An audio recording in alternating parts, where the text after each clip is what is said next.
first night the sea turned lavender, I found a letter under my door. It was folded like a tide line, salt thin and soft. My name breathed across the paper, ink swelling like dusk. The hallway lantern hummed, a warm moth heartbeat. Outside, the shore unspooled its quiet silver, and the dunes leaned closer. I opened the letter with careful thumbs, and the page sighed like a shell. Inside were 6 words, and each word tasted like rain.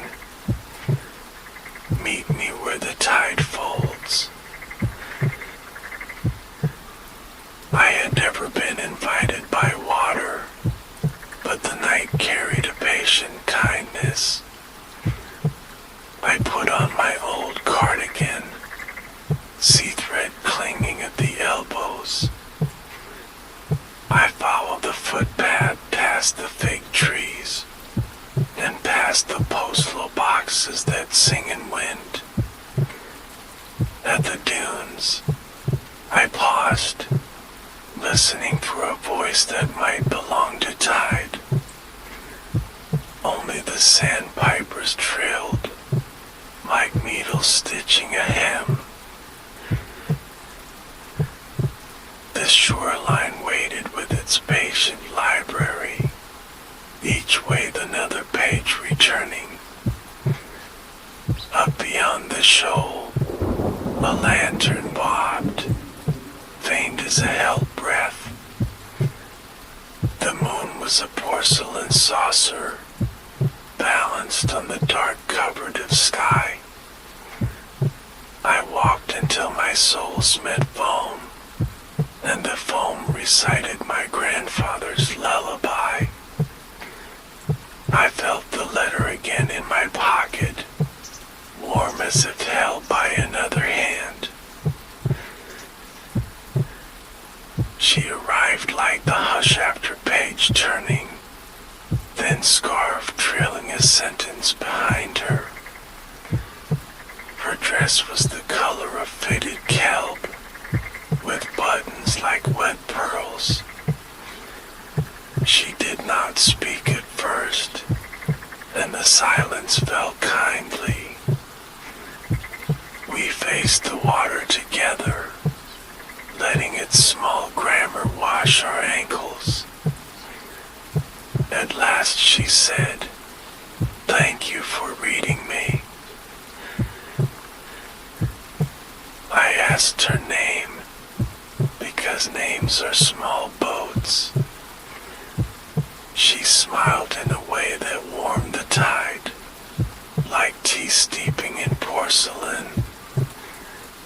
"Call me Maris," she said, as if setting a cup on a saucer.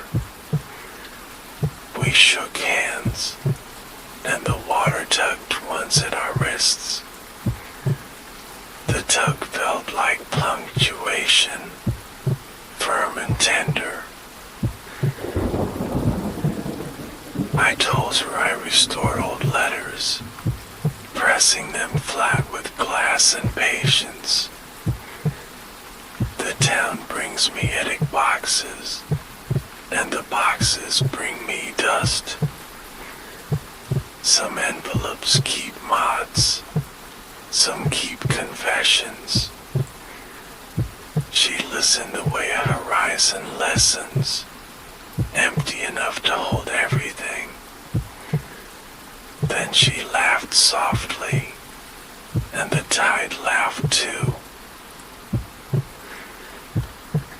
We walked the length of the cove, trading small histories like shells. She once taught children to float on their backs, counting constellations they could not name. I once mended a postcard so gently, its ink turned sweet. Maurice tilted her head, listening to my words arrive. When the breeze quickened, she touched my sleeve like a bookmark. We reached the jetty with its slow-talking stones, and sat where nets dream on nails. Boats tipped their chins, and egrets practiced white cursive. Maurice looked at my pocket, where the letters slept. She asked if Times can write, or if we teach them. I said the sea writes in salt, and salt remembers we are water. She placed a small bottle on the plank, green as the shell of thought. Inside lay a scrap of linen, threaded with one silver hair. I carried this for a year, she said, waiting for the right reader. I asked if she meant me, and the lanterns on the boats nodded. Open it when waves turn violet again, she whispered, or when you feel unmoored. The violet returned like a memory finding its chair, soft and inevitable. I uncorked the bottle, and the air smelled of lilac and rope. The linen unfolded like a tide chart, edges kissed by mercury light. Stitched across the weave, a message curved like a gull's wing. It read, every shore is a mouth learning to say stay.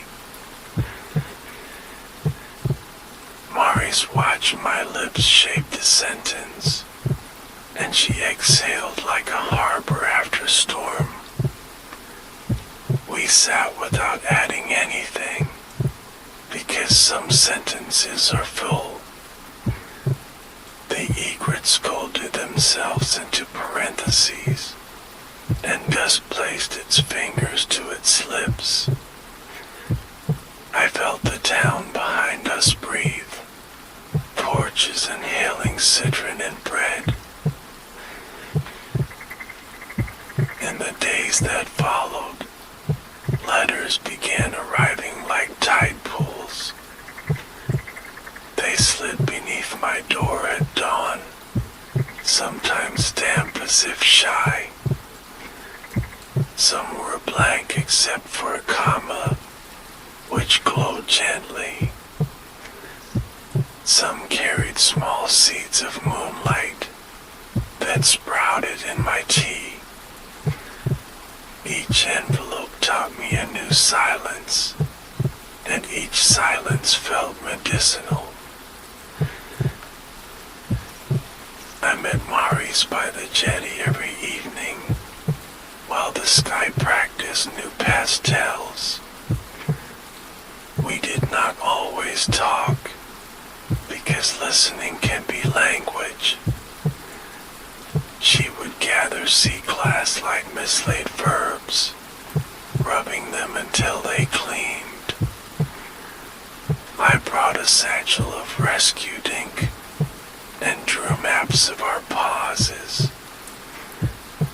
Once, she tugged a pale shard behind my ear. You keep the light now, she said, so the letters find you faster. The town noticed our gentle ritual, but offered only nods. Old fishermen left oranges on the jetty, as if priding luck. Children chalked the boardwalk with tiny doorways, which opened when gulls laughed. The baker began shaping loaves like envelopes, hiding rosemary inside. When well-dressed breath. One afternoon a storm rehearsed above the cape, and thunder arranged its furniture. The first raindrops landed like stamps, approved in blue. Maurice and I hurried beneath the boathouse, where ropes slept in hanks. The rain formed slender strings between beams, harp lines we could not play. She leaned close enough for me to smell salt apples, and the hush pressed our shoulders. I asked who first wrote her, and why the sea keeps answering. She traced a knot with one finger, and my question uncoiled. There was a lighthouse once, she said, with a keeper who conversed with fog. He whispered into bottles, then returned them to weather. The bottles learned our names and delivered us to each other. I pictured the keeper like a patient comma, pausing so others could breathe. The storm softened to a kind rain, and the ropes began to steam. Maurice set her head on my shoulder, light as a folded note. I closed my eyes to listen properly, counting the rests between thunder. When the rain grew shy, we stepped back into the day. We found the lighthouse by following a rumor, which is a soft thread. It stood on a point like a careful finger, guiding grammar home. Its door was open, patient as a porch. Inside, dust moved in shafts like slow snow, and the stairs circled as if thinking. We climbed until our breath turned ribboned, and then we stood with the lens.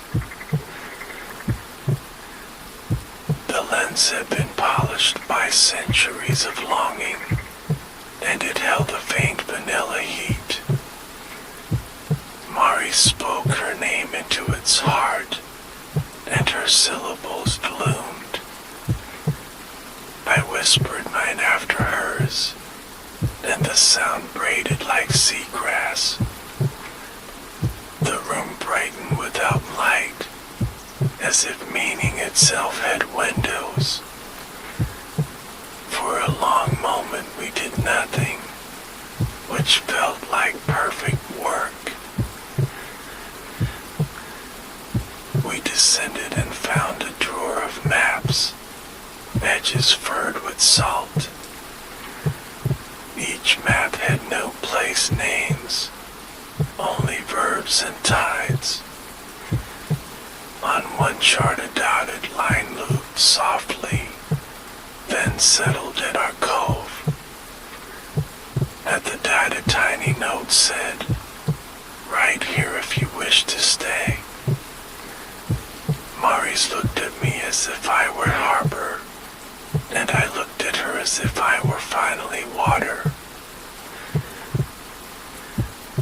That evening the town bells stitched a quiet seam, and the shore opened its mouth.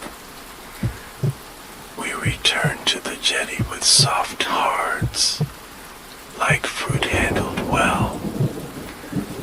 I brought my grandmother's pen, polished by patience. Maurice brought the green bottle, as if bringing a well. We sat knee to knee, and the waves practiced saying stay. I wrote a first letter on the wind, which is the tenderest paper.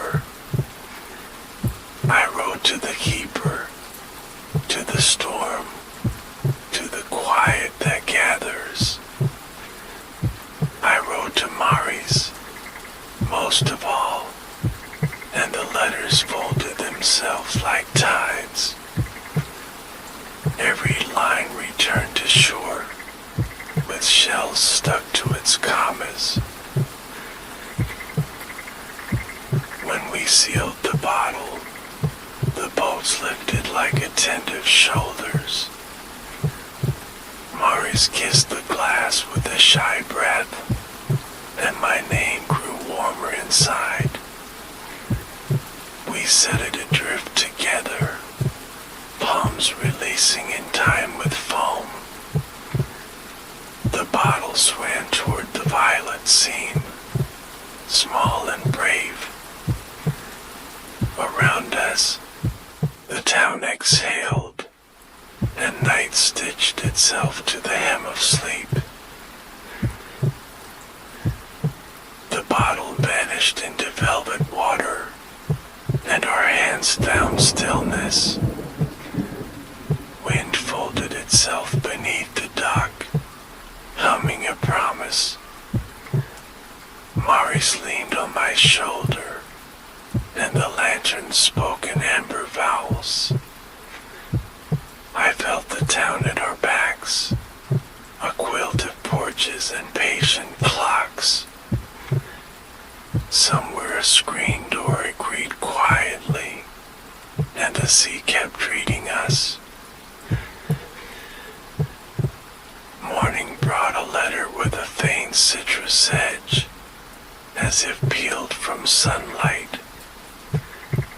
It waited by my cuddle like a polite guest, dry as bone. When I opened it, steam from the spout arranged itself into cursive. The message asked for a reply in chalk on the low black rock near the steps. Bring one memory, if added, but carry it softly. I chose the memory of my mother's tin box, where feathers slept. She kept notes folded inside them, so the words would remember air. I walked to the black rock before noon, chalk cupped like an egg. The tide was out and thinking slowly, and ghosts argued in friendly italics.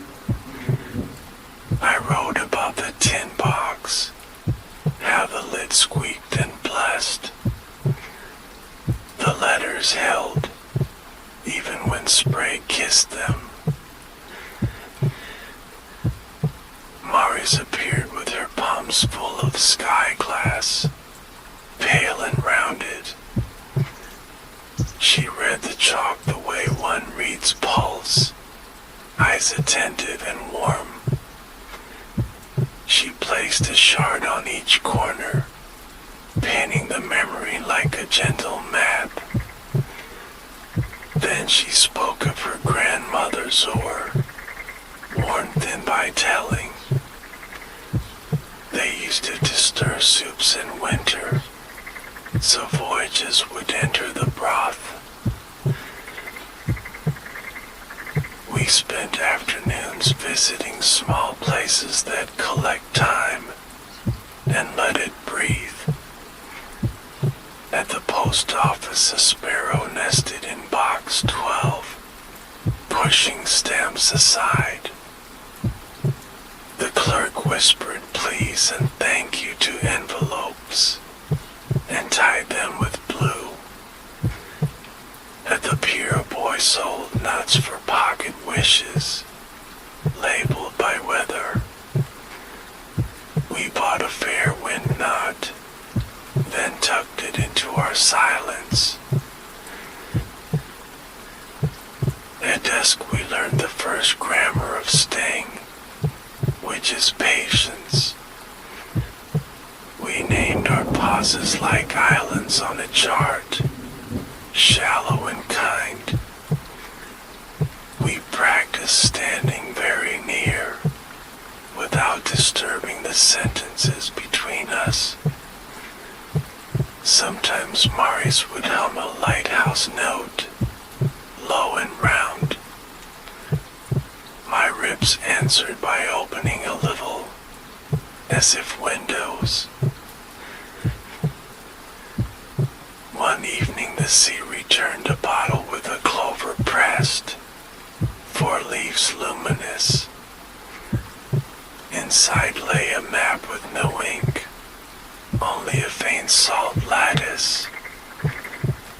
We held it against the sky and waited until the pattern agreed to show. It revealed a narrow path behind the bakery, lined with fennel and bells. At the end a door rested in dune grass, unhinged but listening. We carried the door to the quietest part of shore and leaned it upright. On one side the world smelled of bread and rope, soft and known. On the other side heat drifted like peach skins, and a far bell sighed. Maurice pressed her ear to the wood and smiled, as if greeted by cousins. She asked if I wished to visit the between, for only a few breaths. We stepped through with our hands lightly joined, palms careful. The air there tasted of tangerine ink and moth wing. A beach unspooled in astonished blue, mirroring our cove but younger. No footprints waited for us, so we walked like librarians. Clowns practiced gentle architecture, leaning toward arches and bridges. A figure waved from a distance like a slow metronome, steady and kind. It was the keeper with bottle-bright eyes and a coat smelling of rain. He welcomed us as if we were long words, deserving space. He said letters travel between shores that rhyme, and hearts learn the pattern. He asked what we sought, and we said only staying. He poured tea from a kettle that remembered fog and patience.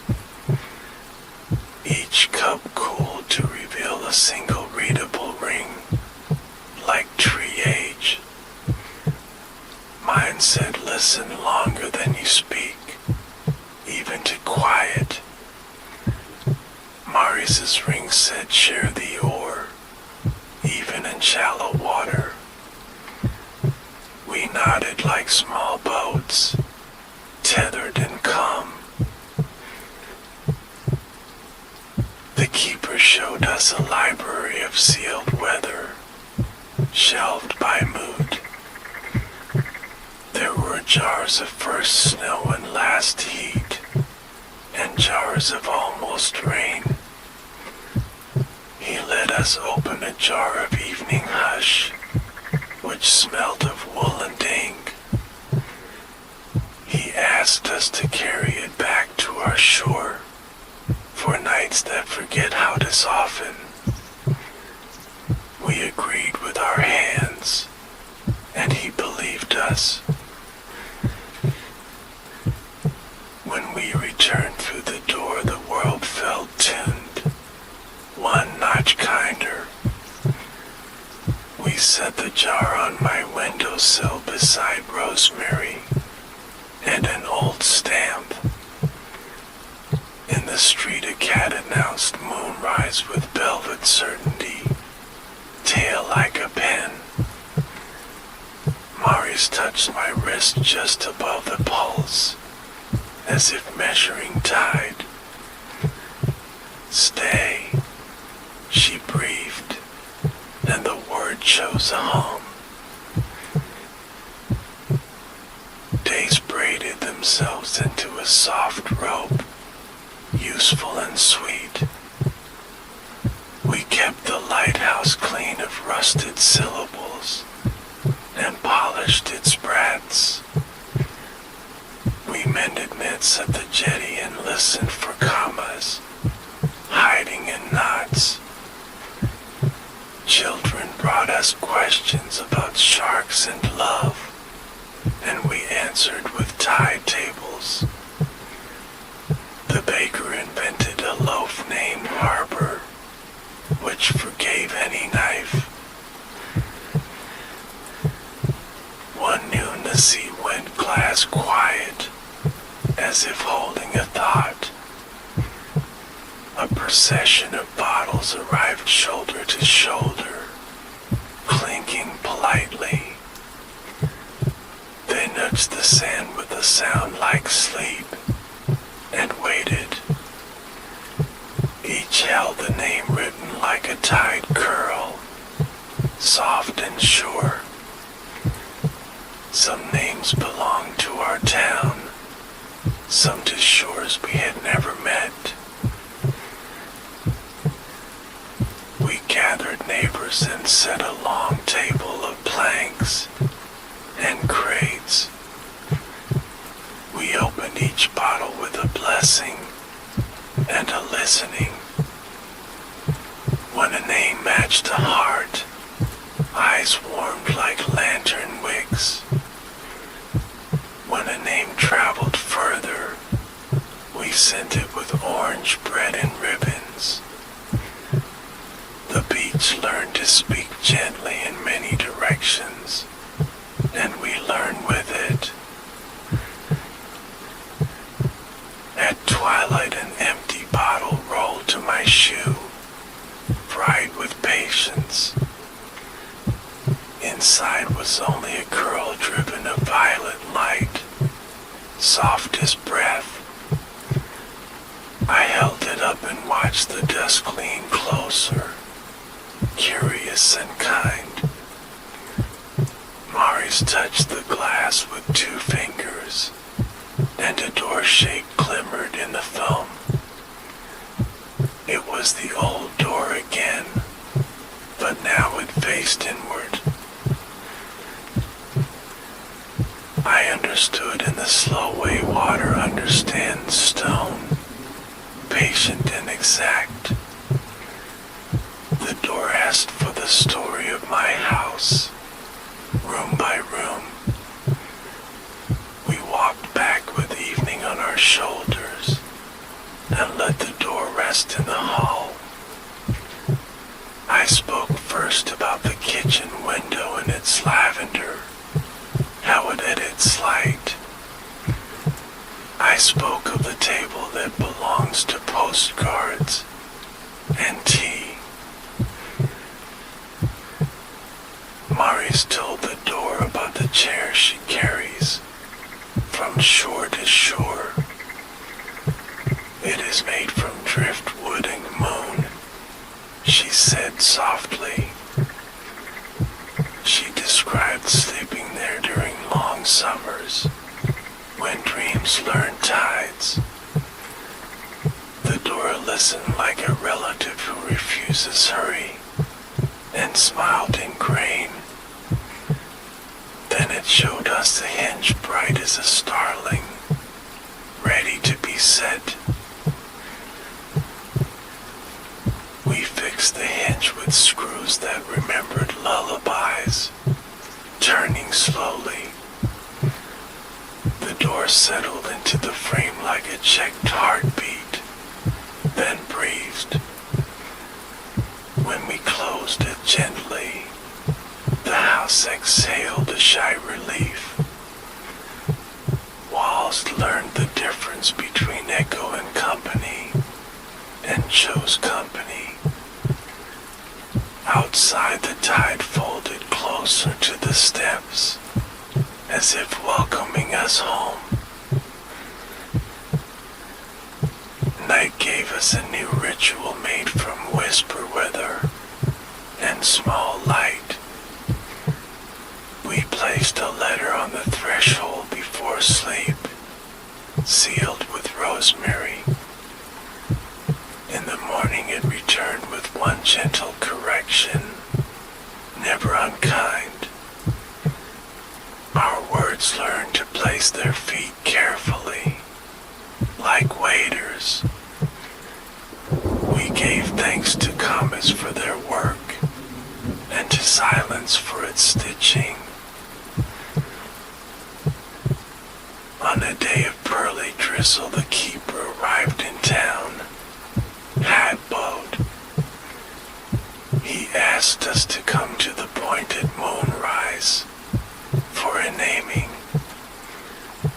We brought the fair wind knot in the jar of hush and followed.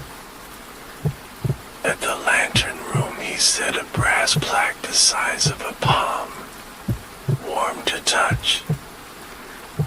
It bore no letters, only a polished pause. "This is for your harbor," he said, "and for the letters that fold like tides. Let the light walk softly between shores and return what is needed." We placed the plaque near the lens and stood quietly, hands joined. The room warmed the way bread warms, slow and generous. The sea answered with a violet ribbon across its lip, bright and forgiving. The violet ribbon lingered like a kindness that forgets to leave, and we let our breaths match it. Maris rested her palm on the plaque, and the brass held her warmth. I felt something name itself inside my chest, quiet as a shorebird.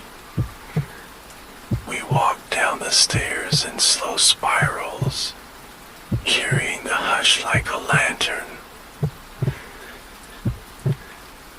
The town slept in small lamps and sailor snores, soft and sincere. We passed windows where fern leaves practiced shadow grammar, graceful and precise. At my door the threshold waited for its letter, patient as will. Maris wrote 3 words on rosemary steam, and the steam remembered. I added a comma that felt like an armchair, inviting and steady. Morning buttered the street with pale light, and gulls signed their names. Our letter had returned wearing a tiny ribbon of drift, salt bright. It suggested we borrow an hour from low tide and spend it kindly. We folded the hour between us like a shawl and stepped into the day.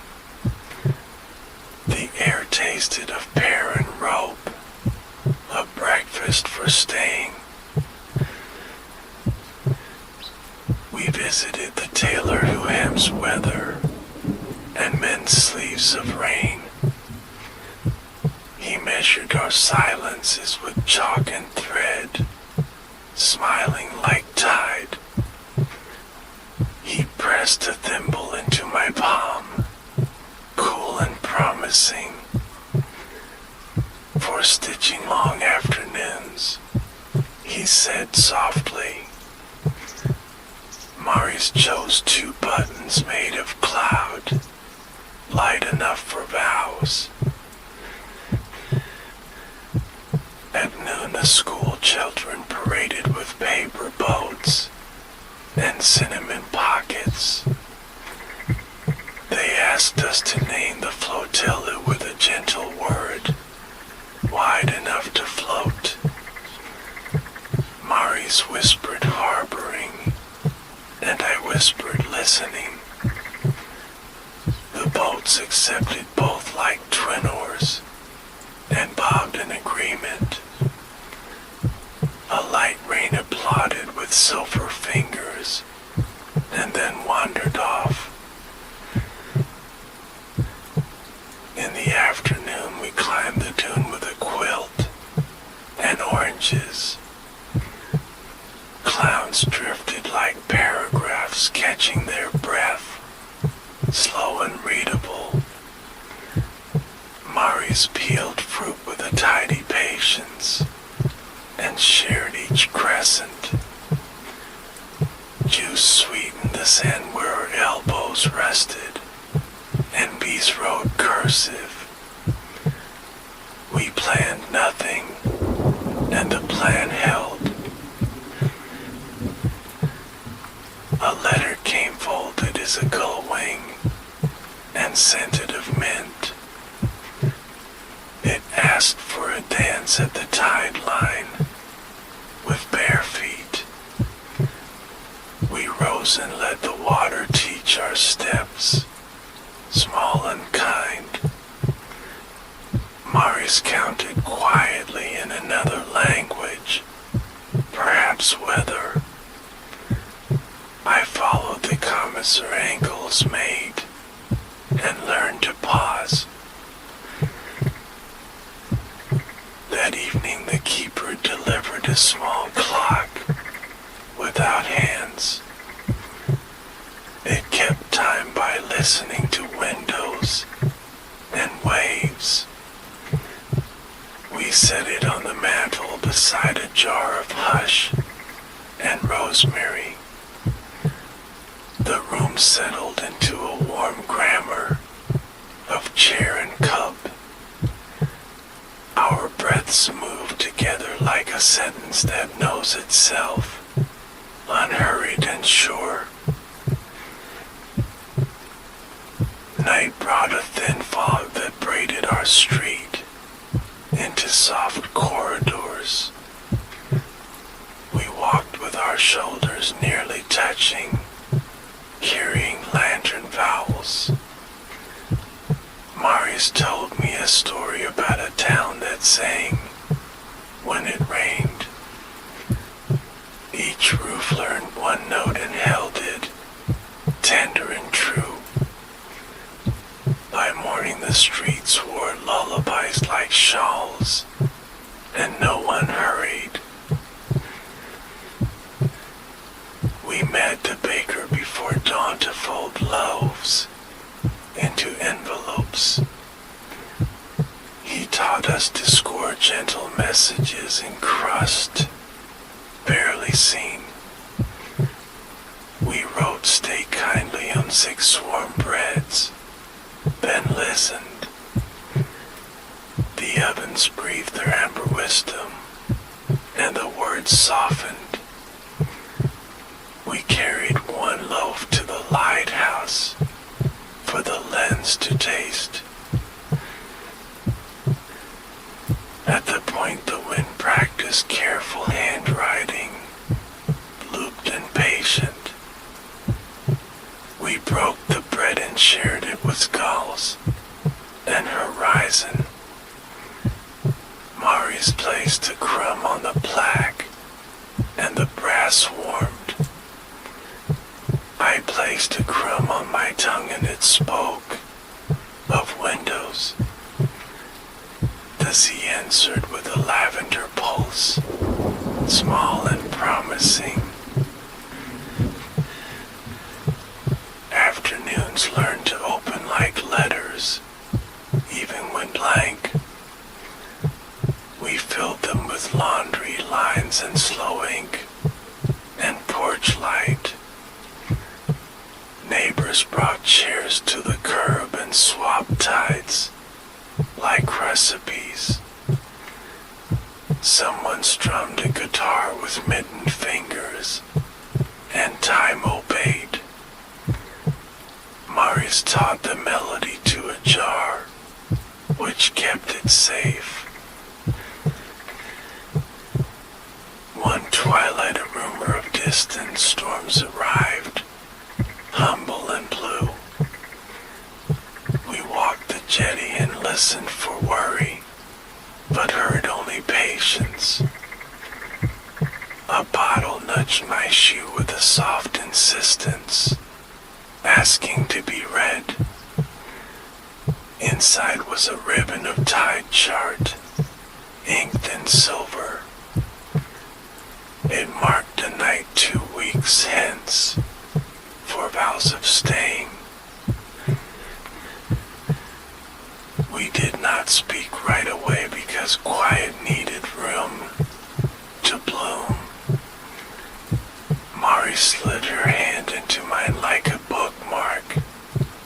turning me to breath. She nodded once and the horizon nodded back, solemn and bright. We began gathering small oats from the town, gentle and useful. A fisherman promised to turn his nets kindly, and a child promised to share tide glass. We chose the cove where our first 6 words waited, still warm. We strung lanterns like commas along the path, soft and clear. The keeper brought a weathered book of breaths to witness. The tailor stitched a pale thread between our wrists, loose and kind. The baker carried a round loaf named Anchor for breaking and mending. On the appointed night the sea wore lavender quietly, and lanterns breathed. Neighbors stood as softly as dunes, hands folded like letters. The moon hovered like an open palm, steady and kind. We walked the sand in measured syllables, feeling commas underfoot. The keeper opened his book of breaths, and the pages warmed. I spoke first in a voice salted by patience and tea. I promised to listen where her silence gathers and rest. I promised to mend frayed days with glass and thread, steady and slow. I promised to set a chair for weather and wait. Each sentence returned to us with foam at its feet, assenting in mild. Marius answered in a tide that knew my name and kept it. She promised to carry a small dust for me inside her sleeve. She promised to share the oar when currents soften or climb. She promised to fold our mornings like quilts, stitched with rosemary. Her words touched my wrists like warm buttons, light and bright. The keeper tied the pale thread into a loop, simple and sure. He set our hands upon the plaque of pause, claiming and calm. The town breathes as one long vowel, low and kind. The sea replied with a lavender hush, soft as bread. Somewhere a door clicked home in its frame, gentling right. We broke the anchor loaf in 4 easy quarters and shared. The crumbs told stories of windows and lamps and chairs. Children tucked pieces into their pockets for brave dreams. Fishermen tipped their hats like commas, blessing the line. The lighthouse lens turned once like a sleepy eye, pleased and warm. After the vows, the tide set down a quiet trunk, sea green and low. Its brass latch listened before it opened, bent side. Inside lay instruments for keeping tenderness, polished and ready. There was a ruler that measures patience only, not length. There were shears that cut worry into ribbons for kites. We set the ruler on our mantle between rosemary and hush. We hung the worry ribbons in the laundry sun where breeze mended them. Neighbors clapped with mittened palms like soft thunder, brief and dear. Evening folded itself down the street, tucking indoors. Our house learned a new chord for sleeping, low and round. In the weeks that followed, the letters changed color and tempo. Some arrived in citrus yellow with weather recipes, kind and clear. Some arrived in pearly blue with lullaby diagrams, gentle and exact. One letter brought a tiny brass key, smooth as fog. Its tag read for doors that forget their hinges. Please remind. We used the key on the boathouse loft and listened. Ropes remembered their summer stories and loosened. A gull landed on the sill like a period, firm and neat. Maurice laughed and the bird approved, tilting kindly. The harbor lifted its shoulders in quiet contentment. Ben settled. On market days we traded jars of hush for time and yarn. A violinist tested the air with a question and found a yes. We bought a bell as small as a thimble for gentle alerts. It rang only for kindness needing doing, never for hurry. We kept it by the door on a saucer of shell, listening always. Sometimes the world leaned a little shadowward, as worlds do. Annette tore on an unfriendly nail and sighed. A neighbor woke with a brackish sadness and sat. We brought tea that remembered fog and bread that forgave. Maurice read the quiet like a tide chart and found a gentle slack. One dawn a letter arrived with no ink, only weight. It asked us to visit the far spit before noon. We walked along seal slides and dune fennel, breathing lightly. There we found a boat made of words, stitched and tarred. Its planks were phrases sanded to velvet and true. The boat asked to carry one memory each, no more. I chose the 6 words from my first letter, still bright. Maurice chose the order grandmother stirred with, light as breath. We pushed off into water that felt like paper, unmarked and calm.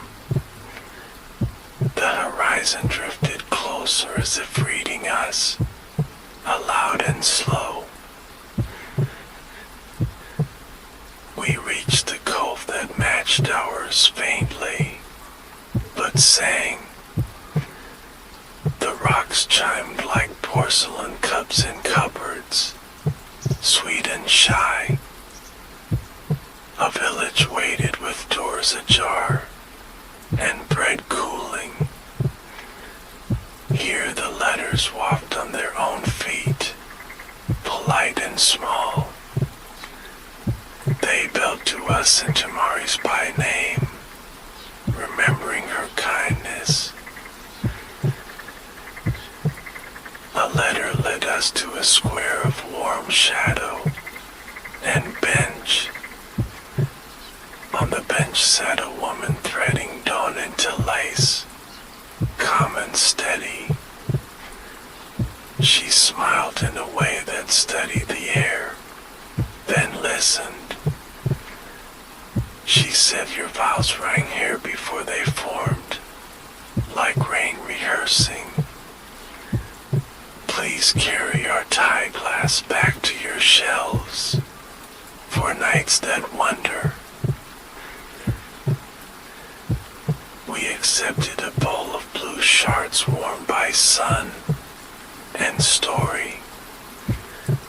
I felt our pockets glow like lantern commas, soft and near. We promised to tend the hinge between shores with patience and tea. The letter village walked us to our boat, singing lightly. The sea lifted us home with an obliging shoulder, sure and slow. Back at our cove the sky wore evening lavender, familiar and new. We set the tide glass along our windowsills and breathed. The house learned another gentle chord and held it. The bell chimed once for a kindness nearby, calling softly. We followed it to a porch with a lonely chair and stayed. Night settled with moth wings and wool edges, which we loved. We wrote our threshold letter together on braid steam and rosemary breath. It asked for patience in the long winters and small light. It promised a lantern in our ribs, always lit. The tide folded our words and returned them warmer and near.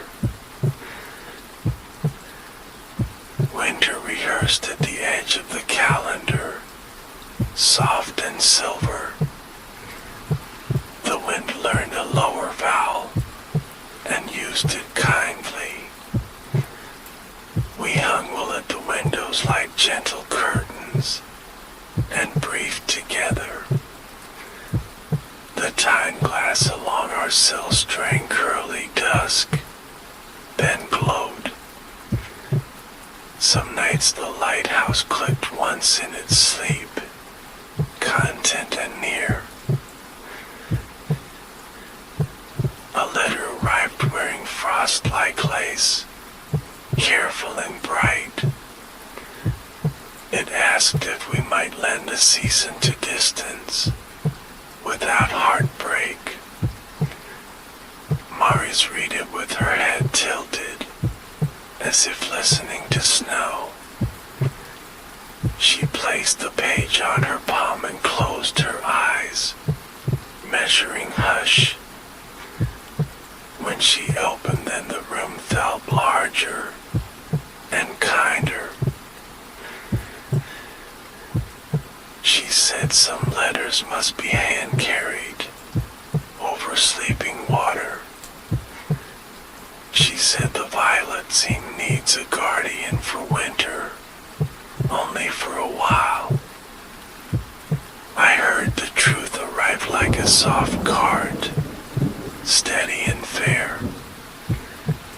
My ribs did a small weather, cloud then clearing. I nodded because staying can include leaving when trust holds. We prepared a kit of shared light and pause, nothing heavy. The keeper brought a chart that tracked comfort, not miles. The tailor stitched our wrists with a longer thread, loose and true. The baker wrapped 2 loaves in warm grammar for journeys and waiting. I filled the small bottle with rosemary breath and home. On the day she was to go, the sky was brushed pewter, pleased and calm.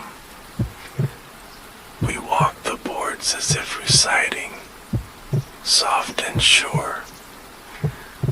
At the jetty the boats leaned closer to learn, like pupils. Maurice pressed her forehead to mine, and the air steadied. She said it will carry our paws like a lantern, and return it brighter. We did not kiss with hurry or fireworks, only warmth. We let our breaths meet and agree, like neighbors. Then she stepped into a skiff the color of hush, or light as dawn. The keeper untied the fair wind knot, and released a blessing. She waved once with a smile that remembered summer, and kept winter kind. Her leaving did not empty the rooms, it tuned them. I poured tea that remembered fog and daybreak, and listened. The handless clock kept time by window and wave, gentle and exact. Sometimes the bell chimed for a kindness at my door, and I went. I mended nets, and stories, and mail. Nights I wrote letters to the seam, and warmed them with breath. Letters returned with her careful handwriting, salt soft and sweet. One letter smelled of pine and train smoke, and newel. It said the far harbor tastes of oranges and snow, and welcomes pauses. Another letter held a pressed moth wing, silver and sturdy. It said the bottles hum at dusk in 3 notes, and remember your name. I read her letters aloud to the lens, and it listened. The light walked the headlands with soft certainty, tracing kindness. Neighbors brought soups that sailed steam, and gentle jokes. Children left chalk sentences on the step about brave cats. At night I placed our shared thread on the sill, so distance could hold it. Winter deepened but remained the light at our shore, thanks to vows. Snow came in small folded letters, and kissed the pier. I walked to the black rock and wrote her name, then mine. The sea read them and answered with a lavender breath, steady and near. I rubbed the time glass shard until it warmed, and kept it in my palm. One night the bell chimed a softer note than usual, almost sleeping. A bottle rested by the threshold like a curled cat, patient and warm. Inside lay a ribbon of violet light and a single button of cloud, hers and mine. message asked me to meet the Z mid-dawn with a jar of hush. Bring one story you have not told, it added kindly. Dawn arrived with milk-colored fog and gull breath, soft and mild. I carried the jar of hush like a small moon, careful and sure. At the tide line, a low arch of light waited, smiling and still. I told the seam about the day my father taught me patience with twine and kites. I told it how I failed first, then listened longer. The seam approved with a lavender nod and opened. Through the opening, the water showed a path of warmer blue, narrow and kind. I did not step through because my vow was here, holding the light.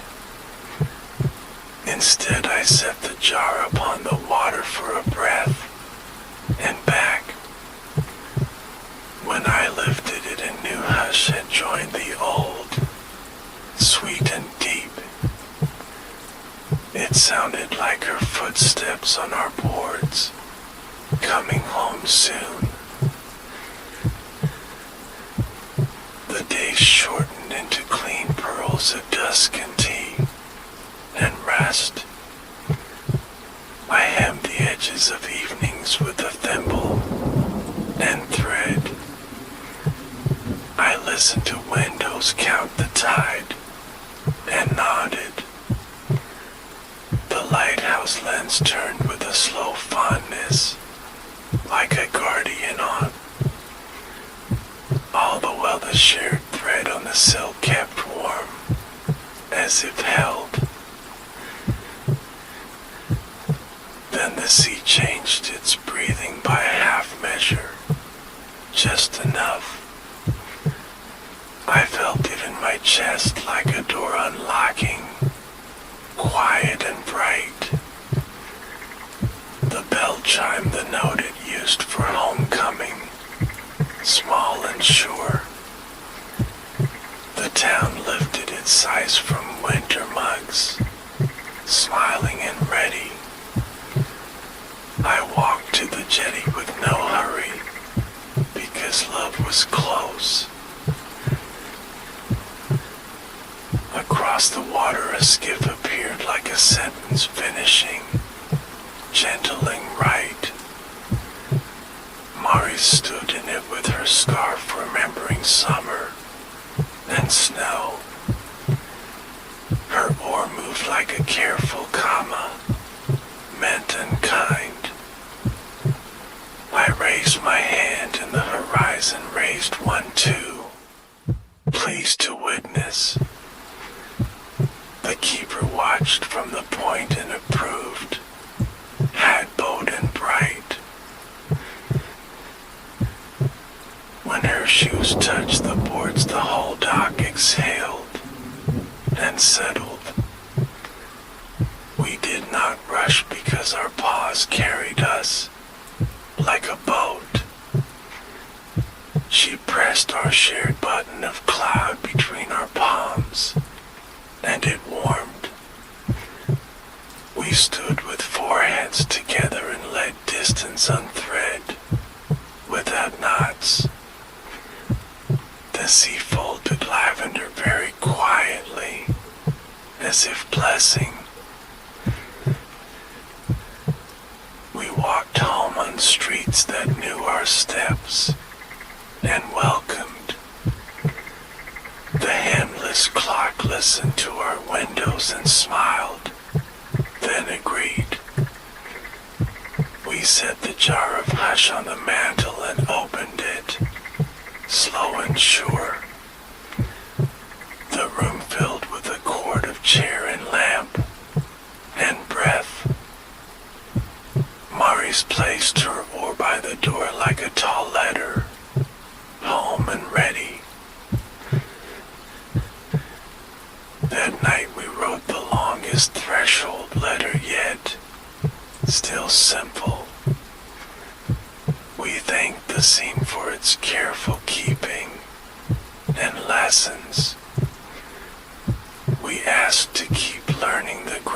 of staying through seasons.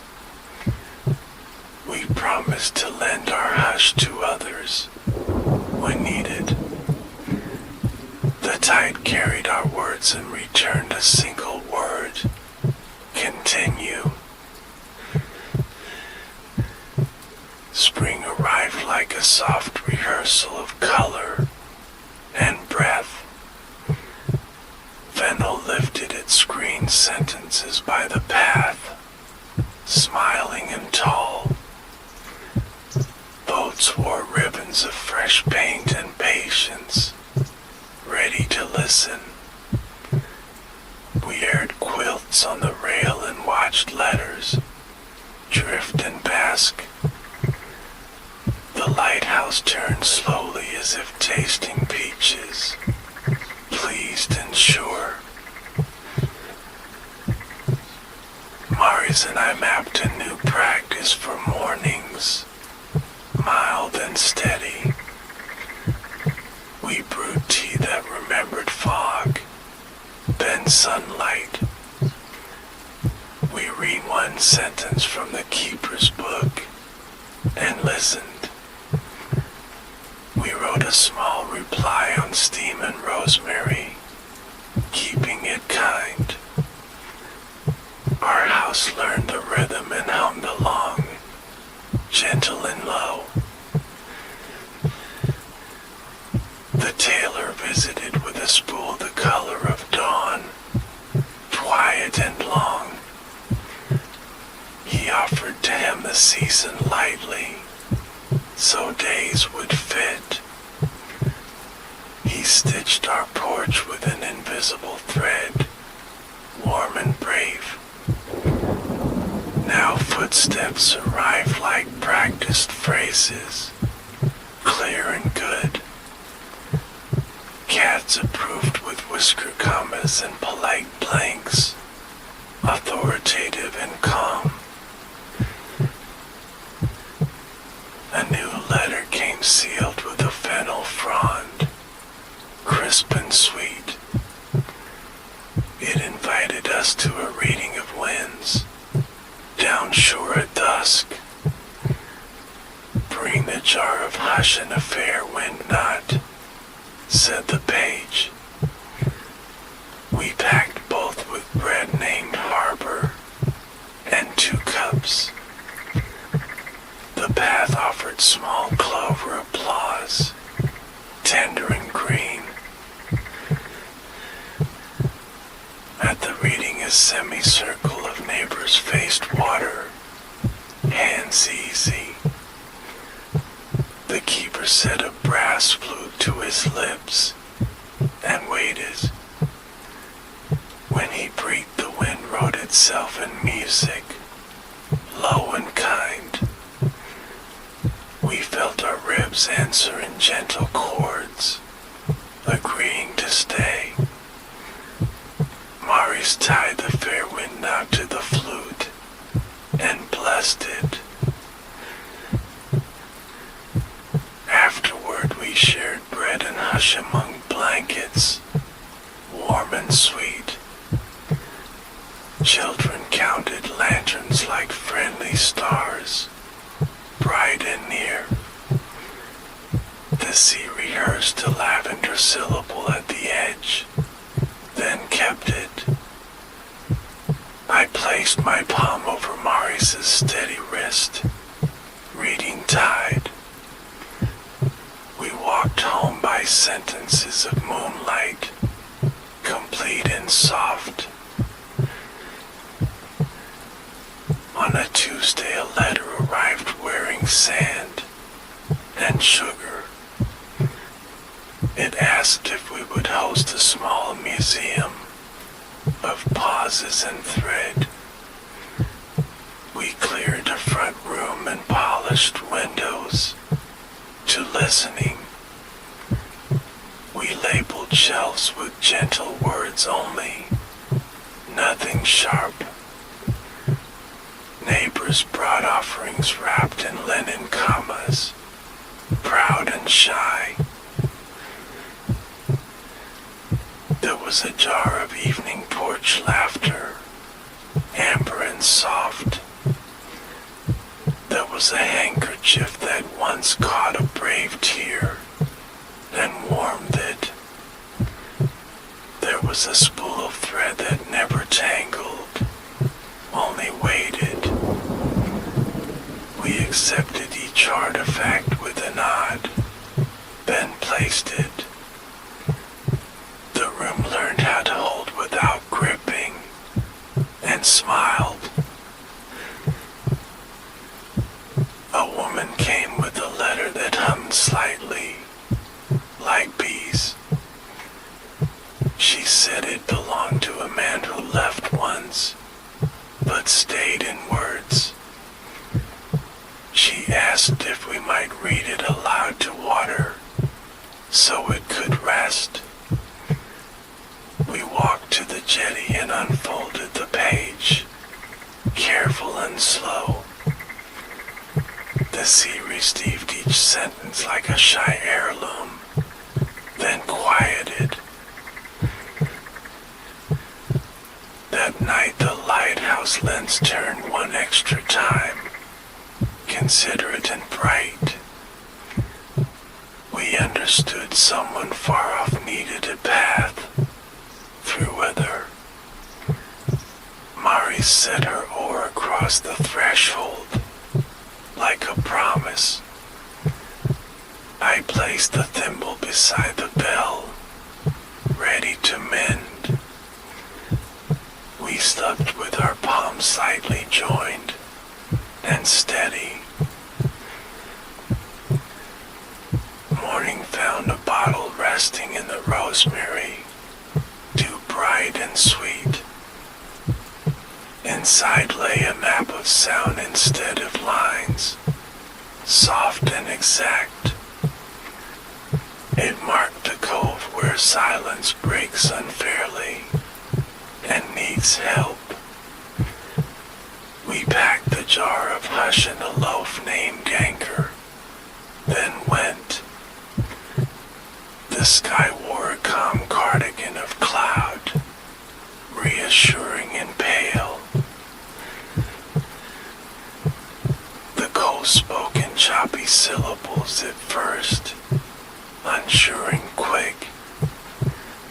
Mari's waded to her knees and breathed slow commas, patient and warm. I opened the jar of hush in small sips, sharing gently. The water learned our rhythm and loosened, line by line.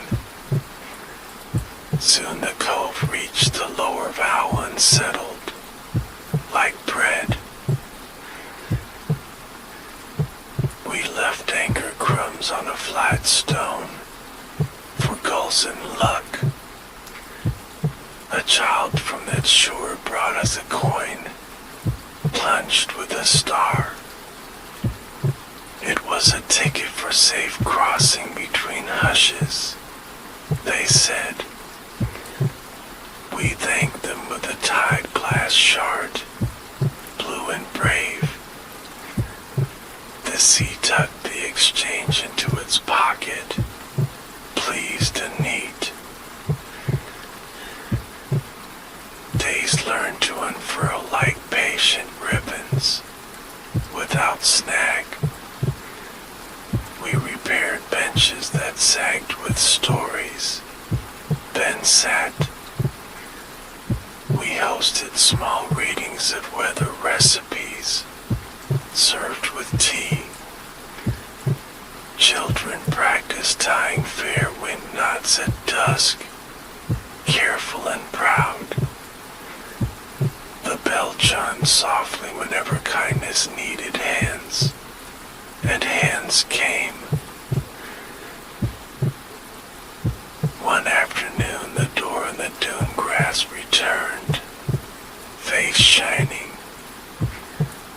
It asked for a hinge made of shared breath, not brass. We set our foreheads together and counted to 12, slow and still. The air between us thickened into a bright hymn.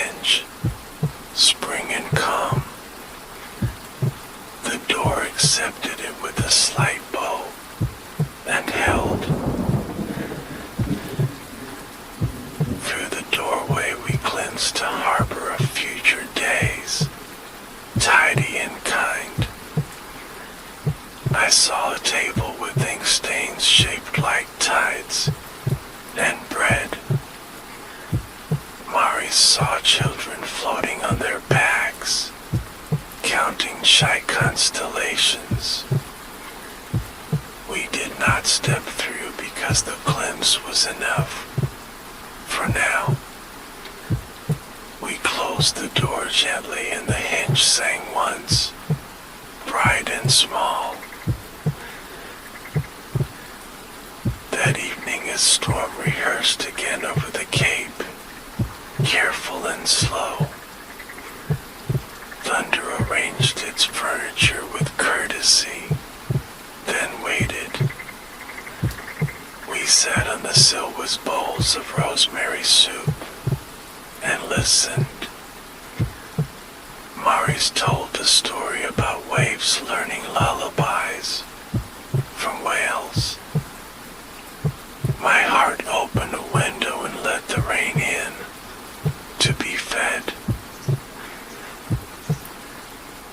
When the storm stepped away, it left a basket woven of mist. Inside were 3 blank notebooks smelling of linen and pear. A tag asked us to record the grammar of staying for travelers. We wrote in short sentences with many commas and drasts. We kept the tone gentle as wool on wrist, cozy and wise. By midsummer the museum of pauses had grown, but never crowded. People came to borrow a hush for a night, then returned it. They left notes about doors that finally closed or opened. They drew small maps of breath between words, tender and clear. We filed everything under kindness and weather, easy to find. One twilight the lighthouse pulsed to lavender twice, then paused. The keeper arrived with an expression like good bread, warm and sure. He said a ceremony waits beyond next moonrise for letter keepers. Bring the bottle that carried your first 6 words, if it returns. We looked at each other and felt the sea listen, eager and calm. The trees leaned inward, tall and ancient, their trunks wrapped in silver moss and their roots curled like knotted fingers across the forest floor. A lyre stepped carefully between them, her cloak brushing against ferns that glowed faintly under the moonless sky. There was no path, and yet her feet moved with quiet certainty, drawn by a pull older than memory. Behind her, the lights of the village had long vanished. Before her stretched the heart of Moonvale, where the wind spoke in forgotten tongues and the air shimmered with magic so old it had no name. She had not told her grandmother she was leaving. There had been no need. Malin had known. She always knew. The pendant at Alira's chest pulsed gently with warmth, its soft glow casting shifting shadows across her collarbone. A gift from her mother, passed down through generations, its surface etched with markings that changed when she wasn't looking. She remembered the way Malin's fingers had trampled slightly when she fastened it around her neck the first time. "It belongs to the listener," she had whispered. "Not the speaker. You'll understand one day." The forest thickened. Vines draped from high branches like curtains, brushing at Lyra's shoulders as she passed. The ground rose and fell beneath her, soft with moss and laced with glowing fungi that pulsed in rhythm with her breath. Time did strange things here. She could feel it, stretching and folding, as though the forest watched her through slow blinks. There was no sun in the sky, and yet it was not night.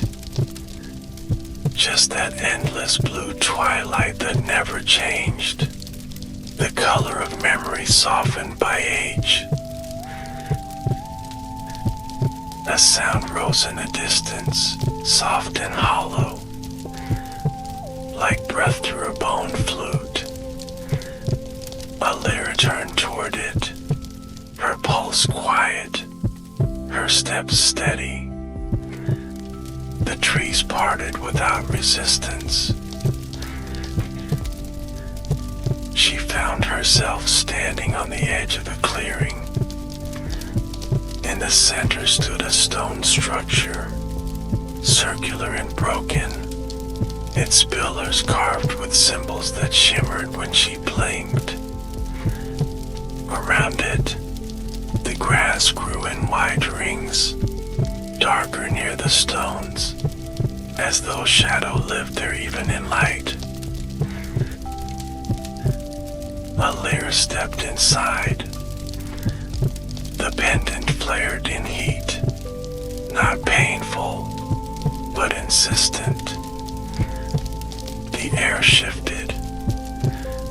A voice spoke, not in sound, but in shape, forming thoughts that were not hers within her mind. "You return not as seeker, but as thread." The words felt ancient, not dusty, but woven from wind and bark and the silence of stone. "You carry what was broken. You will carry it again." Lyra did not speak. There was no mouth to speak to, no ears to hear. Only presence, something vast and rooted that watched her through every leaf. The stones began to hum, a low, rhythmic vibration that thudded beneath her feet and echoed in her bones. The markings lit like constellations, spinning slowly, then faster. She closed her eyes. When she opened them, the world had changed. The clearing was gone. She stood in a wide cavern beneath the earth, ceilings arched and webbed with roots. Pools of still water dotted the stone floor, and faint light swam beneath their surfaces like silver fish. Across the cavern, a figure approached. She knew it before she saw its face. The way it walked, calm, like a tide. The tilt of its head. The voice, when it came, was softer than memory. Lyra. The woman wore a robe of woven shadow and stars, her face unaged, though Lyra knew it had not been so in life. Her mother smiled, not with lips, with presence. You have come further than I did. Her voice was woven with pride, but also sorrow. You walk where I could only dream. You carry the thread forward.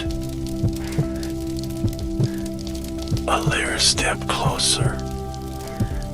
Tears did not fall, but they gathered behind her eyes, like mist waiting for morning.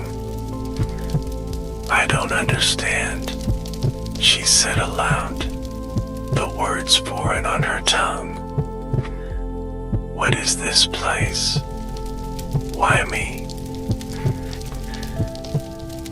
Her mother knelt, placing her hand above Alira's heart without touching. This forest does not remember by itself. It chooses a keeper, someone whose soul echoes deep enough to hold more than one life. Alira trembled. She had never asked for this. Never wanted to be more than a girl with dreams too big for her village. And yet, here she was, the center of a pattern too vast to see. And yet, here she was, the center of a pattern too vast to see. Her mother's gaze held steady, like a candle sheltered by cupped hands, unwavering even in unseen wind. Do not try to carry the pattern, Alira. Let the pattern carry you. The voice within the air murmured through her mother's shape, warm as spring water, slow as dusk. The cavern breathed, roots shifting overhead like the slow motion of constellations, droplets gathering and falling into the star pools with hollow music.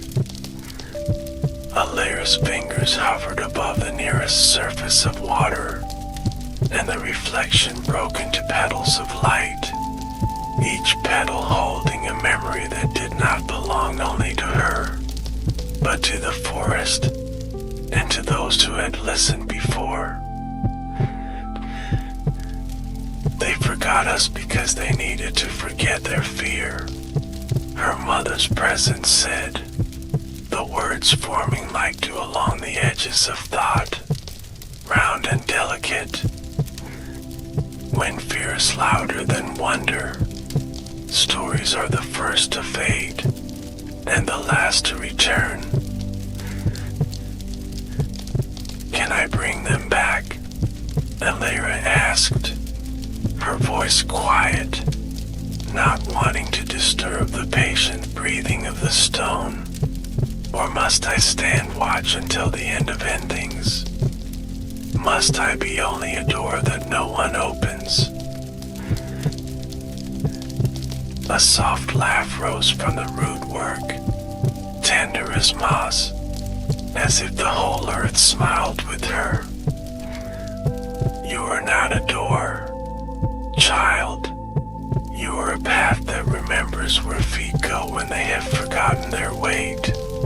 The presence replied, and the pools brightened like eyes learning to love.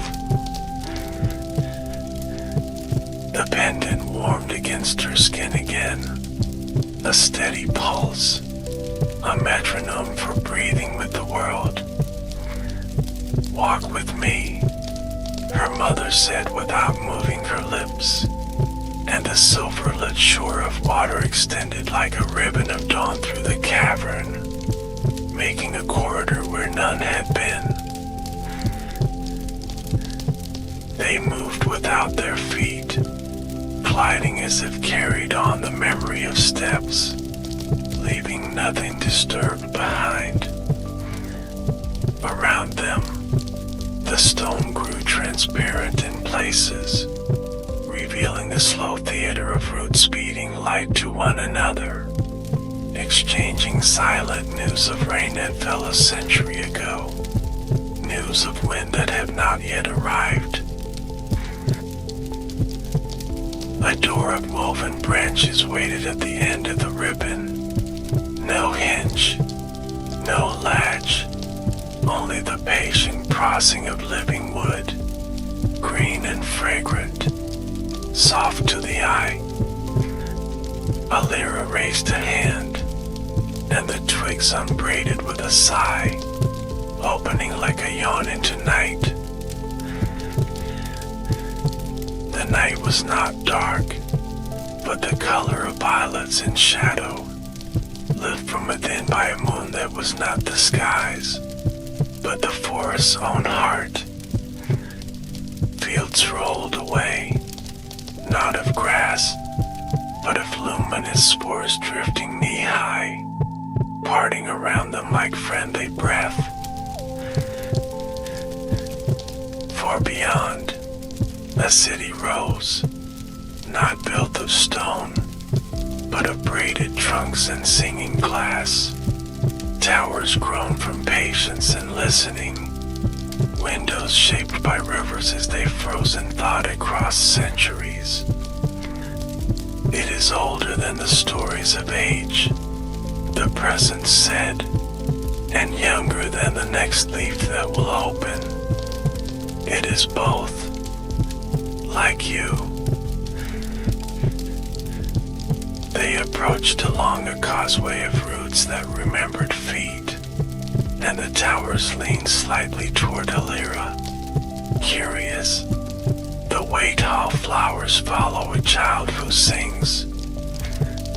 At the city's threshold, figures waited, cloaked in moonleaf and bark cloth, their faces veiled by a fine lattice of spider silk that glimmered like rain. Keeper, they said together, and the word did not strike Alira as a crown, but as a promise that shared its own weight. She bowed because her chest asked her to, not her mind, and the silk veils brightened as if blushing.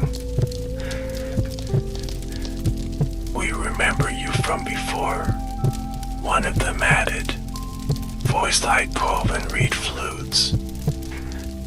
Not your face, not your name, but the measure of your listening. You sat once at the edge of our fountains and taught the water to keep a tune when no one hummed. Alira felt the slow lift of recognition inside her ribs, not as memory, but as the sense that a hand had been in hers long ago, and would be again. They led her through avenues where fruit hung like small moons, fragrant with night citrus and silver fig, and where soft-winged moths traced letters in the air that faded into scent, spelling lullabies in perfume. Children with eyes like seed pearls peered from braided balconies, their laughter soundless, yet carried by the veins of leaves to the ground. At the city's center stood the Lal Fountain, a basin carved by patient water from a single sleeping stone, its rim lined with lichens that glowed a kind blue. Here, said the reed-voiced figure, we keep what is too soft to say loudly. Here we store the almost songs, the not yet remembered. Alira knelt, palms together over her heart, and the pendant brightened in rhythm with her breath. Upon the fountain's face, images formed, not seen by eyes, but recognized by the skin, a gallery of gentleness, of nights when someone almost spoken was forgiven for their silence. Teach teach me how to hold without breaking, she whispered into the lulling mist, and the fountain answered with a note so low it was more warmth than sound. A hand touched her shoulder, light as the thought to sleep, and she looked up into the silk veils. Beneath a lace of spider thread, eyes shone like pollen caught in candlelight. You will walk 3 circles, said the figure, the circle of first names, the circle of bound roots, and the circle of unspoken water. Each circle returns something you have not yet lost, and asks you to lay down something you were never meant to carry. A lyra rose, knees unshaken, voice steady within. Begin with first names. The presence of her mother murmured just behind her ear. For the beginning is where endings learn their courage. Breathe, and the path will open. The city opened a seam in its streets, revealing a lane paved in seed shells and pale bark, smelling faintly of milk and rain damp linen. A lyra walked, and with every step, a name like a bell whispered itself against her skin. Names of children never spoken aloud. Names of mornings that had not yet arrived. Names of wishes that did not require winning to be real. At the lane's end, a circle was painted in moon milk upon a floor of woven roots, its edge decorated with tiny feathers and curled bonds. Stand inside and speak the earliest name you know, said the veiled guide, standing back, hands folded as if holding a sleeping bird. A lyra stepped into the cool glow. Her mouth opened, but the name rose not from tongue nor throat, but from the soles of her feet, traveling up through her bones like sap. Arrow, she breathed, and the air warmed as if a window had been opened to a late afternoon.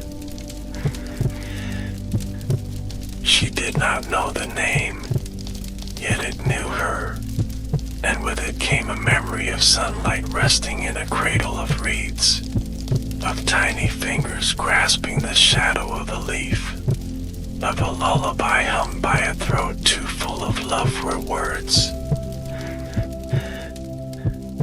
First names are the weightless anchors, the guide said, reverent. They keep souls from drifting farther than they want to go. Carry them gently, and they will carry you back. The circle's milk light faded, leading the faint scent of almond and new paper, and a lyra felt a strand of quiet tie itself from her chest to the city, then out beyond the towers, into the massed breathing of the forest. They led her to the circle of bound roots, where trunks set shape to braid around open space, and their bark shone like varnished river wood. Here the air tasted of iron and honey, and a murmur rose from the ring, like many old voices telling each other small truths. Lay down what was never yours, the guide said simply, stepping away as the woven trunks breathed wider, inviting. A lyra closed her eyes, and in the darkness behind them, knotted shapes appeared, a promise to be enough for everyone, of how to keep the sky from breaking, a fear that resting meant abandonment of care. I release what does not become love when carried, she said, and the roots sighed. They're not loosening by degrees, until the braid lay smooth as sleeping hair. When she stepped out, the city's towers seemed to lift a fraction, as if gravity had forgiven something small and stubborn. A path of wet light opened toward the north side of the square, leading to the circle of unspoken water. Here, a shallow basin waited, full to its lip with mirror stillness, catching not the sky, but the breath of every person nearby. Speak nothing, the guide whispered, and Alira obeyed, kneeling, letting her breathing slow until it matched the unhurried rhythm of the city. Within the water, scenes rose gentle and clear. A night when Mailing wept alone at the stove and wiped her eyes with rosemary. A morning when a stranger left a loaf of honey bread on their sill and folded the paper into a crane. An afternoon when Alira almost changed her mind about leaving, and the forest sent a small brown moth to sit on her wrist until her heart softened again. She did not speak, because the water asked her to save the softness for when silence could not hold it, and so she bowed her head and let the basin drink the heat of her tears as they did not fall. Keeper, the guide said at last, their silk veil pearled with dew that had not been there before. You have completed the 3 circles. You may now hear the name of the forest from the inside. The towers dimmed to a hush, as if every living surface turned its ears inward, and a tone rose that had no pitch, only tenderness, only depth, a note that asked nothing except to keep existing. A lyre fell to gather under her ribs, in her palms, behind her eyes, beneath her tongue, and then the name arrived soundless, like a seed landing in good soil.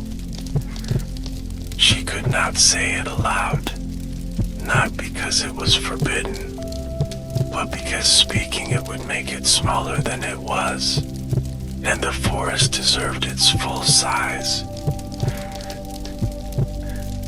Now we walk to the weaving, the guide said, hands unfolding to show a set of threads so fine they might have been light, each one a different temperature of silver. We will stitch your listening into the old tear, and the wound will remember softness instead of fear. They led her into a hall grown from arching limbs, the ceiling a lattice of leaves that sang so quietly it was only felt on the skin. At the hall's center, a loom waited, not wood, not bone, but the shaped patience of seasons. Its shuttle a small wind that went where it was needed. Place your pendant on the beam, said the guide, and Alira did, feeling how the quartz sang back to the loom with the timbre of home. Threads rose from the beam, meeting the air, learning her breathing, matching the metronome of pulse in her neck, then settling into an easy sway like branches do when they trust a wind. One by one, she took the fine silvers between finger and thumb and drew them through the warp, each Each pass a thought made gentle, each return a promise to continue. With every movement, a small scene opened at the hall's edge, a field that had forgotten how to throw shadows learning again. A brook that had run too fast for too long sighing into its banks. A fox sleeping with its head on its own forepaws without dreaming of pursuit. A lyre did not tire, because the loom borrowed her weariness and returned it as calm. The way an elder borrows a burden with a smile and turns the weight into a story worth hearing. When the last thread joined, the weave did not end. It widened. It's such as walking outward to meet the present, so that the city itself seemed inside the cloth, and the cloth inside the city. Keeper, the guide whispered, almost shy now, would you like to rest? Alira listened inward, and rest answered her like warm water between palms. Yes, she breathed, and the hall softened its light, and the woven air shaped a gentle bed from itself, low and leaf-scented, patient. She lay down with her hands crossed over the pendant, and the city sang a song that did not need words, a melody for returning, for forgiving, for remembering without ache. Her mother's presence sat beside her like a cool bowl set on a nightstand, close enough to reach, distant enough to be honored.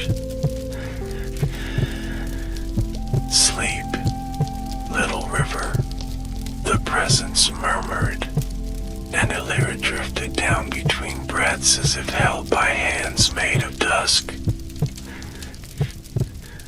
She woke to the quiet thrum of leaf light on her eyelids, a soft brightness that did not demand she rise, only invited. Her breath met the city's breath, slow and even, and for a moment she could not tell whether she lay upon a bed or upon a gentle memory of moss shaped like a bed. When she sat up, the hall had changed itself into morning, though no sun shone and no shadow sharpened. A pitcher of water waited beside her, glazed in faint sky, cool to the sight. She drank, and the water tasted of driftwood and first rain, a flavor like returning to a word she had once known and then misplaced. Outside, the avenues of living wood hummed with a hush that was not silence, but shared attention. People moved the way tides move, carrying baskets woven from vines that whispered softly as the weight inside shifted. Berries like small moons, jars of sleeping light, folded cloth dyed with the night of lakes. Her mother's presence stood at the threshold, a shape drawn from dusk, luminous along the edges where she met the world. You are ready to walk the northern groves, the presence said, where the forgetting gnaws have barked away longing gnaws at letters sent too late. Take the path that listens to your feet. A lyre rose, set the pendant straight, and the loom hall folded itself back into a quarter of leaves that smiled with her veins. With each step she felt threads from the weaving settle around her like a shawl, weightless, warm, smelling faintly of almond and fern. Beyond the towers a narrow way opened, bordered by low shrubs whose blossoms ticked as they opened, like tiny clocks remembering to be flowers. The city did not end so much as become forest again, architecture relaxing into grove, song relaxing into leaf, the line between made and grown dissolving the way a sight dissolves effort. She entered the northern groves and felt at once the difference, a thinness at the edges of things, as if colors had forgotten their names and were trying to be polite about it. A branch creaked without wind, and the sound carried a small plea, which Illyra did not translate into words, because translation would have made it smaller.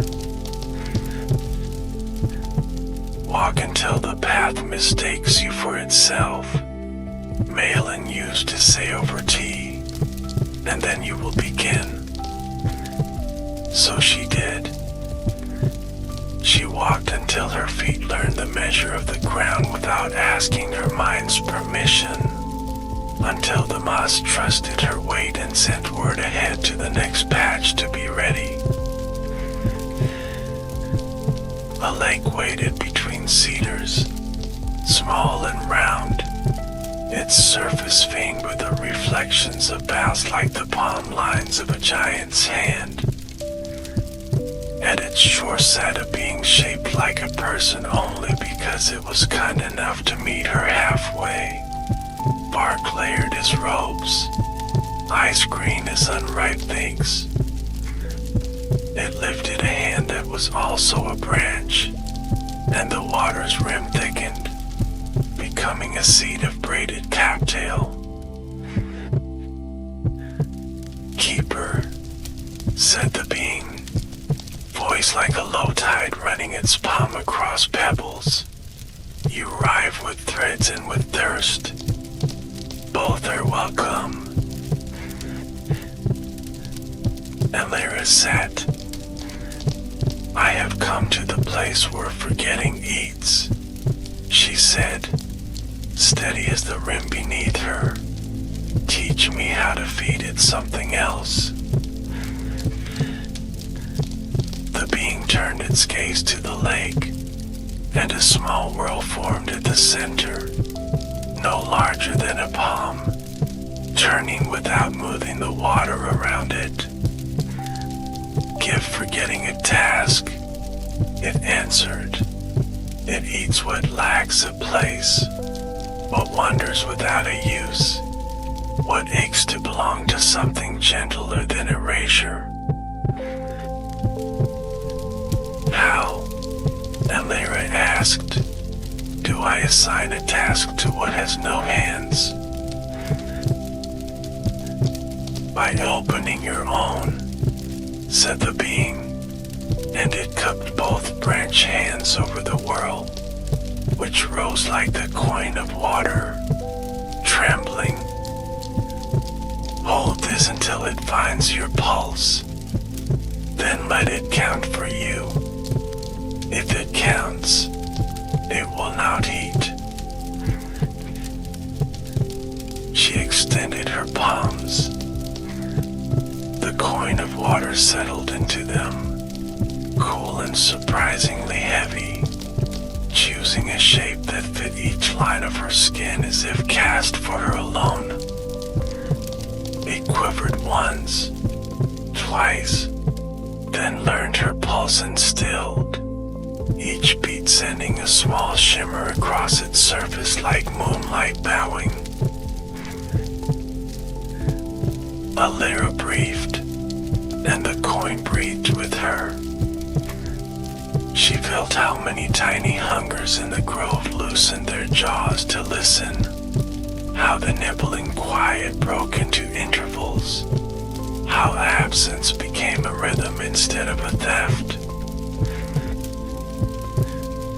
Good, said the being, satisfied the way soil is satisfied by rain it was promised.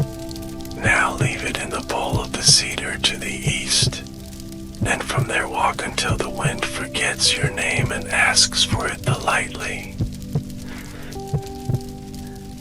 She rose with the coin cupped like a bird, crossed the small clearing, and found a hollow lined with resin that smelled like old honey. When she set the water down, the hollow hummed, and the cedar's rings widened by the tiniest mercy, a gift of room. Wind moved low between trunks, hesitant, as though it had forgotten whether it preferred leaves or open ground. A layer followed, and before long the grove opened into stony rises where lichens wrote their soft alphabets on granite, sentences whose grammar was patience. She climbed. Her breath kept company with the hill, and the hill adjusted its angle just enough that she never needed to ask her knees for apology. At the crest she found a field of standing stones, shorter than her shoulders, arranged in curves like the ribs of the whale. Between them grew small, hardy flowers the color of twilight milk, nodding as if counting prayers. A figure waited amid the stones, neither tree nor person, dressed in the evening of slate, wrist circled by rings of woven grass. It bowed with the gravity of snowfall beginning. We marked the intervals, it said, voiced like pebbles poured into a clay jar, so grief knows where to sit and where to rise. Alira stepped closer until the nearest stone touched her knee, cool through the cloth, speaking a temperature that felt like a word for clear. I was told to walk until the wind forgot my name, she said, and ask where a name rests when wind misplaces it. In the mouth of another, said the figure, and the stones made a faint ringing as a cloud passed, even though no sun had moved. Would you speak your name as if you were saying it for someone who cannot say their own yet? Alira closed her eyes. She did not push her voice. She let it arrive, small and round. Alira, she breathed, and the field received the sound without echo, the way a lap receives a sleeping child. The figure nodded. Good. Now take this stone, it said, lifting a flat piece no wider than a palm, and carry it until it becomes a note you can hum without moving your lips. When it does, place it where fear used to stand in you. She took the stone, heavy only because it contained so much quiet, and tucked it inside her cloak over her sternum. At once her breathing found a new room inside her, a chamber where Worry sat at a small table with tea and looked up, surprised to be addressed kindly. Thank you, she said, and the figure inclined its head until lichen brushed lichen. She descended the far slope into a valley where fog grew on stems, petaled and pale, and each flower released a soft sigh when brushed, like fabric shaken out in late afternoon. Here the air was cool and tasted of river stone, and somewhere below the surface a current moved without sound, happy to be believed in even unseen. An arch of woven reeds crossed the valley, not a bridge, but a promise that there can be one when needed. A layer walked beneath it instead of over it, and the reeds rustled a little lullaby as if to say thank you for not hurrying. On the far side, a small house leaned into a low hill, half door, half burrow, its roof grown in with time that brushed the ankles of birds. Smoke rose from a chimney that did not burn, but remembered the shape of warmth well enough to draw one. Inside, a woman sat mending a basket with thread made of river hair, her fingers quick, her face unremarkable the way a beloved path is unremarkable because it always arrives. She did not look up. I wondered when you would come, she said, and Alira felt her shoulders loosen, because being expected is a kind of rest.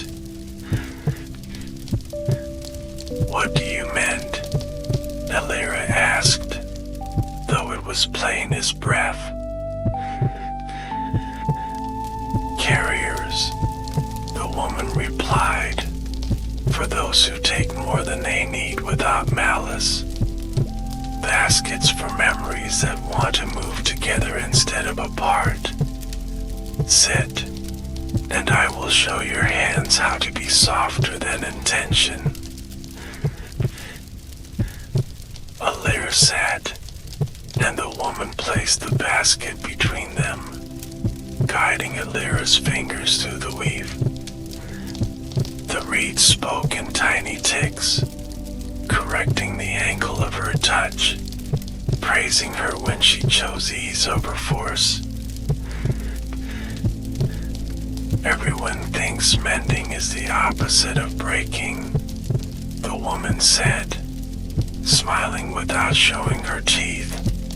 But mending is a kind of breaking on purpose, making openings so that what belongs together can find its way again. A while passed, and the basket grew round enough to hold a night's worth of listening. Alira set it on her knees and felt how the reeds remembered her touch and promised to be kind to whatever would be placed inside. Take this with you, the woman said, handing over a small bundle wrapped in bark cloth, dried moon sap. It sweetens bitterness that does not know how to end itself. Alira thanked her, rose, and stepped back into the valley of fog flowers, the basket light upon her arm. The northern growths deepened, and with them the feeling of thinness returned, now etched with a soft rasp, like silk worn by too much loving. She followed the rasp the way one follows a scent through memory, and found a grove of beeches whose trunks showed pale scratches not made by claw, but by a language that had forgotten its verbs. Alira set the basket down, placed her palm upon the nearest trunk, and listened. What came was not a story, but a list, a catalog of things left half done, of songs begun and then apologized for, of hands withdrawn just before the touch that would have completed the kindness. She breathed, and from the bark cloth bundle drew a sliver of moon sap, laid it in the basket, and waited, The sap softened into a gloss, and the basket's weave glistened, making a low sound like a mother remembering a refrain. Bring me what could not finish, a lyra whispered to the grove, and leaves turned to watch, and small breezes carried small hesitations like shy animals into the basket's curve. One by one they came, a note hung too long over a well of silence, a step that waited for a second foot, a sentence that purled like a fern because its end had not learned how to open. She did not force them, she invited, and in the inviting they chose themselves.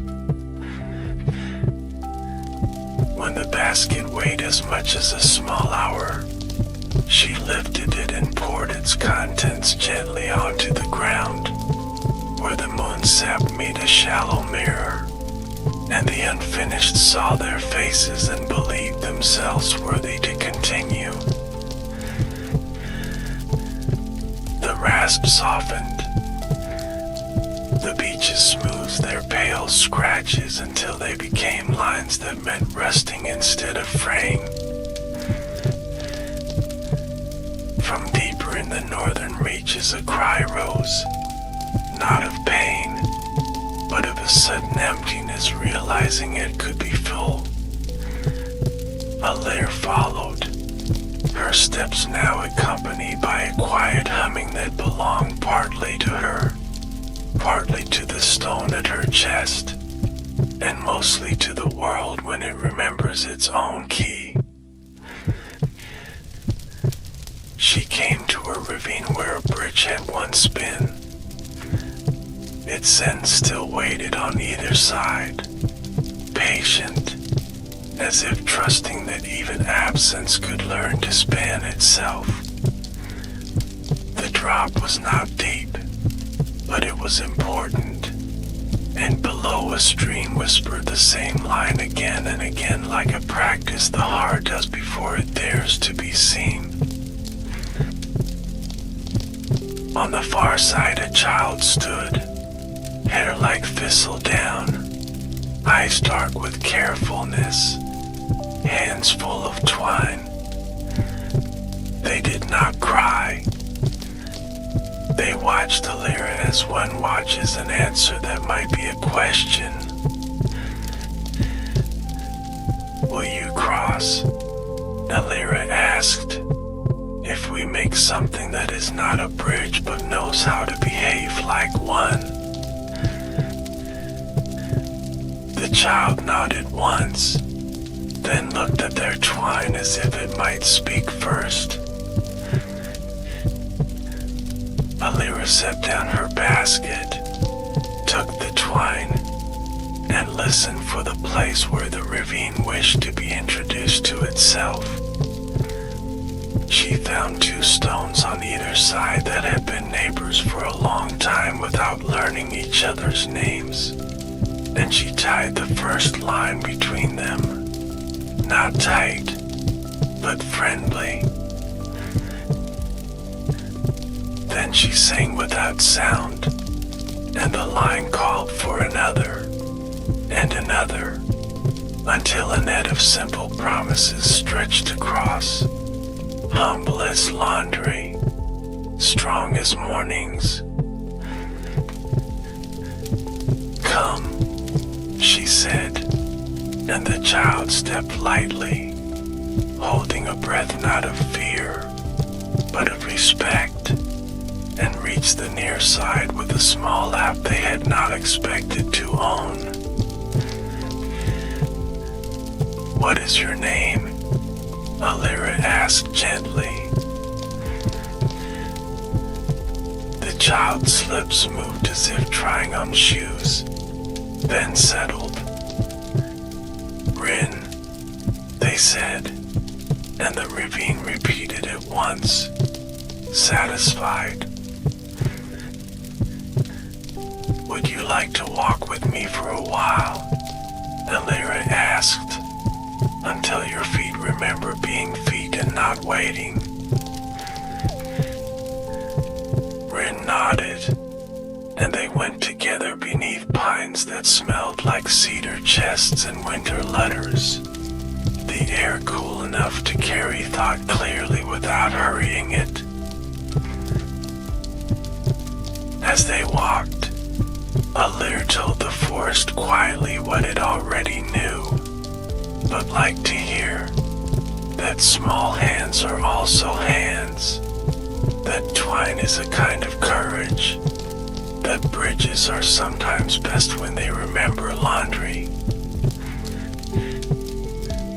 They came to a meadow where bells grew from stems, each one tuned to a kindness, and the wind played through them tenderly, not as a musician, but as someone brushing hair.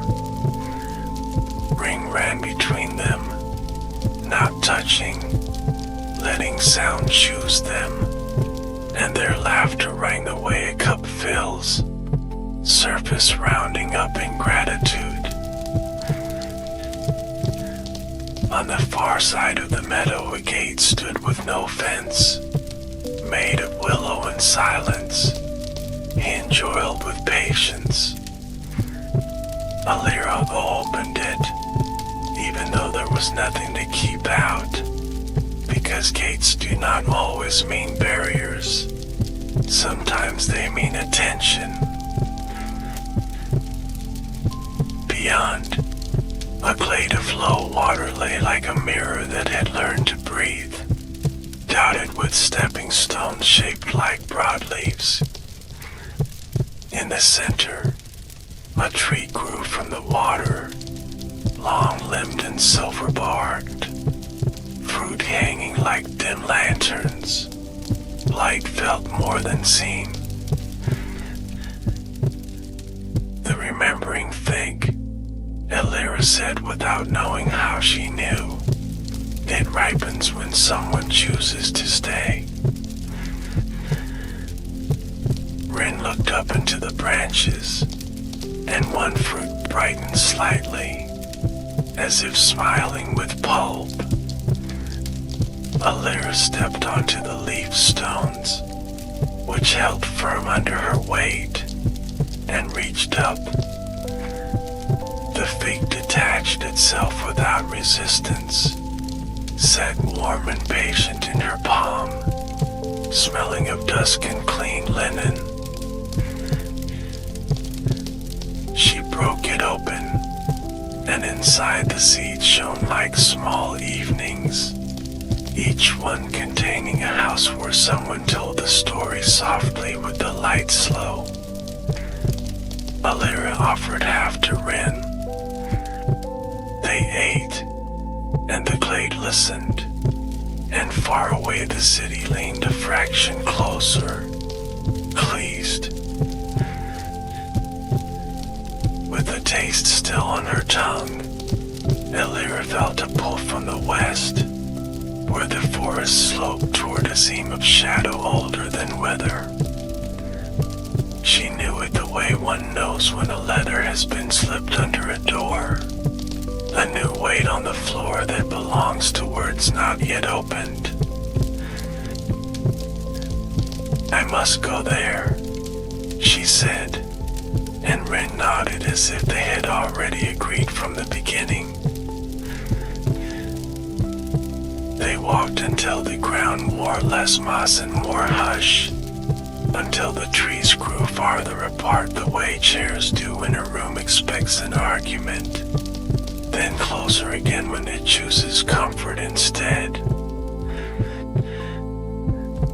At last they reached the seam, a fault where two kinds of listening met and had not spoken to each other for a very long time. On one side the air carried the perfume of rain that had confidence. On the other the scent of books that had not been opened because their spines were afraid of creasing. Alira set down the basket, placed both palms on the ground where the seam ran like a sleeping snake, and waited for the shape of the silence to show itself. It did, slowly, like frost growing inward from a window's edge, making patterns that were beautiful only because no one had asked them to be. This is where the old oak thinned, her mother's presence said from the leaves above, a tone halfway between prayer and recipe, where guardians became witnesses and witnesses forgot they were also hands. How do I thicken it? Alira asked, without making it hard. By asking for help, the presence answered, out loud, so the air can remember the shape of asking and be less shy next time. Alira swallowed, placed her stone palm over her heart, and spoke. Guardians of the listening oath, come sit with me at the seam. I have thread, and a basket, and a fig that taught me how to share a sweetness. Help me make the oath tender and strong at once. From across the grove forms arrived, not marching, not summoned, but wandering closer as one comes to a fire because the night is cool and stories have laid out blankets. Beings of bark and moth, of reed and loam, people with hair like grass seed and eyes like rainy windows, elders with hands that looked like maps to places that never moved. They sat. Alira set the basket between them, laid threads of silver light across knees and roots, and Rin placed the last of the fake seeds in a small circle so each seed could hear everything and be heard by everything. Let the oath be something that enjoys being kept, Alira said, and the seam warmed, as if a hand beneath the soil had reached up to meet hers. They wove without hurry, passing thread from palm to palm, tying with knots that wanted to be untied only by joy, humming a tune the bells back in the meadow might have written if asked. When they finished, the seam did not disappear.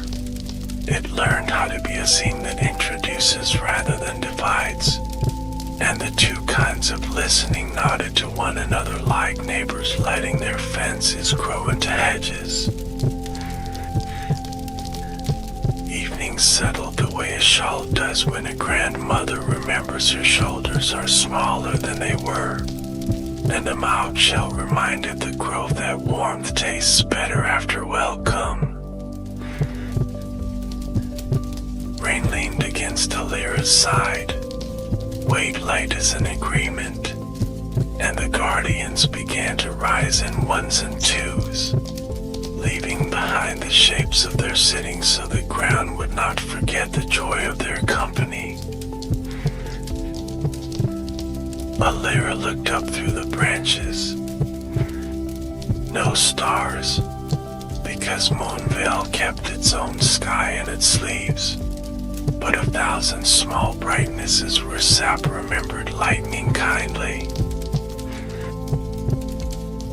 We should return to the city for a while, she said softly, to bring the news that the seam has become an introduction. Ring nodded, eyes already half closed, and together they took the gentlest path, the one that had learned their footsteps and laid out soft places in advance. By the time they reached the rude causeway, the towers were humming a chord that meant company, and small lamps of sleeping light have been hung along the balconies, each one dim as a sigh. In the low fountain square the veiled guides waited, their silk damp with dew that had practiced all evening to arrive just as they needed it. A lyric boat, and the city boat back, which is to say the scent of night citrus grew round her in approval. The northern groves breathed easier, she said, and placed the basket at the fountain's edge. Some unfinished things learned how to continue. A scene learned manners. Then you are ready to hear the deep names, the reed-voiced guide answered, and the air in the square leaned toward them the way a reader leans toward the next page of a book that smells like cedar and sleep. The deep names do not belong to mouths, but to breathing. The guide continued, you will not speak them, you will walk them, and the world will understand. A lyra's pendant brightened as if to say yes, and her stone palm hummed the quiet hum of the kettle just before it thinks of singing. Come at first hush, the guide added, when the city is most itself and least concerned with being seen. A lyre and wren were given a high bower to sleep, woven from branches that learned their names quickly enough that neither of them felt alone when turning. They lay listening to the slow heartbeat of the towers, to the small rustles of muff letters settling into vowels, to the far fountains low returning in waves like breathing a story. A lyra's last thought before sleep was not a thought, but a warmth resting its cheek against hers, and the night tucked them in as if folding a page hid the place a reader most loves. They woke at first hush, when the city's song was a low ribbon winding through the woven streets, when even the leaves seemed to breathe more slowly so the light could find its way. Wren rubbed sleep from their eyes with the back of a small hand, hair a soft halo, gaze bright as dew balancing on a blade of grass. A lyre felt the pendant warm and greeting, and the bower opened the scene to let them descend, stair by quiet stair, into the square where the low fountain kept watch. The veiled guides waited beneath an arch of living glass, their silk threaded with the faintest glint of blue, like daylight remembering its manners. Walk with us to the hushing gate, said the reed-voiced guide. There you will enter the corridors where deep names learn themselves by walking. They moved through avenues that exhaled coolness, past balconies where sleeping lights dimmed to make room for the hush, past windows woven from river patience, each pane a different plow. The hushing gate was no door, but a long breath held between two elder trunks, veined with set that pulsed in time of the city's heart. As Elira drew near, her stone palm tingled, and the gate answered by loosening the silence just enough to let them through. Inside, corridors stretched like gentle rivers, floored with woven bark that warmed to bare feet, walled with stacked leaves pressed into translucent panels where seasons slept like unbroken eggs. Breathe on the panels. The guide instructed, and name nothing. Let what knows you learn you again. A lyre exhaled, and her breath drew small spirals across the leaf panes, each spiral flowering into a scene that could not be looked at straight, only felt from the side, like a memory that does not wish to be startled. She walked, and the scenes kept pace, a field trusting shadows again, a brook taking smaller steps so stones could hold their stories, a child learning to hum before speaking so words would arrive softened. Rin's hand slipped into hers, a comfort that made the corridor brighter without changing the light, and the woven floor hummed in approval. At a turning where the hush grew deeper, a chamber opened like a held note, round and domed, with a single shallow bowl at its center filled with sand the color of sleep. Here the deep names gather, said the guide. Draw with your finger the path you walked when you became unafraid of not knowing.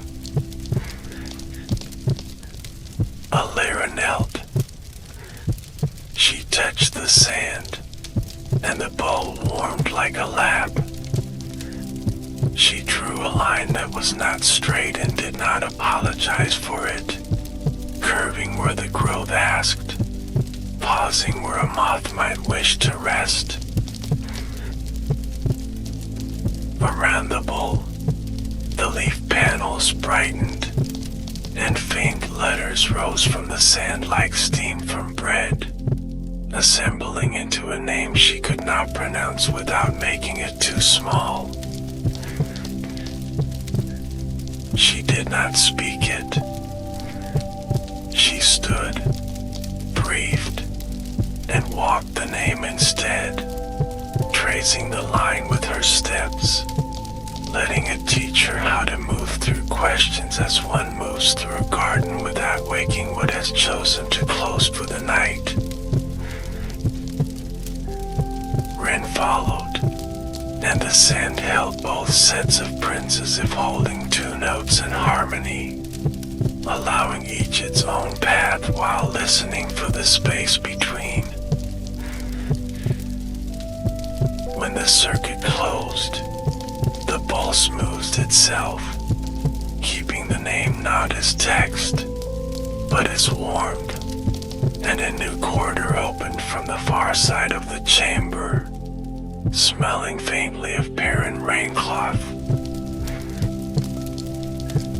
They entered, and the hush changed flavor, less like sleep, more like the first minute after waking when the dream is still kind enough to sit beside you. Here creatures padded in and out of sight, narrow foxes with ears like folded letters, owls whose feathers wore patterns of knitting, silver ants carrying buttons at moonrise. A stooped elder waited on a bench of braided willow, fingers ink-stained, eyes that could see through the front of the story into the room it kept behind. Keeper, they said, I tend the ledger of soft accounts, debts of kindness that long to be paid in gentler coin. A lyric boat, and the elder patted the bench, inviting. Rin sat as well, feet swinging, the ledger opening by itself to a page that smelled of candle smoke and tea leaves. Read nothing, said the elder. Let the page read you. The paper warmed in Amlira's gaze, and faint impressions rose, the gift of a fake split in a glade, A scene mended with neighbors, a ravine crossed by a net of simple promises. These entries are not asking for payment, the elder murmured. They are asking for continuation. Find 3 places that would like to go on, and give each a small tool for continuing. Alira closed her eyes, and the corridor offered 3 quiet alcoves like open hands. In the first, she set a cup that never ran out of patience, its rim warm as a forehead. In the second, she laid a needle threaded with mourning, so that any tear mended with it would remember to be softer where it had been strong. In the third, she placed a stone with a hollow in its center, so those who needed to speak could send their words through and hear them return rounder, less sharp at the corners.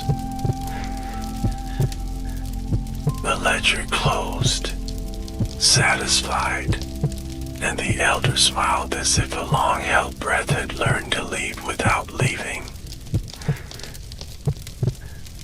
Go now to the Underlisten, they said, where roots speak in the tense of rain yet to fall.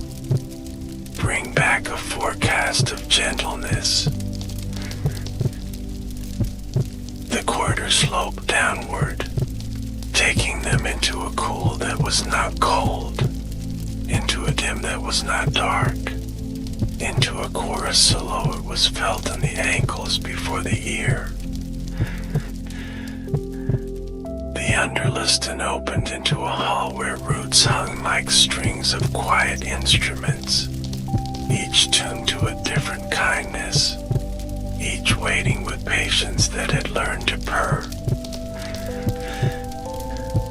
Touch 3, and let them answer each other, whispered her mother's presence. Alira reached up and pressed fingers to one root that smelled of riverbanks, then another that tasted like promise after a long day, then a third that felt like a shawl settling on thin shoulders. The hall thrummed, and the 3 tones braided themselves into a forecast that filled her lungs with a sense of rain that would arrive when no one needed to run for laundry, of paths that would dry slow enough for footprints to teach the ground where to be soft next time. Rin looked up, eyes bright, and Alira smiled without moving her mouth, the forecast settling in a pendant like a small weather sleeping. They climbed back toward the hushing gate, and the city welcomed them with the scent of warm bark and pear skin. The Veil guides listened as Alira shared the forecast by standing still and letting the tones travel from her breath into the square, and the towers answered by leaning the slightest grace toward the north, sending shade to places that had been too earnest with their brightness. Keeper, the reed-voiced guide said gently, the southern reaches are restless with remembrance, where stories gather but do not know where to sit. Will you carry a bench of listening there? Alira nodded, and the city grew a bench from 2 saplings who had wanted an excuse to be close, smoothing their bark where hands might rest, sending them with pine that knew how to wait. She and Rin shouldered the bench together, finding that it weighed less the more gently they held it, and they set out through an arcade of branches that formed a soft tunnel toward the south. The southern reaches met them with a wind that carried half-told tales, laughter cut short by memory of labor, lullabies interrupted by doors closing softly. They chose a clearing where 3 paths joined, and set the bench so that it faced all directions at once by not facing any, and the air sighed as if a place had finally learned its purpose. Let stories arrive in the order of their breath, Alira whispered, and she sat. First came a woman with hands that smelled of flour and river clay, who did not speak, but placed on the bench the weight of a day that had been too large and asked to be folded smaller. Alira folded with her, crease by crease, until the day fit into a pocket where gratitude could travel with it. Then came a man whose boots carried the memory of thin winters, who placed down a jar of nails and a handful of apologies for splinters, and Alira poured into the jar a teaspoon of the forecasted rain so that it would forgive more easily. Children arrived with pockets full of beginnings, and the bench learned to hold them without sorting, because sometimes the kindest order is none. As the day unwound without hours, the clearing brightened the way a face does when it discovers someone is listening without waiting to answer, and stories found places to sit on their own. Rain traced circles in the loam with a twig, drawing small labyrinths that promised every path would reach a center, and small lights rose from the lines like shy agreements. When the flow slowed, Alira stood, and the bench released a soft note like a bell deciding to be a pillow, and rooted itself gently so those who came later would still find it waiting. They turned toward the west, where the forest leaned into hills dotted with stones the size of sleeping sheep, and the air tasted of time and distant rain on slate. A path of light lichen led them to an old wall, half fallen, whose stones were held together by memory more than mortar. On the top course sat 3 crows dressed in evening, eyes bright as ink taking a deep breath before the page. We keep the proverbs that do not know how to finish themselves, caught the first, voice precise as a needle. And we peck gently at the ones that are too hard, said the second, until they remember softness. The third keeps the pauses, added the third, so that wisdom can arrive walking, not pushed. Alira bowed to the crows, and they bowed back, which looked like weather learning to be kind to laundry. Do you have a half-finished proverb for us? Asked the first. Alira considered, listening inward, and offered, "A bridge is strongest when," then stopped, smiling. The first crow cocked its head. The second arranged a small pebble with its beak, and the third held a paws out in both wings like a folded cloth.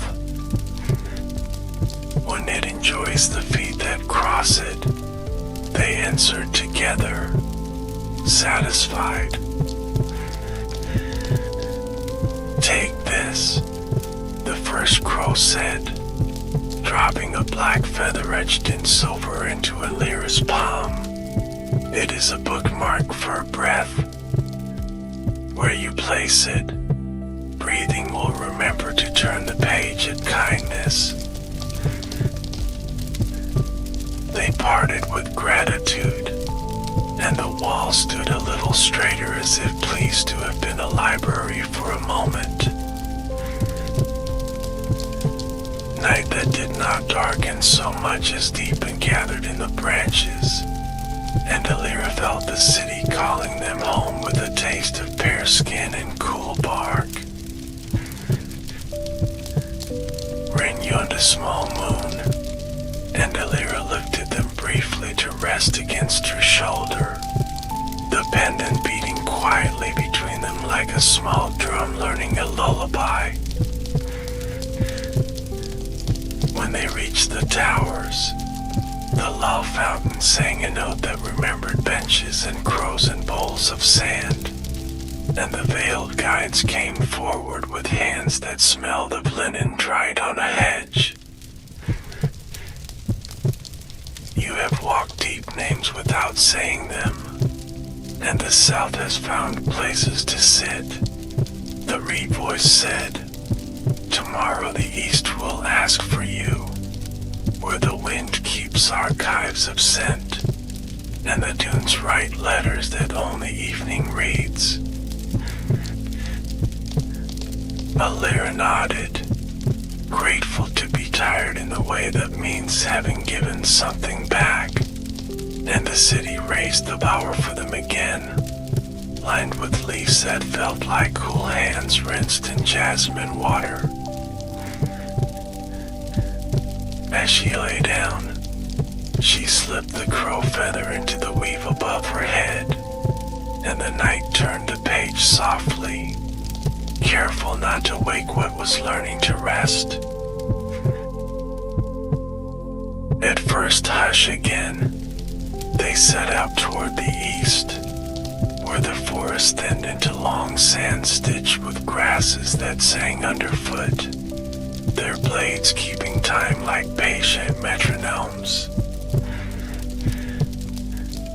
The wind arrived already reading, carrying notes of salt and distant resin, pollen from flowers that opened only for listeners, and the faint spice of dunes warmed by old sunlight.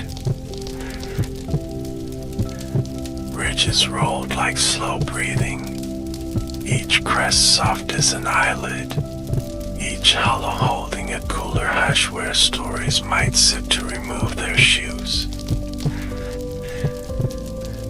They found a tent grown from reed and silkweed, its ropes plaited from songs, its stakes coaxed into the sand by praise instead of force. Inside sat a woman with hair the color of parchment just before it is written on, her wrists circled with bangles that sounded like distant rain on a canopy. I am the archivist of scents, she said, keeper of the invisible library. I file breezes by what they remember, and I release them when a place forgets itself. Alira bowed, and Ren sniffed the air with a solemnity that made the archivist smile like a wick catching light. What does the East ask? Alira said. Wow, the archivist answered, and the tent dimmed kindly at the sound. A wind that once carried kitchens and letters, that now stumbles with too many instructions. How can we make its path simpler?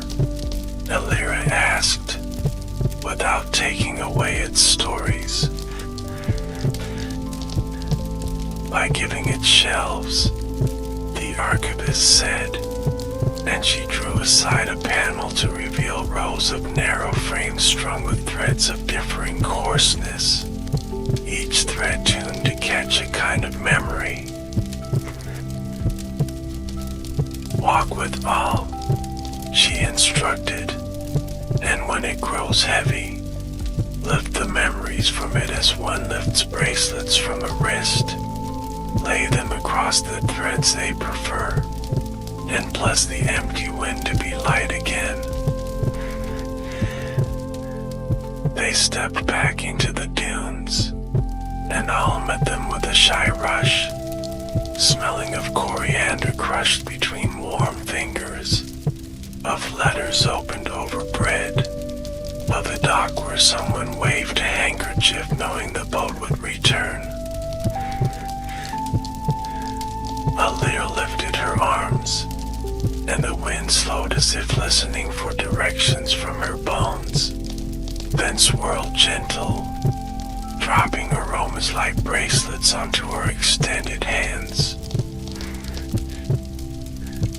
She sorted by tenderness, not by type, laying kitchen warmth on a thread that hummed like kettle lids, setting letter paper on a filament that tasted of gum and patience, hanging harbor farewells on a cord that sang of returns. Rain cupped small fragments of spice, releasing them in breaths so the dunes learned the recipe of gentleness, and all lightened, brightening to a clear salt that carried bell laughter without making it sharp. Thank you, the archivist said from the tent's entrance, her bracelets responding with a soft rain of approval. The east will sleep easier. As the dunes exhaled, a letter lifted from the sand and hovered, unsealed, asking for a reader. Alira opened it with both hands and found no words, only a scent that was her grandmother's kitchen the year she learned to listen to time. She laughed softly, and the letter folded itself into a bird, landing in Rin's hair and becoming a pin of quiet paper. By the time they turned back toward the heart of Moonvale, the dunes had written a new page with their backs, and the page read, "We remember by leaving space for arrival." They walked beneath branches that reached like unhurried tides, and the city met them with lamps barely awake, a hint of pear again, and the soft staccato of muff letters settling into consonants. The Veil guides listened to all that did not need telling, and told Alir gently, "The west wants your feet at twilight tomorrow, where cliffs keep the geography of echoes, and waves practice patience against a ledger of stone." Alir nodded, feeling the map of Moonvale draw itself more clearly in the room behind her ribs, each direction a chapter that preferred being read slowly. They slept, and sleep tucked them in with the crow feather and the bookmark of breath, turning the night as one turns a quilt to the side that best fits the weather of dreaming.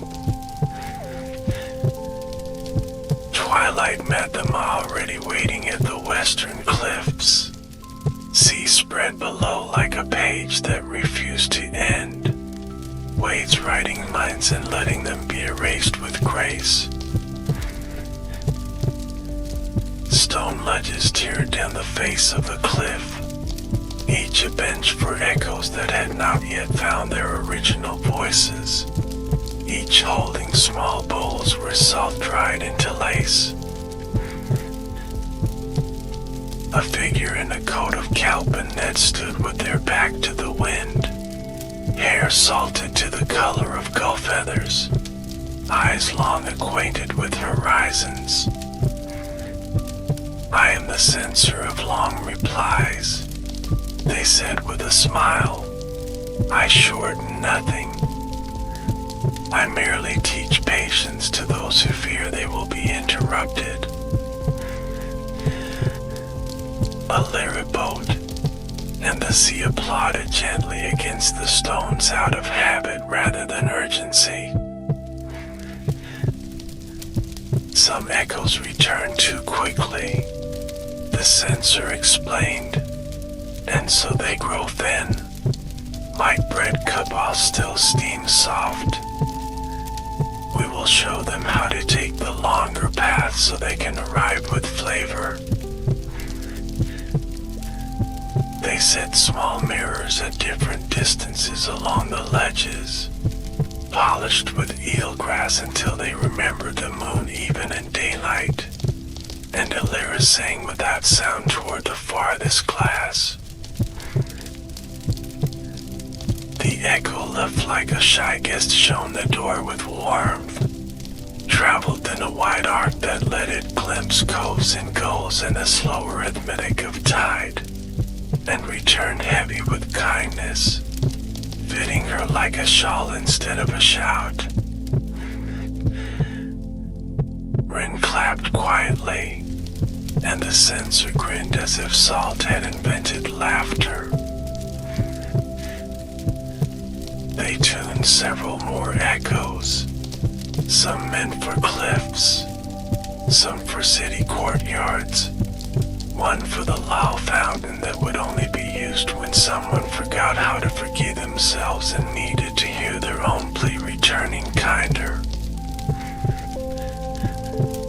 By the time the first stars woke behind leaves, the sea had deepened to ink that knew how to be read by touch, and the wind smelled of rope, lemon peel, and letters that would arrive on time.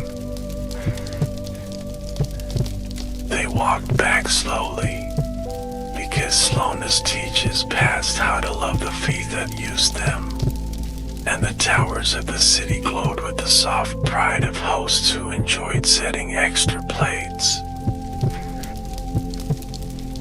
In the square, the veiled guides arranged seats that were more suggestions than furniture, and beings from each direction gathered without announcement, bringing the day's new gentlenesses like dishes to share. Alir felt the weave beneath everything hum, her pendant moving in small circles of warmth, the crow feather steadying her breath between sentences she did not need to say. Her mother's presence stood near the edge of the square, bright where the night stroked it, quiet where the city's hush leaned. You have walked the compass, the presence murmured, north softened, east sorted, south seated, west unhurried. Now the center asks. Alir felt it then, a call rising from the heart of Moonvale deeper than roots, older than weather, asking not for a task, but for company. She took Rin's hand, and the square opened a path that was not a path so much as a consent, leading between towers that bowed, through porters that kept their hush for later, into an avenue of elders whose bark had learned to be soft without losing strength.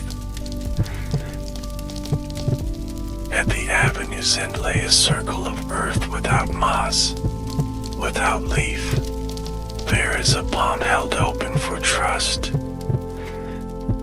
Above it, the canopy made a small round window where the forest's private moon looked in like a friend at a bedside.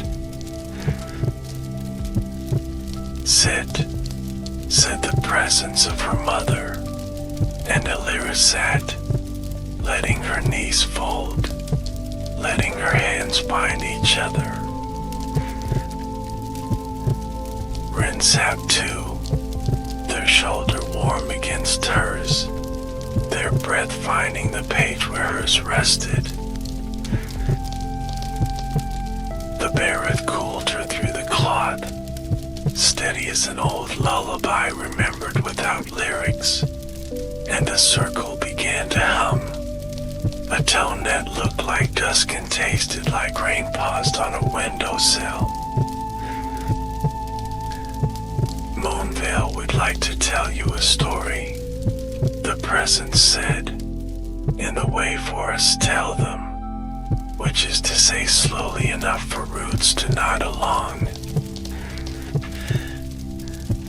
Alira closed her eyes, and the story rose on the inside of her ribs like steam, a warmth that formed rooms, each room lit by a memory that did not insist on being seen. It began with the time before names, when listening was the only language and everything spoke it as easily as water speaks shoreline, and continued into the first oath made between leaf and hand, when people promised to walk lightly not out of fear, but out of fondness. It told of years when the oath ended, not because of malice, but because of hurry, and how hurry is a fine tool that forgets it is a tool when it is praised too much. It told of keepers who came before, some who carried stones, some who carried looms, one who carried only a pocket full of pauses and taught an entire valley to breathe between questions. And then it rested, not because the tale was done, but because resting is part of telling. Alira opened her eyes, the circle still warm, the private moon still patient, the city a quiet ring beyond. What does the center ask? She whispered, though she already suspected the shape of the answer. For you to stay, the presence said, in the way that means you can go and still be here. For you to become a room within which others remember themselves gentle. Alira listened to her own breath, and it sounded like yes said without sound, and the circle brightened, and the elders rustled the way shawls do when they approve, wrinkling their head against her arm, and the pendant hummed the low thread that found the loom again in the hall of arches, and the weave widened once more to include the promise of the sitting. The circle's warmth lingered beneath Alira's knees, and the city's distant lull braided itself with the hush of leaves until the two were one thread, easy to hold, unwilling to fray. Wren's breathing steadied against her arm, small and sure, and the pendant's glow found a quiet that was not absence, but a fullness finally seated. Stay as you are staying, her mother's presence murmured, and the center will remember the shape of your yes. A breeze traveled through the elders with the confidence of a well-learned path, carrying scents of bare skin, time roofs, and rain that knew when to pause at thresholds. Far off, bells in the meadow answered with a kindness meant for mouthed letters, and the lull found and turned one more page without tearing. Alira closed her eyes again, palms open over her knees, and the circle spoke once more, not in words, but in textures of rust. This was not a summons, not a trial, not a task disguised as a blessing, only an invitation to keep company with a living thing learning to be gentle with itself. She let her breath fall into step with a deep pulse beneath the soil, the old arithmetic of sap and shadow, and a map unfolded inside her slowly as lace dries, revealing the smaller pets that connect smaller rooms to a larger home. When she opened her eyes, the private moon had shifted by the width of the fingertip, enough to silver the edges of bark and show the grain of night. Rin blinked up at her, sleep heavy and kind, and Alira smiled with the part of her that had learned to be a room others could rest in. "Come," she whispered, and together they rose, leaving the circle warmer than they had found it, as if a friend had been tucked in with another blanket. The path back to the square unrolled without asking for feet, a ribbon of agreement through trunks that leaned like listeners, and the towers received them with light turned low for comfort, not display. Beings gathered in small constellations, bark-robed guardians, reed-voiced guides, moth-bladder keepers, crows dressed in evening, the archivist of sense with wrists that drizzle drain, the censor of long replies smelling faintly of rope and lemon. They did not ask for speeches, because speeches sharpen edges, and a night preferred roundness. Instead they shared breathing, shared glances like quilts, shared the small weight of a day that had chosen to be kind wherever it could.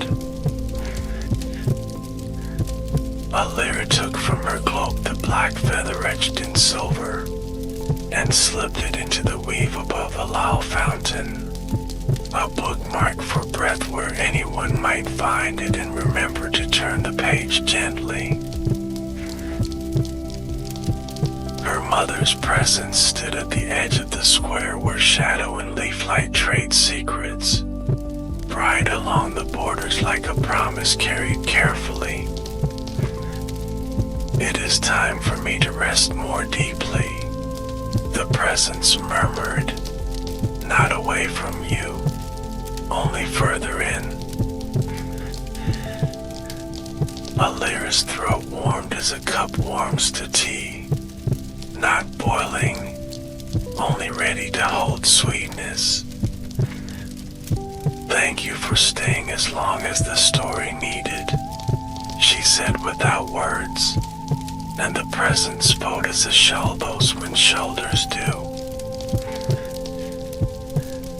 A hush like velvet passed across the square, and the presence softened into the weave of the towers, the patience of roots, the mild slope of paths that remember kindness, until it was everywhere and nowhere, like the taste of pear after the last bite.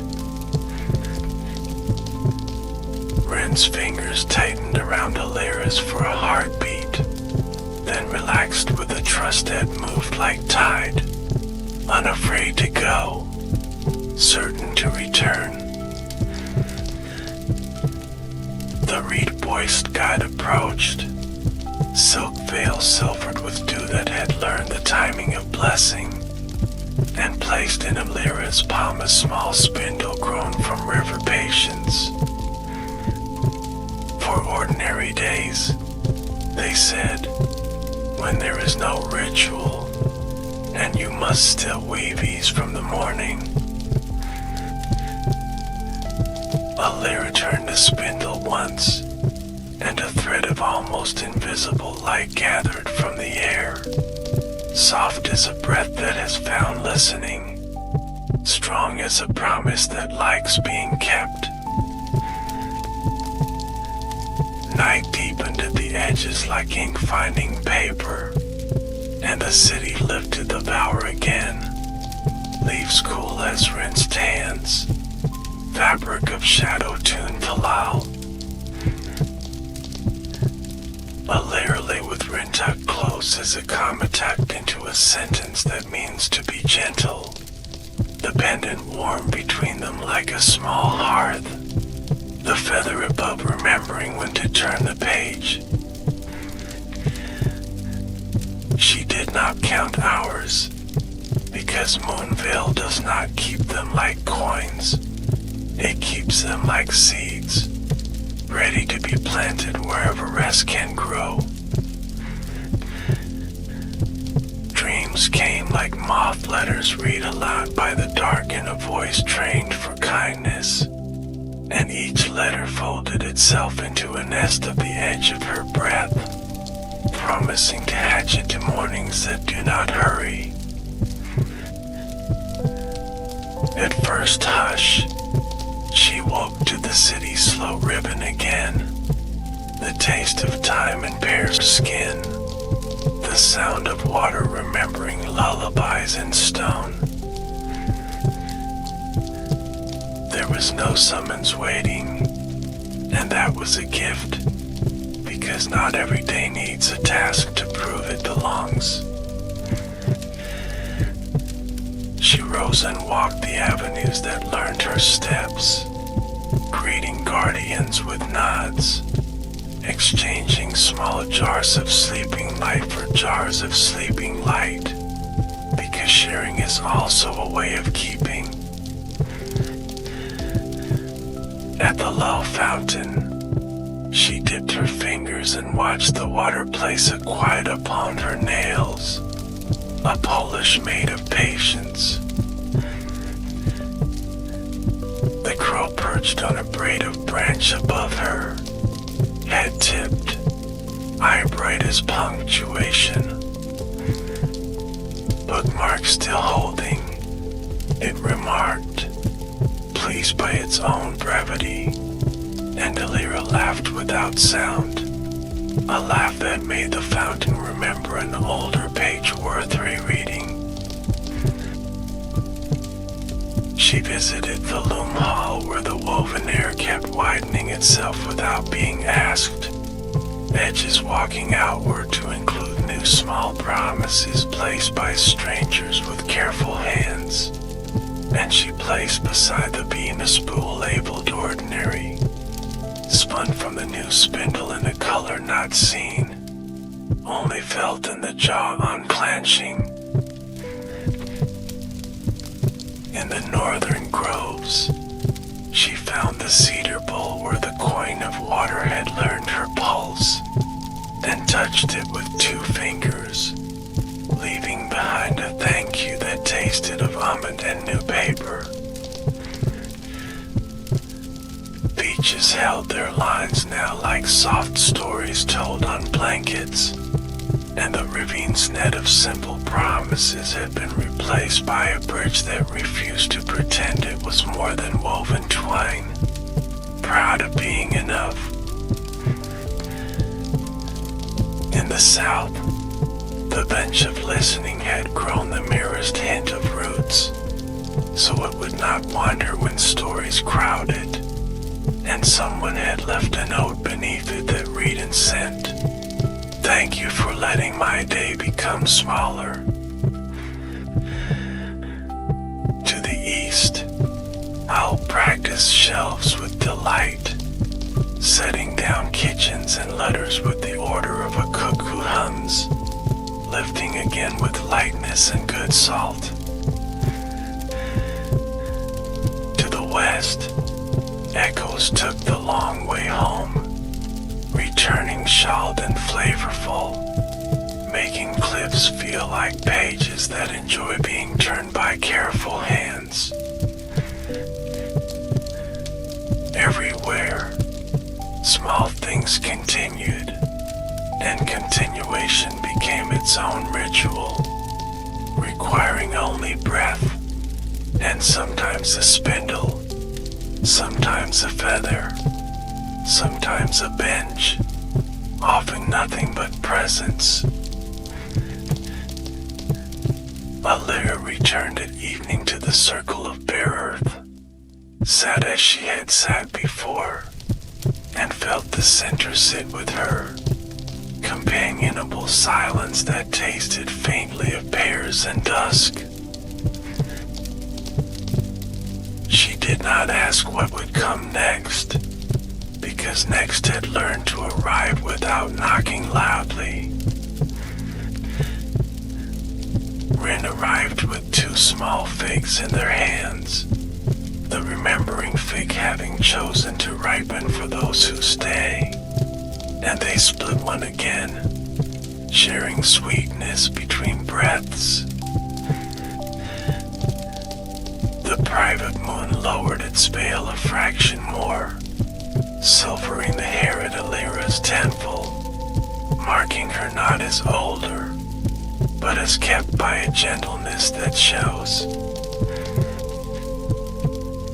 Will we always live here? Rin asked in a voice that treated the night like a pillow. Or will we travel as echoes do? Alir listened, and the answer rose like steam again, unhurried. We will live in the way bridges live, she said softly, in place, and wherever feet remember us. Rin's smile was an exhale, and they leaned their head to her shoulder while the elders rustled their approval, shawls adjusting, roots settling their quiet.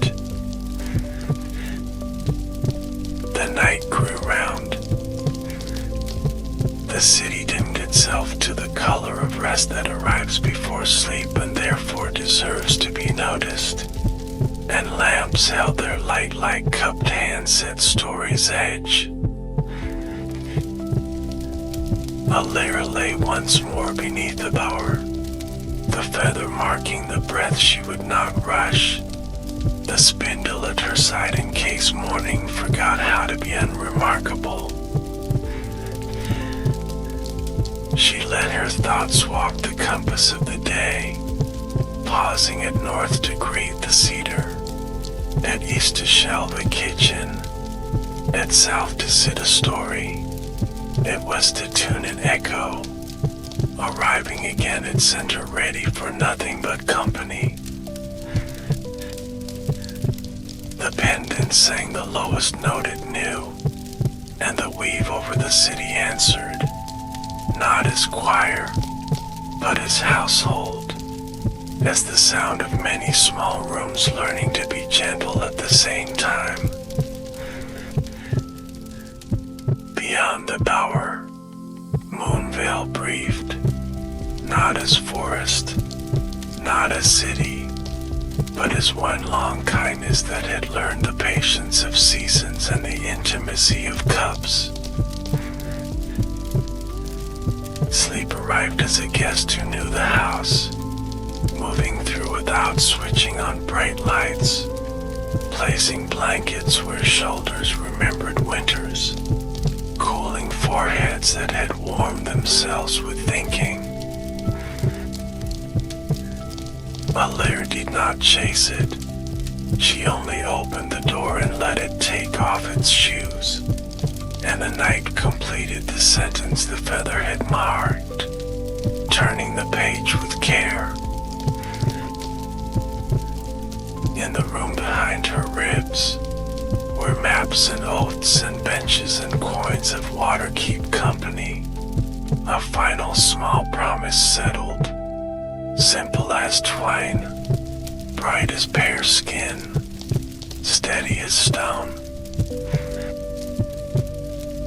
Tomorrow would come like a page already softened at the corner, and she would rise to the unremarkable work of keeping gentleness in circulation, which is to say, she would breathe and listen and stay.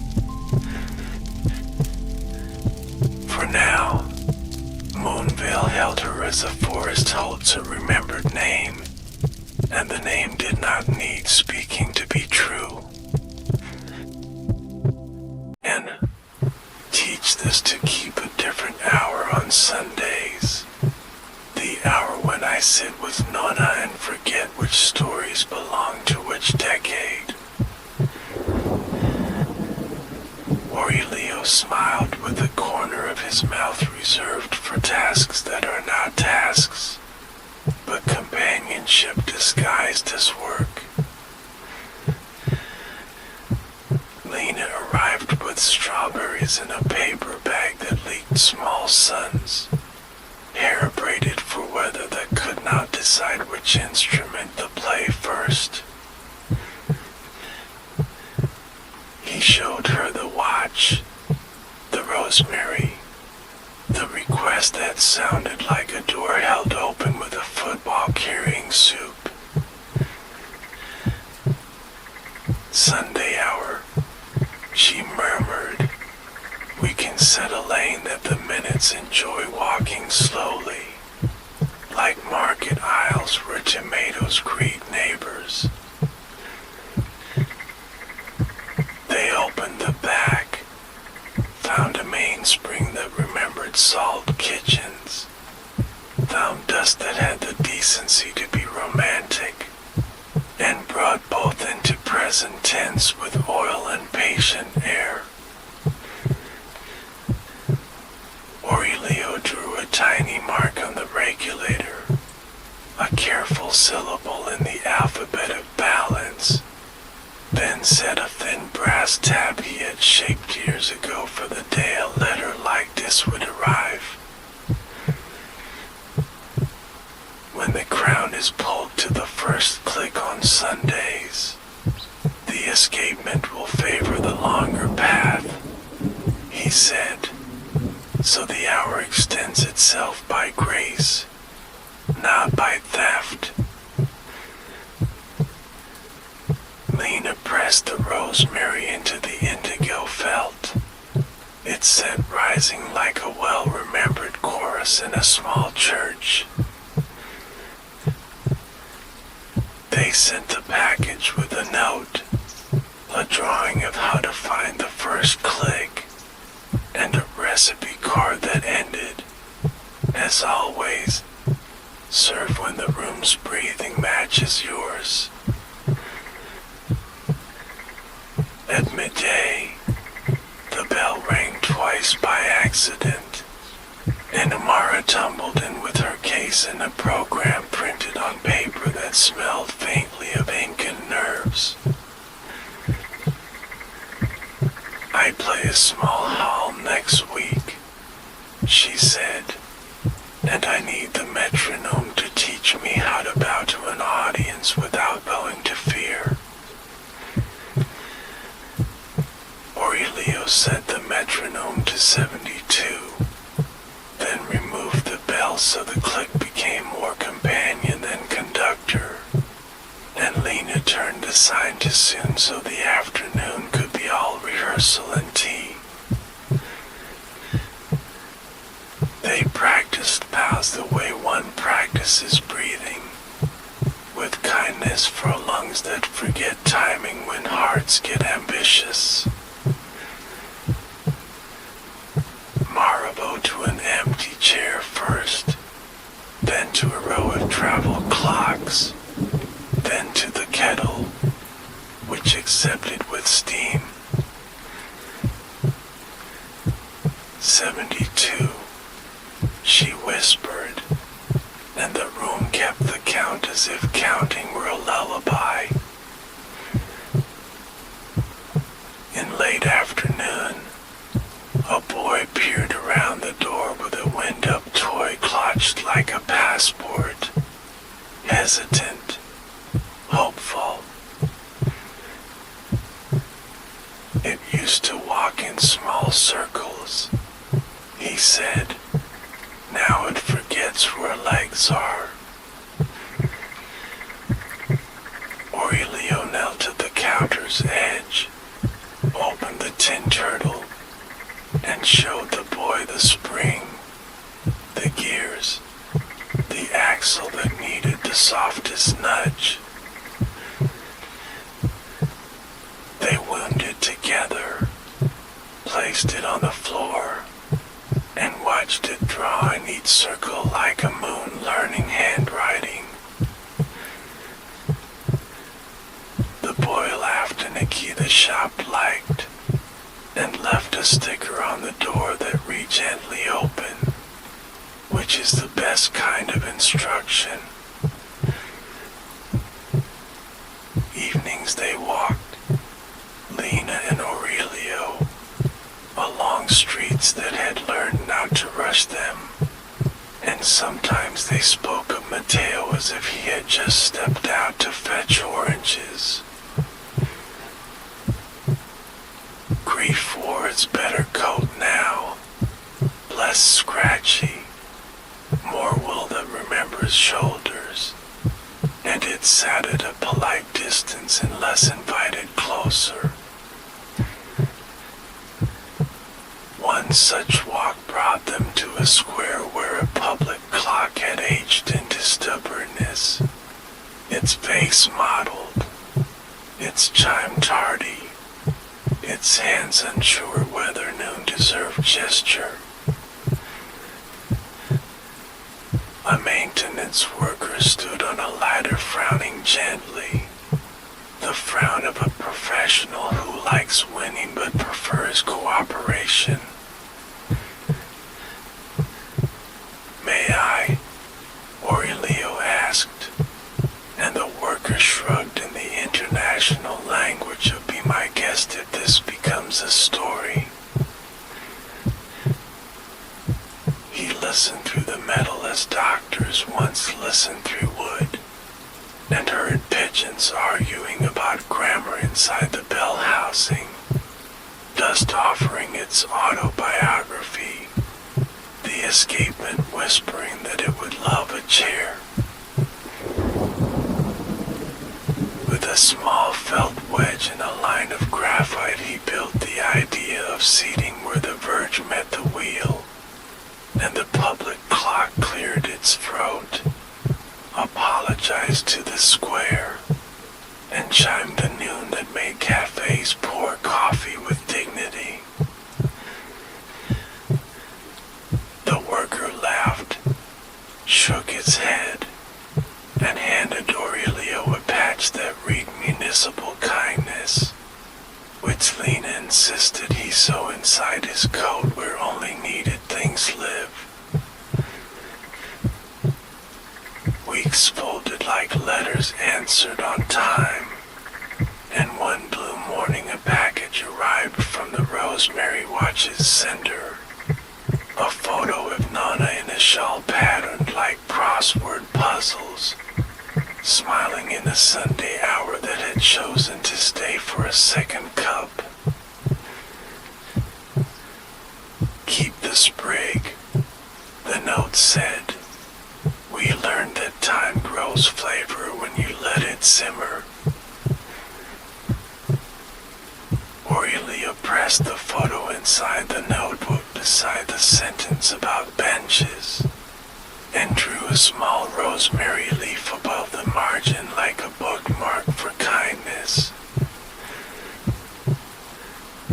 On an evening Rain rehearsed, Adrian returned wearing a coat that had learned humility from drizzle, hands empty of cases, eyes quiet, springs, levers, a balance like a coin deciding whether to land on grief or going on. All lay quiet, but now dead, only waiting for someone to ask a better question. He placed 2 fingers lightly on the plate, let the beating in his own wrist become the metronome, and the gear train answered with a tremor that felt strangely like recognition. Aurelio Marin had a gift he did not advertise, the sort that does not look good in a shop window, the the sort that makes you step back from parties. When he wound a clock for the first time, he tasted the moment that had stopped as surely as a sommelier tastes whether in a wine, the room, the season, the word said too loudly or not at all. He tasted Sunday, the lemon cleaner on a table, the kettle that did not whistle, and a doorbell's single circle of insistence. He found 2 teeth on the third wheel worn not by friction, but by a hesitation that had been fed for years, the way ivy eats stone in slow cursive. He cleaned the teeth with a brush of sable and stubbornness, polished the pivots with paper so fine it claimed to be air, and aligned the palette so the escapement could forgive itself for being a gate. When he let the balance go, the clock ticked twice, then refused, like a widow at the threshold of a dance hall, trying not to apologize for staying. Where is the chair for the promise? He asked the empty shop, and the empty shop, as it often does, answered by becoming less empty. He drew the notebook from the drawer, the one with the leather cover rubbed shiny in the corners, and opened to a page headed with a line he had written on a night when the clock said all paused like this: If time will not pass a threshold, build the threshold a bench.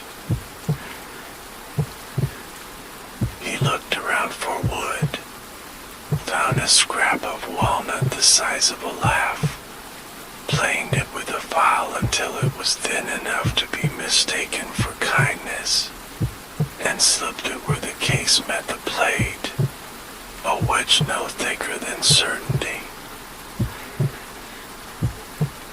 The balance trembled, then began, a steady tick that felt like a small room learning to breathe again. He set the hands to 12, which is the minute he has always chosen when he wants time to believe it is new. The night folded its edges, and the rain finished speaking. By morning, the mantel clock kept time with the humility of a person back at work after a funeral, and Aurelio brewed coffee so gentle it apologized for being hot. The bell rang at 10, and Lena stepped in with that same careful arrival, as if she hated to interrupt the act of keeping. It runs, she said, not asking, knowing by the way the shop had chosen a tempo. It runs, he agreed, but there is still the promise, and I don't know where you want it to sit. She looked at the clock the way you look at a photograph you didn't take, and reached for the key. Aurelia placed his hand over hers,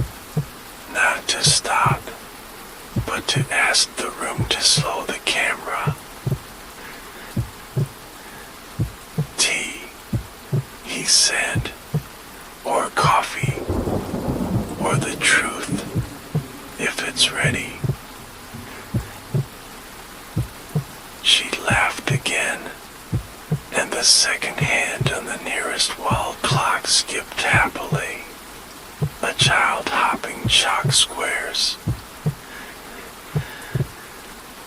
Coffee, she said, truth after.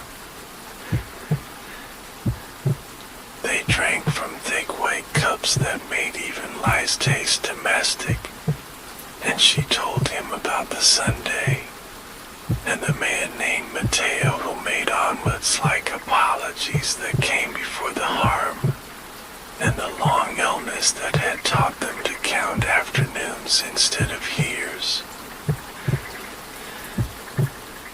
When he closed his eyes, Lena said, "The clock made a sound like stepping off a bus in the wrong neighborhood. Rude and very final."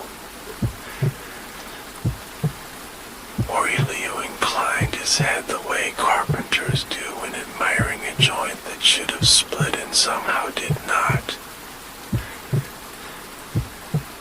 "He promised me he would not make me late for anything ever again," she said, and I think the clock believed him too literally. Aurelio let silence take its seat, and the silence behaved, folding its hands in its lap. "What do you want your time to do now?" he asked. "Not tomorrow, not next year, now." Lena stared at the mantel clock until the reflection of her face in the glass lined up with the Roman numerals in a way that looked like a new alphabet. "I wanted to keep him close enough to hear the kettle when it finally sings," she said, "and far enough that I can cross the street without bringing him to the other side." Aurelio nodded, because some orders cannot be written on paper, only on air. "Leave it for one more night," he said. "I'll set a chair at the half hour, and a window at the quarter. You'll only have to open whichever suits the day." She narrowed her eyes, the way people do when testing a bridge with their foot. "All right," Lena said, and pinned a note to herself in her phone, because paper had been unfaithful lately. When she laughed, the bell rang the same single vowel, and outside the rain decided to study elsewhere. Aurelio set to work, not with screwdrivers first, but with chalk and a small brass compass that had once belonged to his mother, who could make flour keep time well enough for bread to arrive exactly when it was needed. On the backboard of the case he drew two small arcs, one at the half, one at the quarter, and inscribed in each the same untranslatable symbol his mother had embroidered into his winter scarf the year the river froze and refused to admit it. He oiled sparingly, like someone salting advice, never more than needed, never in the wrong kitchen. At midnight, the city's clocks paused again, and this time Aurelio paused with him, a courtesy. On the second intake of the city's breath, he whispered into the mantel clock a sentence in a language peers remember from when they were stiller, and let the balance fall.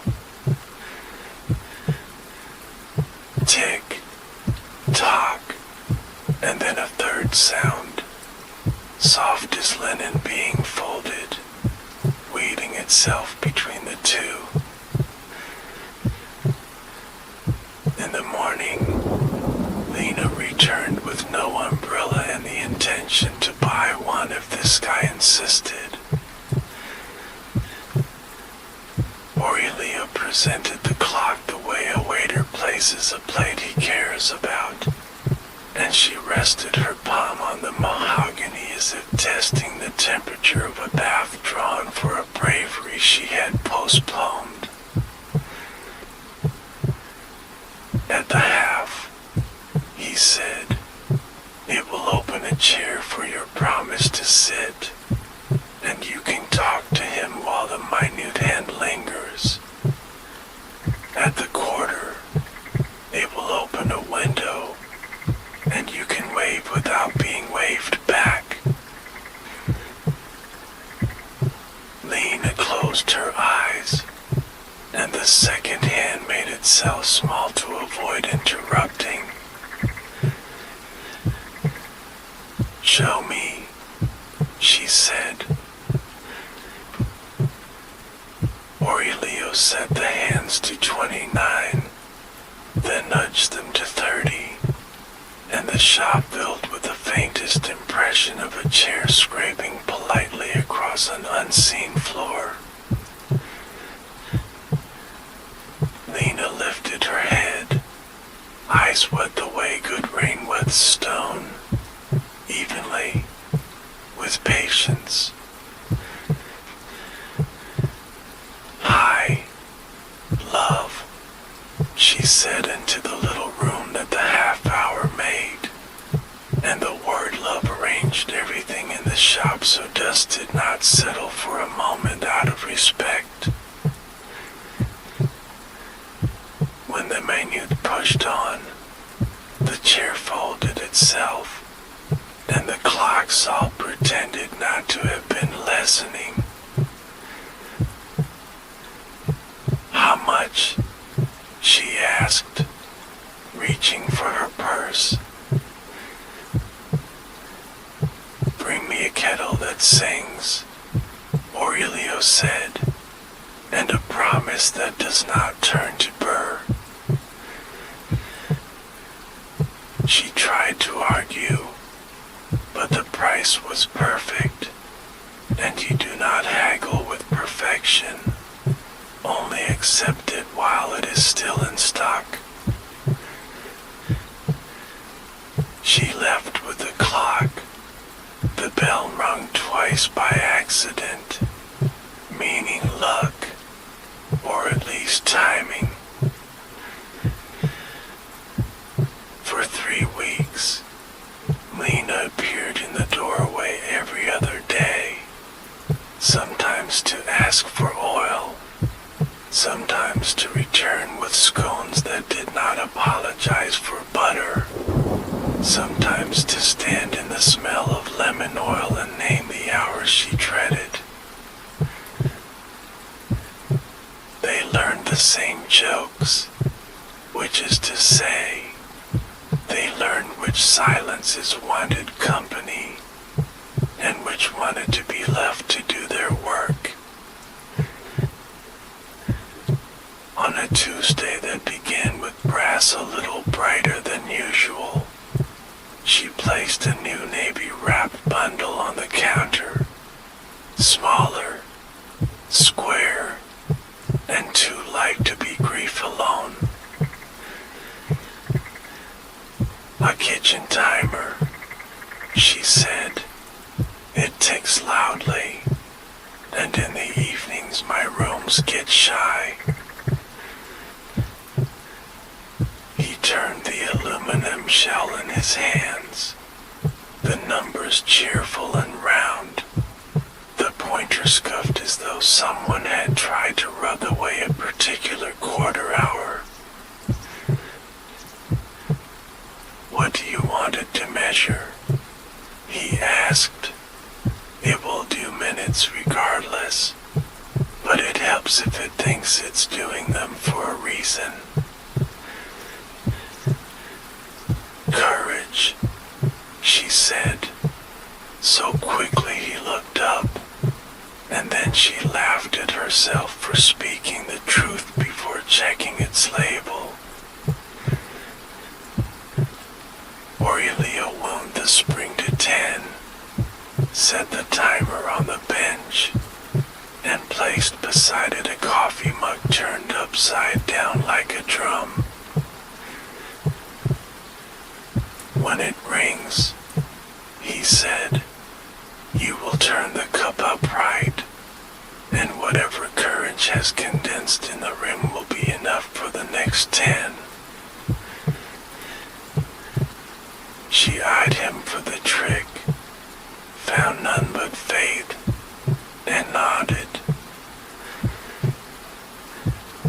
The timer ticked, a little too proud of itself, and in those 10 minutes they talked about Mateo's omelets, about the way sunsets in this city prefer brick, about how clocks in waiting rooms often lie so gently you forgive them for keeping you brave.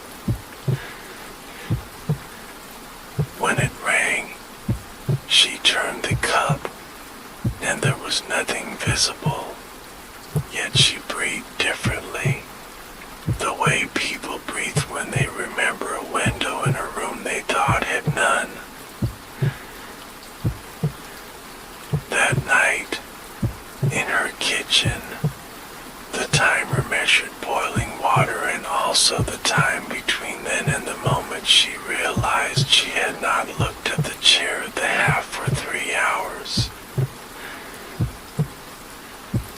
The kettle sang, not loudly, but in a key that fit her hand.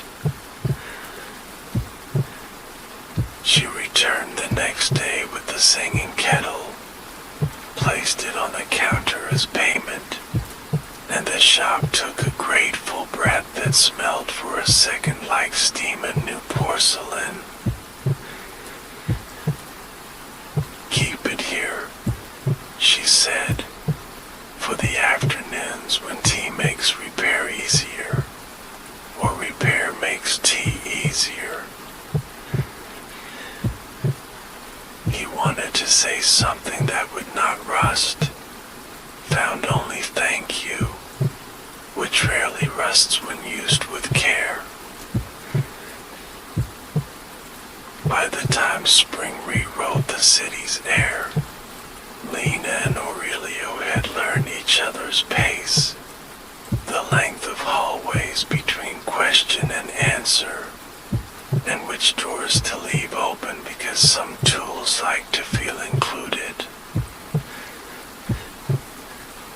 One evening, just after the shop had chosen its softer light, Lena stayed as he closed, and they listened to all the clocks attempt a consensus about night. Would you walk with me? She asked, at the hour when the city holds its breath. He looked at the door, at the blind, at the bench, at the kettle, and hung the sign to say soon. They walked along the river where the bridges like to pretend they were violin bows, pulling a music from water patient enough to be strings. Lena stopped beside a lamp that had learned to be kind to moths, and turned toward him with the steadiness of a person counting out loud for a friend learning to jump. I don't want time to hurry us, she said, and I don't want it to stall. Aurelio took her left hand, the one with the tiny scar below the thumb that matched his imposition if not the reason, and pressed his palm to hers. Then we let it keep us, he said, like a book you don't finish, because finishing is not the point. Somewhere struck the hour with the gentle confidence of a choir that has practiced in kitchens, and the city did not pause this time, because not every important moment needs witnesses. They walked until the bridges turned to shadows, and the river took the color of ink diluted by patience. Aurelio stopped at a railing worn smooth by evenings like this, and Lena leaned beside him, both of them listening to traffic draw soft lines on the far bank as if a pencil had learned restraint. "What did you want to do before clocks?"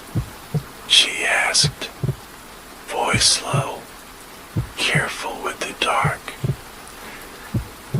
"Or did you always want to mend seconds for a living?" He considered, the way a craftsman considers a drawer whose handle has never once squeaked, and then he smiled, a smile that preferred corners to fireworks. "I wanted to build a bell that never rang unless someone needed courage," he said, "so it would be mostly silent and very faithful." Lena's laughter passed through the lamplight like warm tea through china, thin walls, a larger comfort. "Maybe you already did," she said, glancing at the hand still nestled in his, "and forgot to sign your work." He looked at their joined hands as if they were two gears newly meshed, surprised by how little polishing they required, and let the silence ring on their behalf. They turned back when the lamps softened to a more domestic glow, streets gleaming as if the city had just washed its face with rain kept warm for this purpose alone. At the shop door the bell restrained itself, then gave a single syllable of welcome in spite of restraint. Inside, the clocks held their better posture, tidy as hymnals on a shelf after a service that ended in good weather. Lena touched the mantel clock's polished flank in passing, not to test, only to greet, and the minute hand behaved like a dog that has learned sit in a generous home. "Tomorrow," she said, "I bring time bread, and the timer that measures courage gets a holiday." "Tomorrow," he agreed, and the bell blessed the plan by not ringing as she left, which is a deeper kind of consent. When he was alone, Aurelio reset a travel clock with a case like a wallet, listening to the small stubborn ticks that sound like people clearing throats before speaking honestly. The room breathed the way workshops breathe after a good day. Nothing racing, everything finishing the sentence it had already started, and he wrote in his notebook a single line. "If two hands are held at the hour, let the minute be the bridge." In the weeks that followed, the city practiced a new habit, pausing for a breath at unremarkable times. 2:17, 9:03, without explanation. People call a soft second, used it to put down grocery bags without bruising fruit, to kiss a forehead without waking its thoughts, to name a worry and leave it outside like an umbrella. No one knew where it began, except possibly a clockmaker who kept poor track of miracles, and a woman who brought scones that refused to apologize. On a Thursday, a man in a charcoal coat entered Aurelio's shop, the sort of coat that pays attention to itself, and set down a travel case longer than his forearm, narrower than his patience. Adrian Vale, he said without waiting to be asked. Antiquarian, collector, occasional patron of neglected excellence. Aurelio inclined his head in the diplomatic angle used by men who repair both watches and talk.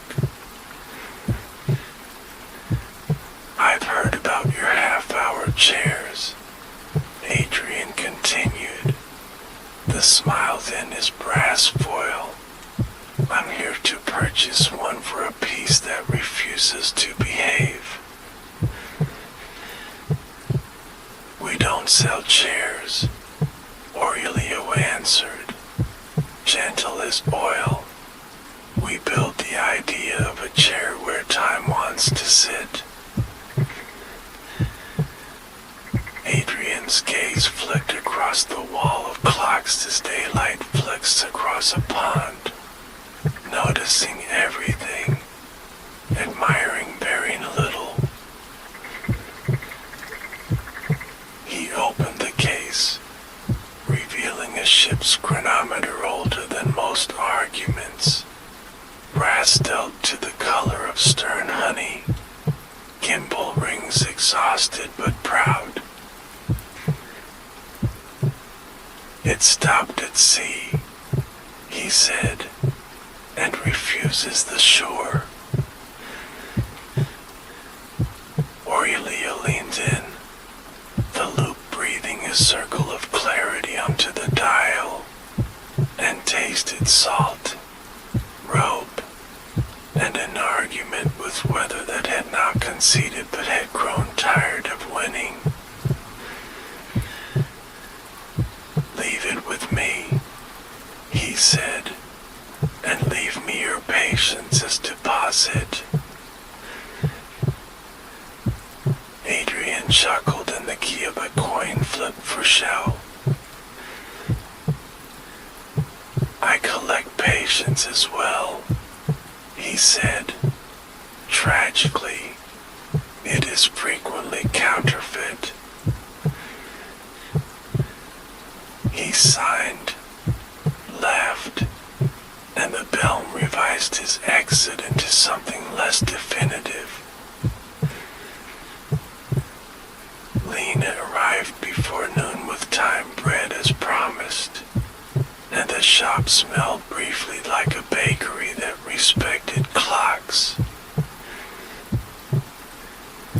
A collector, she said, after listening to the story, which rarely means collector of ease.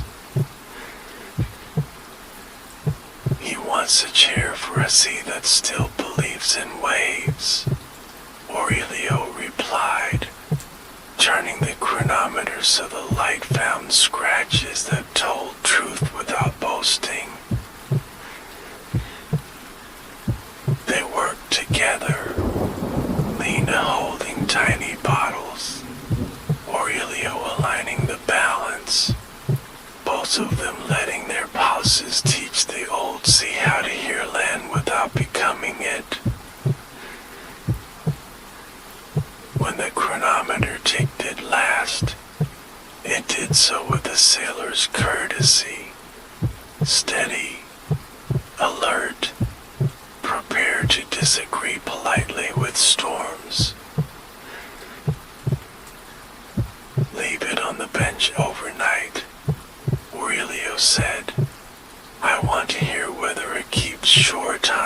city holds its breath at 2:17. They ate time bread at the back table, crumbs making small maps that even fingers respected, and the kettle sang in a voice that had learned when to be soft. After closing, Aurelio wrote again in the notebook a list of benches he had built that were not wood, not brass, but clarity arranged into places where fear could sit without knowing. He did not notice the shadow outside the blind, the patient shape of a coat that counts the seconds until the lock repeats itself. Night drooped kindly, and the soft second arrived at 9:03, sliding its palm across the city's brow, soothing the crease that commerce draws.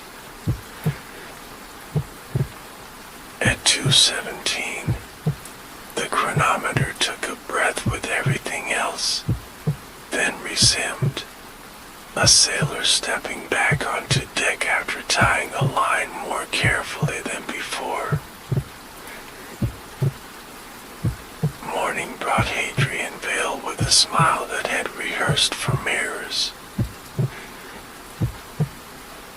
"It keeps," Aurelio said, placing the instrument on felt as if returning a borrowed child. "But it will always pause when the city does. Consider it courtesy, not defect." Adrian's gaze narrowed, measuring what cannot be sold as an accessory. "What do you charge for teaching a city to breathe in unison?" he asked, the joke borrowing a chair from a thread. "Bread and a singing kettle," Lena said from the doorway, her tone mild, her stance unamused. Adrian accepted the chronometer, receipts made, coin exchanged, and left a business card that smelled faintly of cedar and intuition. After he was gone, Lena turned the card over, finding only a phone number and the suggestion of a crest that did not wish to be certain. "Keep it," Aurelio said, "for the drawer where things learn to be less important." Spring deepened into the forgetting green of streets that have remembered trees, and a soft second began to appear in places like bus stations, courtrooms, elevators before doors parted, letting strangers choose kindness as if it were a jacket they could share. The shop grew busier, and Aurelio found his ribs tiring the way bell ropes do on a festival day, dignified, stretched, not broken. One afternoon, the mantel clock arrived without Lena, carried by a courier who wore the uniform of polite pretexts. "Instruction inside," the courier said, then vanished as if the message weighed more than his shoes could bear. A note lay beneath the clock's speed, written in Lena's straight hand. "If he must sit, let him sit at the quarter today. I will wave through the window. Then I will cross the street alone and buy plums." Aurelio set was not a window, and stood with the clock while the minute learned composure. At the precise softening of the second, he felt a breeze enter that had known Lena's kitchen, saw in imagination a doorway, a raised hand, a smile practiced for bravery, and then the window closed with a kindness that did not erase. He sent the clock back the same hour, with a spare key and a card that read in small letters, "Plums are improved by company, even if that company arrives later." Evening brought Lena herself, hair wind-tossed, eyes bright with a sort of peace that had negotiated hard and fairly. "I crossed alone," she said, placing 2 paper bags on the counter, one of plums, one of small screws and felt pads, because she knows stores the way he knows ours. "Leave the plums," he said. "We'll tell them tomorrow is a festival." They shared tea, and the shop's light fell across brass in a way that made years look like well-kept promises. The festival did come, not of plums, but of clocks, a city tradition resurrected from a pamphlet Adrian would later claim to have loaned the mayor. Stalls lined the square. Children wore paper crowns shaped like crowns again, and old men debated escapements with a fervor normally reserved for football. Aurelio's booth displayed humble pieces, travel clocks, kitchen timers, a metronome that apologized by playing quieter when tapped, and Lena stood at his side with a basket of time dressed like confetti. At noon, the mayor lifted a ceremonial key so ornate it refused to fit anything, and declared a city-wide soft second on purpose. When it arrived, you could see shoulders drop as if a collective bang had found the floor. Laughter choose not to be allowed. Kisses be given room.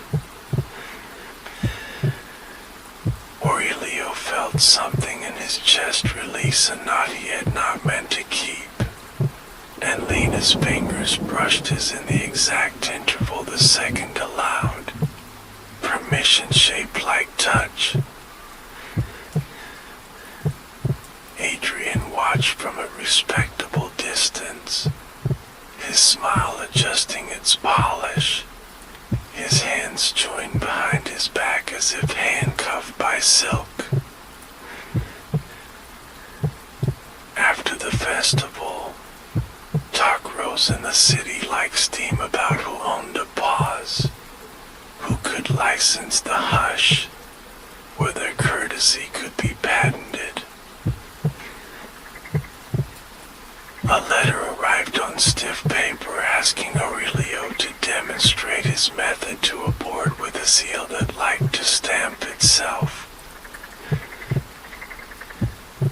He set the letter beneath a paperweight shaped like a sleeping lion, the lion wearing dust as a kind of crown, and looked at Lena. "Do we explain?" he asked, "or do we continue quietly until explaining becomes redundant?" "Bread doesn't explain," she said. "It rises, it feeds, it lets lets others speak on its behalf when plates are empty. He smiled, relief spreading across his shoulders like a shawl someone else had thought to bring. They did not attend the board, and the city learned to keep the soft second without minutes of instruction, which is how most tender habits prefer to propagate. Summer arrived with long evenings that discovered patience in alleys usually reserved for impatience, and the shop store learned to open half a second earlier for people who needed it. Lena began to leave the mantel clock at home more often, its chair prepared for the days when memory asked to sit without taking over the room, and on other days the chair went unused, which is not the same as unneeded. They found a rhythm, mornings of screws and lemon oil, afternoons of tea and templates, evenings of walking the river's grammar. One night a storm approached wearing manners at first, then forgetting them, rain tapping the windows with knuckles that preferred doors. The soft second did not come at 9:03, nor at 2:17, nor at any of its usual shy haunts. Clocks kept a brave face, thunder kept loud company, and somewhere in the city a power station considered the cost of honesty. Aurelio felt the knout return, a rope across his chest he knew by name but never addressed, and he reached for the kettle because water knows how to talk to storms. Mina caught his wrist gently, shook her head once, and lifted the kitchen timer instead. 10 minutes, she said, cup upside down, courage collects, then we pour. They sat on the floor behind the counter like children who have declared a fort without moving furniture, backs against the wood, timer ticking with cheerful audacity.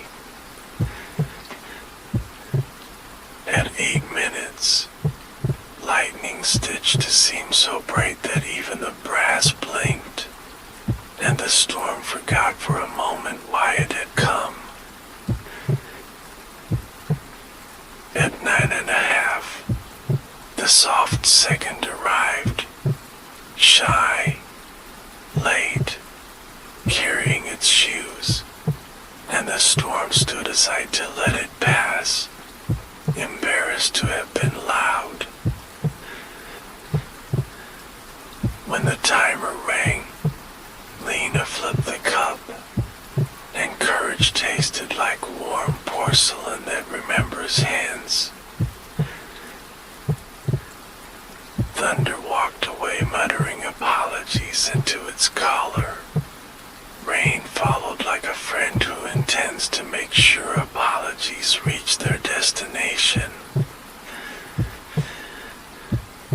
Aurelio breathed, the knot releasing into smaller knots that surrendered in turn, and he pressed his forehead lightly to lean his temple as one does to say thank you without alarming words. Days calmed, and summer learned to move aside for early autumn in the doorways of bakeries and bookshops, trading recipes in low voices. Adrian returned once, asked about licensing again, left again with the politeness of a man who has not yet realized the conversation ended before it began. The city never chose a board for the soft second, because it preferred to pretend it had invented itself, and perhaps it had, with help. One evening, Lena arrived with a small parcel wrapped in newsprint, edges square, weight promising paper. From Matteo, she said quietly, a stack of recipes he was embarrassed to write down because he cooked them better by listening.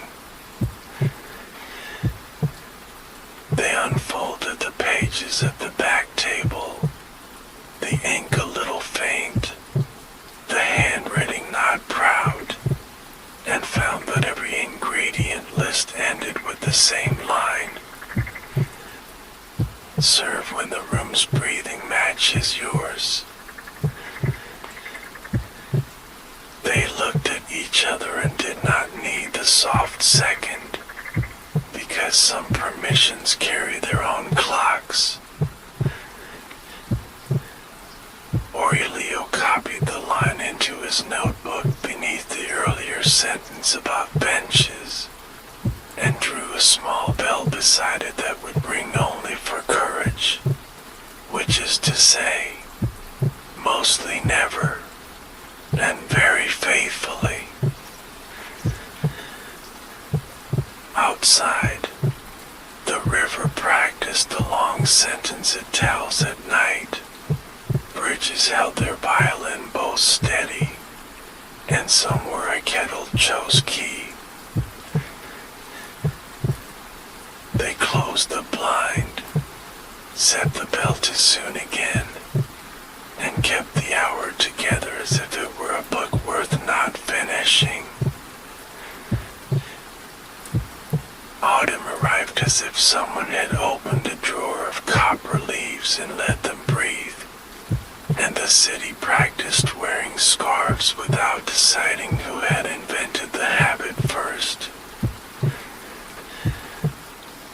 Aurelio hung a sign in the shop window carved into thin walnut, not letters, but the outline of a teacup with steam in the shape of a treble clef, a promise that repair would proceed at the speed of kindness. People began to pause at the glass when the soft second visited, not to buy, only to agree with the window about the weather of their day, and continue lighter by the weight of a breath. One morning brought a girl with a satchel full of pencils, hair clipped back with a metal clasp that had not learned subtlety, shoes that squeaked like honest opinions. "I'm Mara," she declared, setting a metronome on the counter, its wooden pyramid scuffed at the corners. "I'm auditioning to be brave, and it clicks like it's judging me." Lena grinned from the back table where she was trimming felt pads into circles perfect enough to make geometry blush, and Aurelio tilted the metronome toward the light. "What tempo argues with your hands?" he asked, because hands are usually right about these matters. Mara breathed, counted in her head, and said, 72, but my teacher says 84 so the hall won't get bored. Aurelio set the pendulum to 72, wound gently, and the click softened, no longer a judge, only a companion who counts out loud so your fear doesn't have to. All can learn patience, Lena said, offering a slice of time bread wrapped in paper. Bravery prefers 72. Mara left with a tempo that fit like a sweater finally chosen, and the doorbell rang 3 small notes that made the metronome stand up straighter. Not all days were gentle, because cities require weather of character, and one afternoon a man burst in with a clock that had learned shouting from its owner. "Fix it now," he said, thumping the case onto felt like felt were an anvil. "It loses 5 minutes every day, and my work does not tolerate humility." Aurelio steadied the case with fingertips, looked at Lena, and she set the kettle to sing because kettles know how to speak to impatience without learning its accent. "It loses," Aurelio repeated softly, opening the back. "Or is the day taking something it needs?"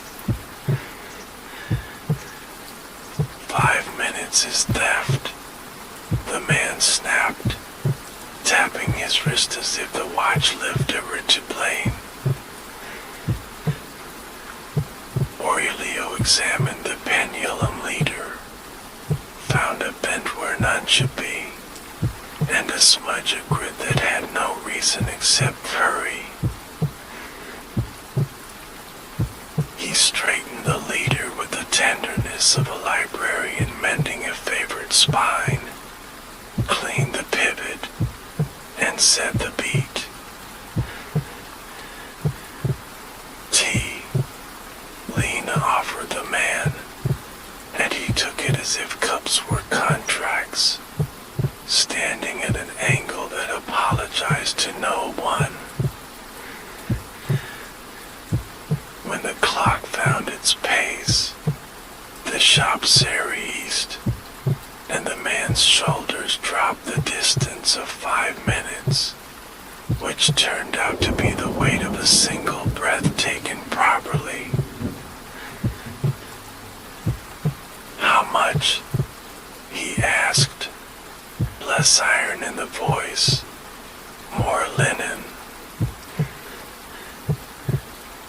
"Practice pausing when the city does," Aurelio said, "and bring back the cup when you are ready for it to belong to someone else."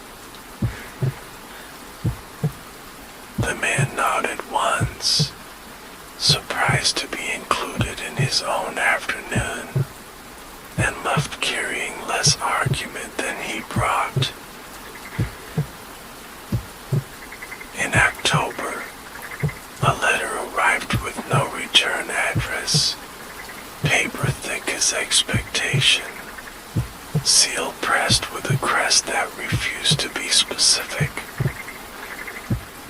Aurelio slid it with a blade whose handle had known his hand so long it chose where to rest without asking. "We request your attendance at the Meridian Club," it read, "to discuss matters of synchronized urban courtesy, compensation commensurate with influence, discretion required as though it were virtue." Lena looked up from polishing the singing kettle spout, mouth tilted, eyes bright with a kind of laughter that does not interrupt until invited. "Adrian," she said, not asking. "Adrian," Aurelio agreed, and set the letter beneath the sleeping Mayan again, because because lions enjoy continuity. They went, not to be persuaded, but to be polite, because politeness is a tool that refuses rust if used correctly. The Meridian Club lived in a building that collected chandeliers the way tide pools collect secrets, each crystal drop doing its best impression of the raindrop that knew expensive people. Adrian greeted them with both hands visible, smile polished, ice cataloging. "Friends," he said, "because sometimes the shortest lies try the hardest. We wish to sponsor your work in bringing order to the city's pauses." "Pauses don't require order," Mina replied, pleasantly. "They require room." Adrian's smile attenuated. "Room can be provided," he said, "in exchange for branding, alignment, and a schedule." Aurelio studied the inlaid floor, a compass rose rendered in woods that had never met in the forest, and saw there the quiet folly of forcing agreement. "Scheduling mercy," he murmured, "is like bottling fog for export." A board member cleared his throat in the international language of decisions made elsewhere. "We will proceed regardless," he said. "The city enjoys its moment of harmony. We shall provide more, predictably, profitably." Mina set the singing kettle on the polished table as one might place a candle at a vigil, poured hot water into a cup that had not expected such humility, and the room filled with the scent of patience choosing a key. "Drink," she said, "then decide if the pause should wear a logo." They drank, some out of courtesy, some out of curiosity, and a silence arrived that did not belong to any of them, and yet everyone felt improved by carrying it. Adrian set down his cup first, looked at the crust and the wax on the letter he had sent, and sighed the sigh of the man who knows when a room has chosen a different story. "Very well," he said, "softer, realer, let the pause remain unowned."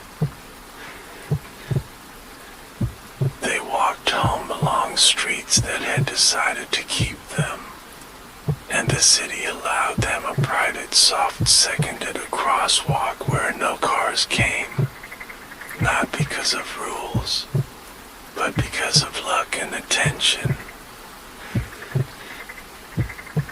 Winter wrote its first sentence on the shop window, a feather of frost that practiced calligraphy until morning, and Aurelio wrapped the kettle in a knitted sleeve so it would not feel alone between cups.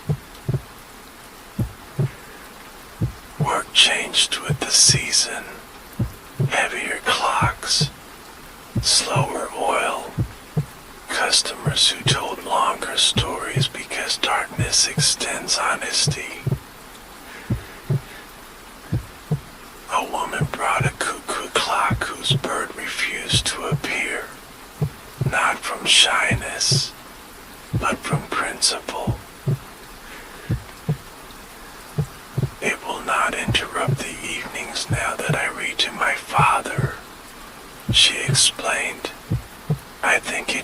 decided books are sacred. Aurelio adjusted the strike to the minutes between chapters, taught the bird to whisper instead of call, and wrote in his notebook, "Not all interruptions are either. Some are invitations." Lena spent afternoons copying Mateo's recipes onto cards sturdy enough to survive kitchens that laugh, and each card ended, as the original said, with the line about the room's breathing, which customers began to repeat as if it had always been their family's custom. Snow arrived on a Tuesday with the modesty of confetti swept into corners after a kind party, and rain appeared at the door carrying a violin case and a grin that had rehearsed for this entrance. I passed to audition at 72, Mara announced behind Bryn, cheeks bright with winter, the holler and patience, and so did I. This shop became a room that knew many names, not just customer or neighbor, but witness, and the clocks seemed to stand an inch higher as if posture were contagious. One late evening, when Snow muttered to sidewalks about the virtues of softness, a little brass alarm clock limped in from the cold in the pocket of a student with ink on his fingers and a lost look on his week. "It rings at the wrong time to wake me," he said, "but the right time to make me cry." Aurelio wound the key, listened, and heard in the spring the sound of a mother's kitchen in another country, a window with steamed flowers, a radio speaking a language that believes bread deserves news.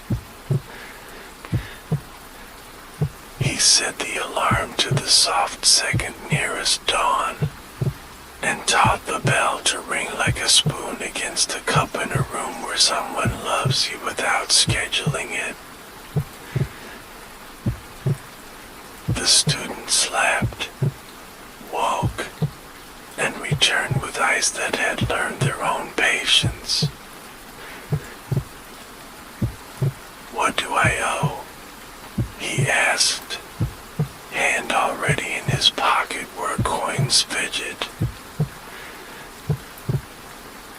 "Write what you know about mornings onto a card, for the drawer where advice becomes recipes," Lena said, and he wrote, "Breakfast is not a time, but a permission." By midwinter, Adrian's name appeared less often in rumors about ownership of pauses, and more often in rumors about a man who had once considered owning whether and now bought umbrellas to give away in rain. He returned to the shop with his chronometer swaddled like a content infant, stood awkwardly near the kettle, and cleared his throat in the language of apologies that hoped to be accepted before fully spoken. "I'm learning to be a patron of interruptions that make room," he said, eyes on the floor. "May I fund benches for thresholds in buildings that confuse rush with purpose." Lena poured tea. Aurelio nodded, and the kettle sang a small note that sounded like paperwork agreeing to be brief. They made a list, not of addresses, but of rooms that would breathe chair, court foyers, bus depots, hospital corridors where midnight likes to linger, and Adrian took the list as if entrusted with a sleeping child. Spring threatened from behind February like a letter peeking out of the book, and Aurelio taught a school's master clock to smile at recess, which is to say he added a minute that refused to be counted and insisted on being played. On the night the city shifted its hour to give evening more light, the soft second arrived early, then on time, then late on purpose so everyone would practice being kind to the person they became at different minutes. "Do you ever want to leave?" Lena asked as they closed shutters that saw more than they admitted. "Not us, not this, but the city's story." Aurelio considered the streets that had taught him to hear, the river that tuned his breath, the kettle that had learned 100 names for tea, and smiled with the portion of his mouth reserved for confessions. "Sometimes," he said, "but then someone walks in with a clock that believes in chairs, and I remember I am still building the bell that only rings for courage." Lena slid her palm into his, and their joined hands made a bridge that did not hurry feet, and certainly did not stall them. They left the sign to soon, turned the lamp slow, and stepped into a night that had set places for them at a table of small weather and honest roads. In the room behind their ribs, the city kept its breath like a promise kept lightly, and all the clocks agreed to disagree in harmony, which is the best kind of keeping. Spring unbuttoned the city one blossom at a time, and pavements learn how to carry sunlight without showing off.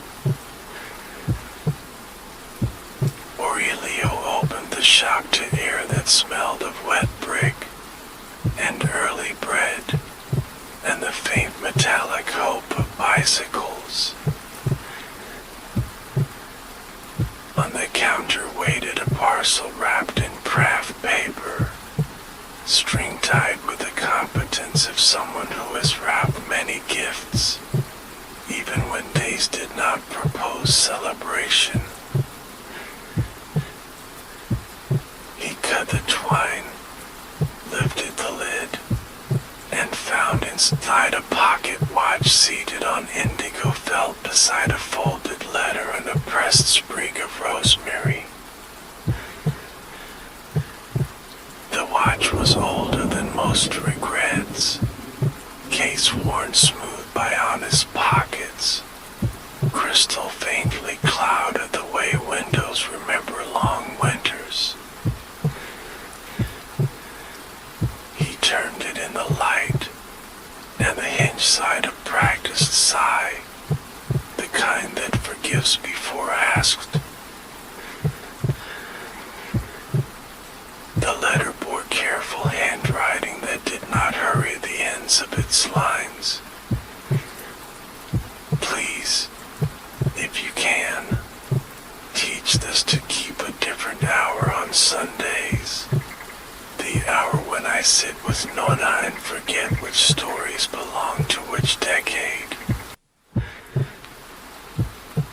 Aurelio smiled with a corner of his mouth reserved for tasks that are not tasks, but companionship disguised as work. Lena arrived with strawberries in a paper bag that leaked small suns, traded for weather that could not decide which instrument to play first. He showed her the watch, the rosemary, the request that sounded like a door held open with a football carrying soup. Sunday hour, she murmured.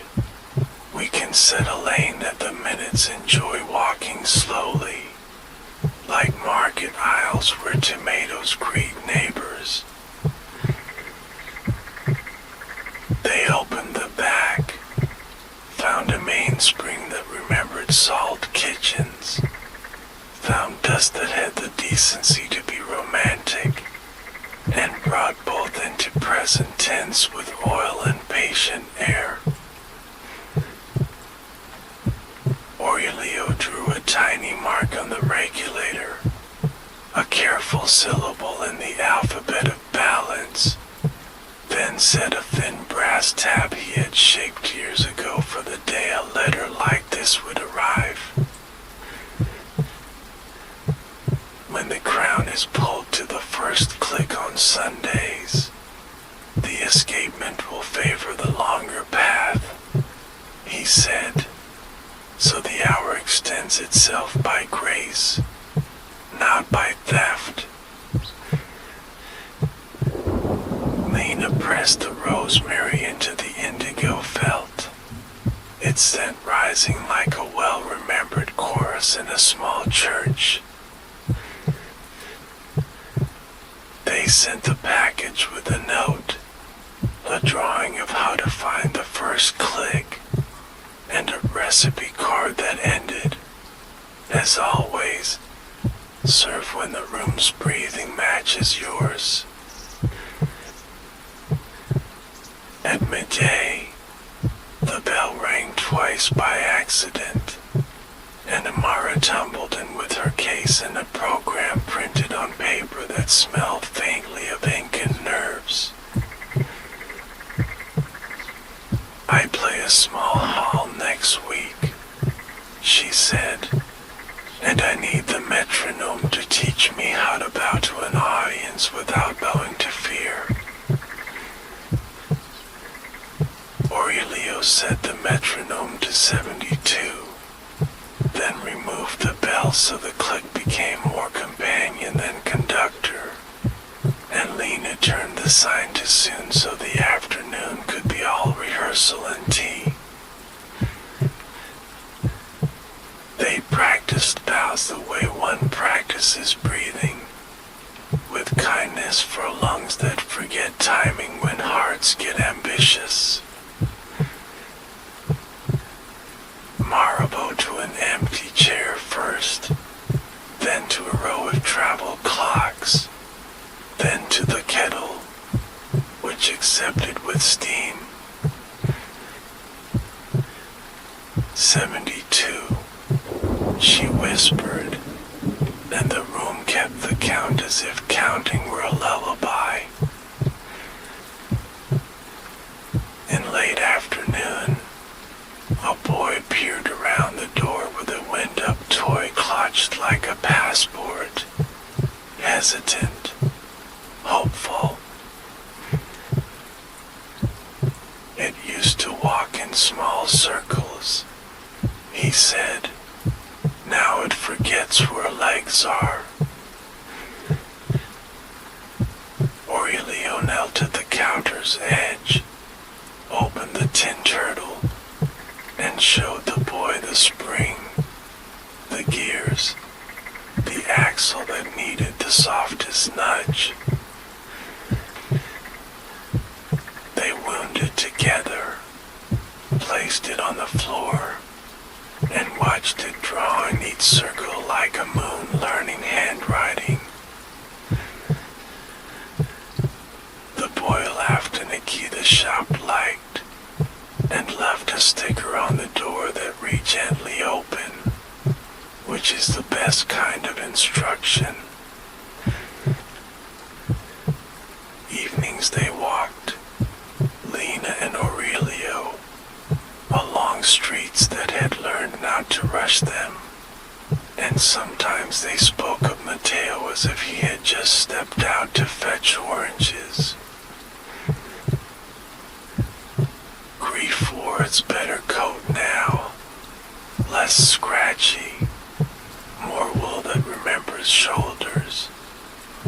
sat at a polite distance unless invited closer. One such walk brought them to a square where a public clock had aged into stubbornness, its base mottled, its chime tardy, its hands unsure whether noon deserved gesture. A maintenance worker stood on a ladder frowning gently, the frown of a professional who likes winning but prefers cooperation. "May I?" Aurelio asked, and the worker shrugged in the international language of "Be my guest if this becomes a story." He listened through the metal as doctors once listened through wood, and heard pigeons arguing about grammar inside the bell housing, dust offering its autobiography, the escapement whispering that it would love a chair.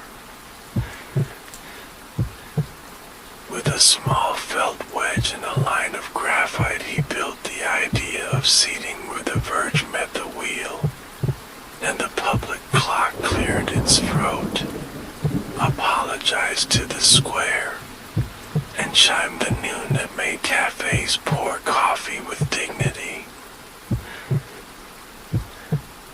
The worker laughed, shook his head, and handed Aurelio a patch that read "Municipal Kindness," which Lena insisted he sew inside his coat where only needed things live.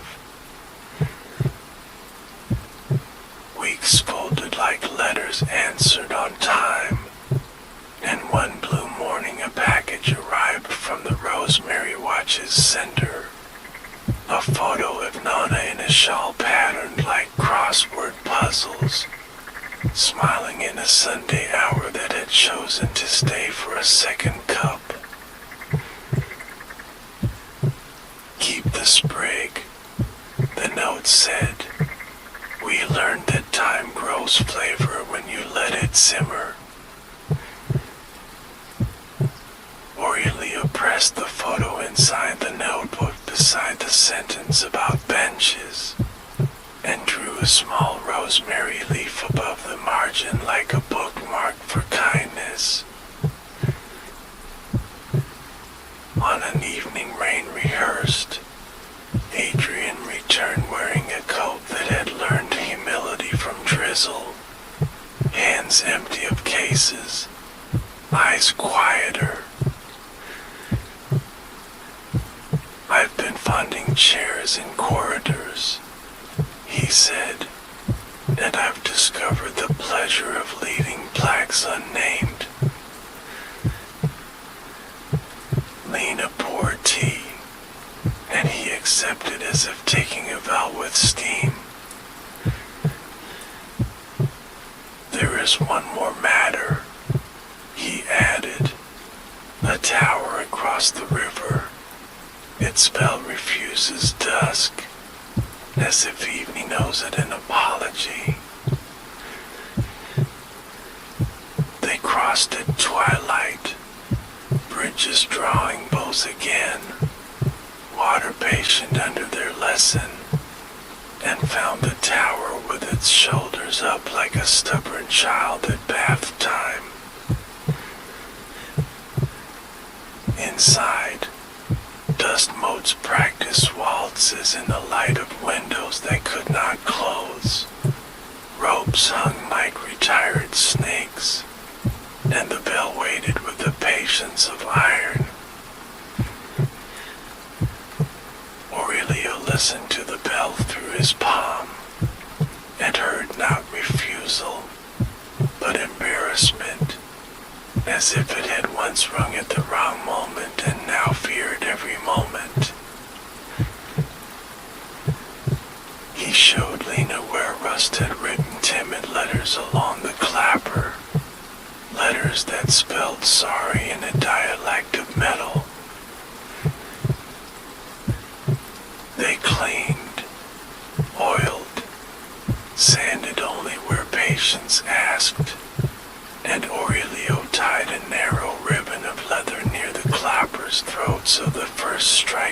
silence would land on kindness. At dusk, he pulled the rope, and the bell gave a note that knew exactly how loud to be for a city that had learned to breathe.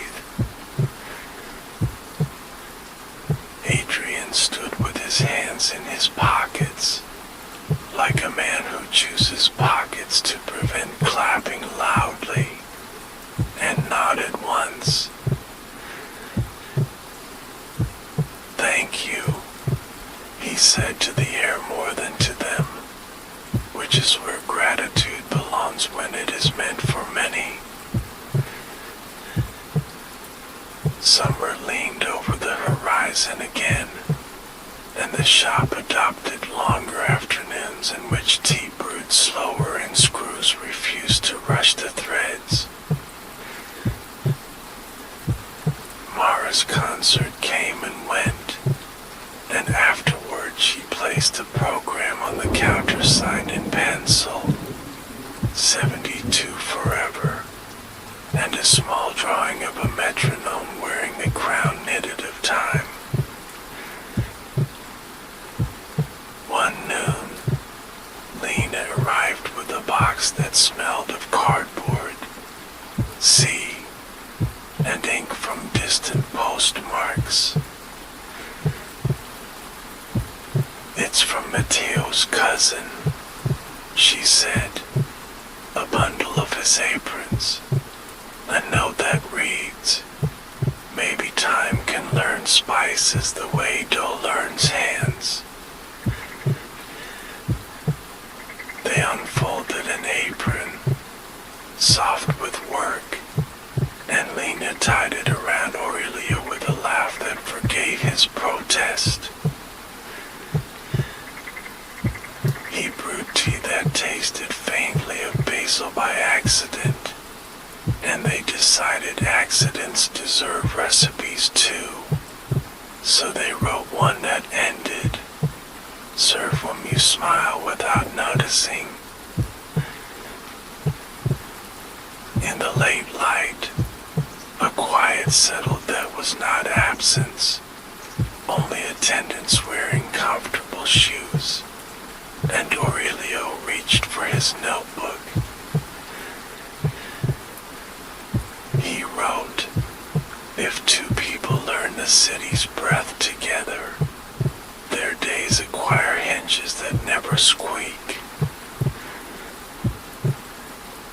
Lena leaned on the counter, chin in palms, and watched him write with the fondness of someone reading a favorite paragraph again.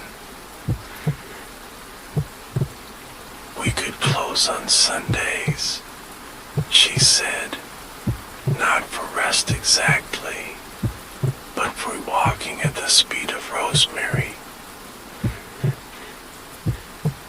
He looked up, found her eyes already holding the answer, and nodded. They made a new sign, walnut again, carved with a cup and a sprig, and hung it with string that had carried bread once.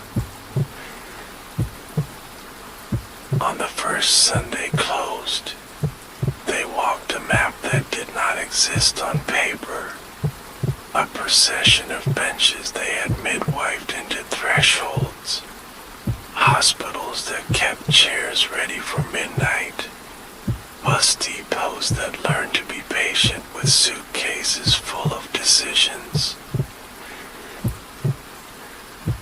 At each, they sat for a minute, listening to strangers breathe, leaving behind the smallest adjustment to air, like straightening a frame no one knew was crooked.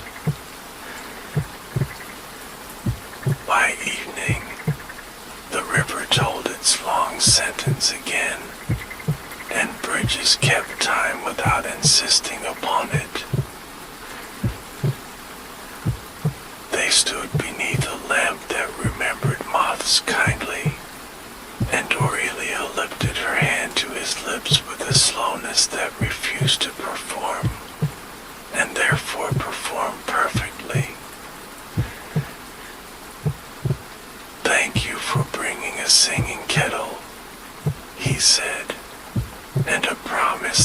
now turned to burr.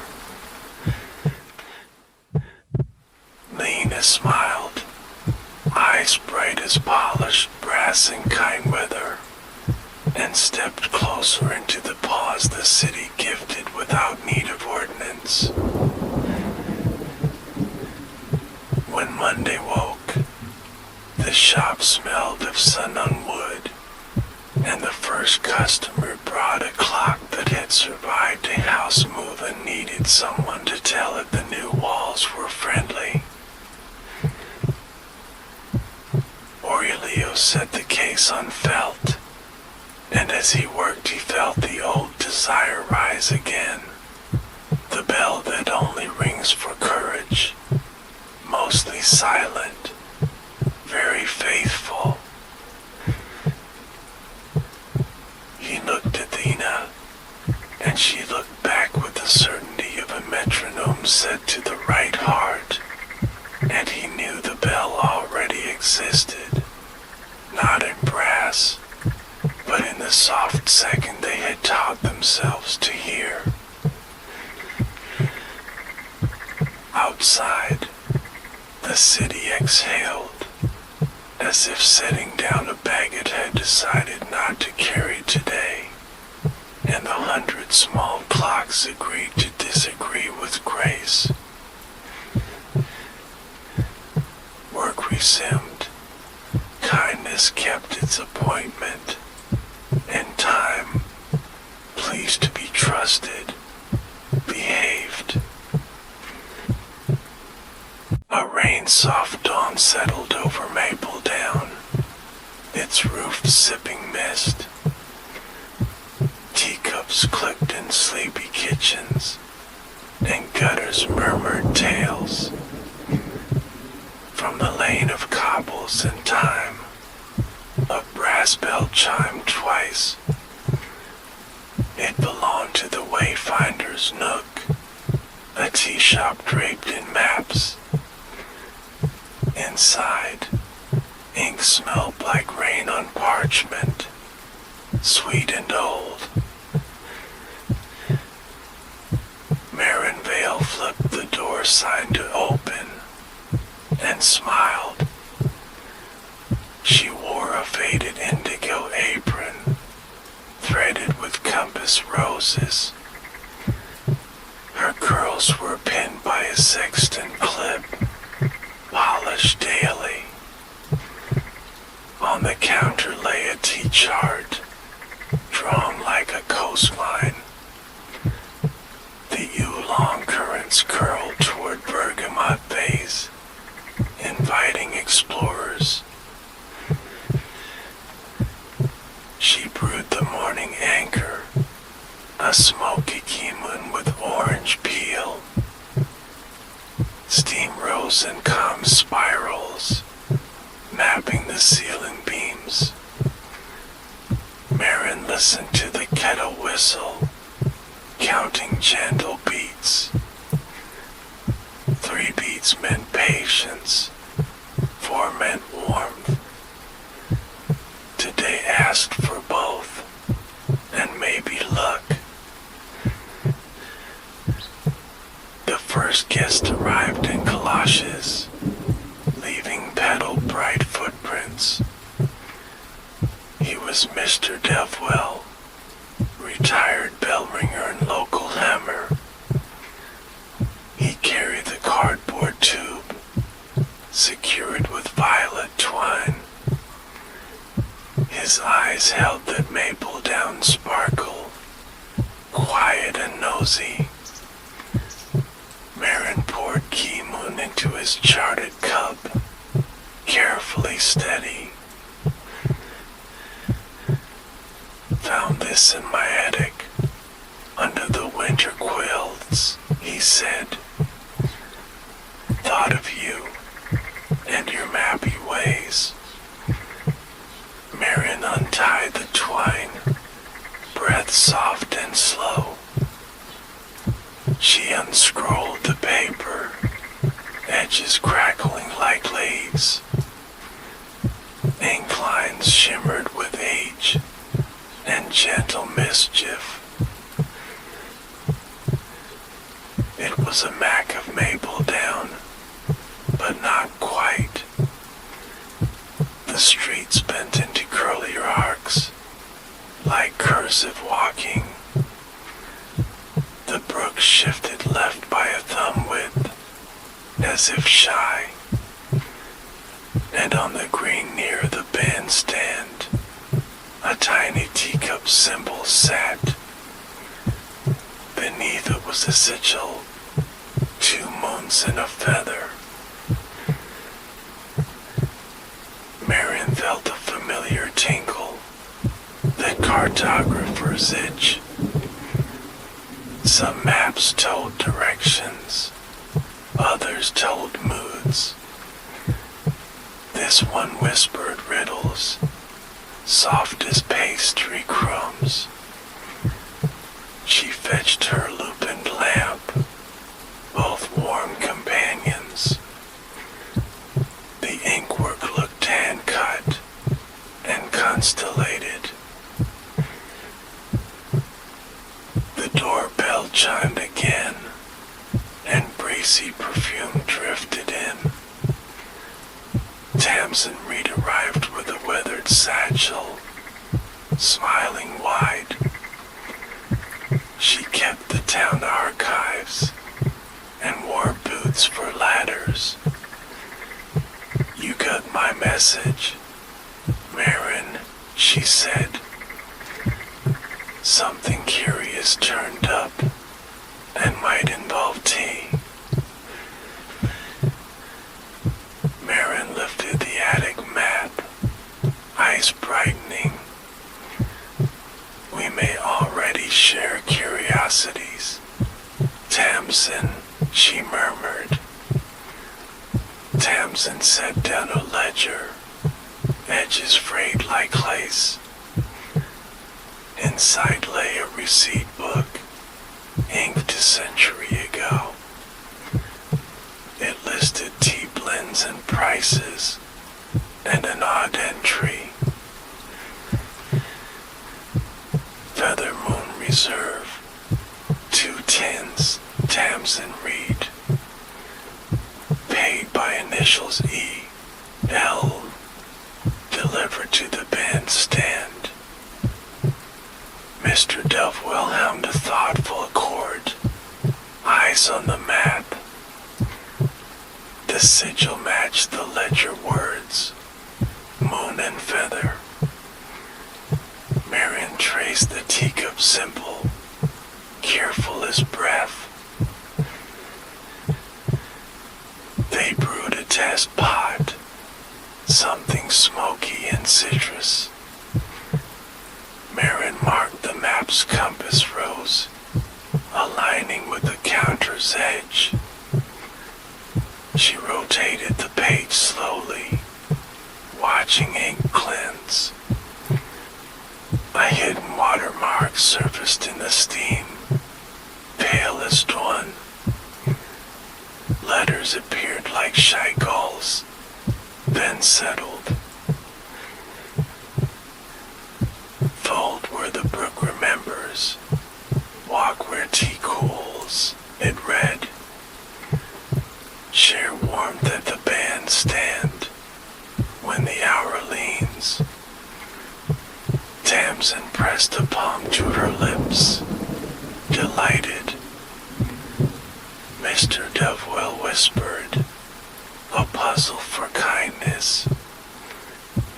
Marin felt the room glow, like a kettle sigh. Outside, the day deepened into pearly silver. Customers trickled in like careful raindrops, gentle and familiar.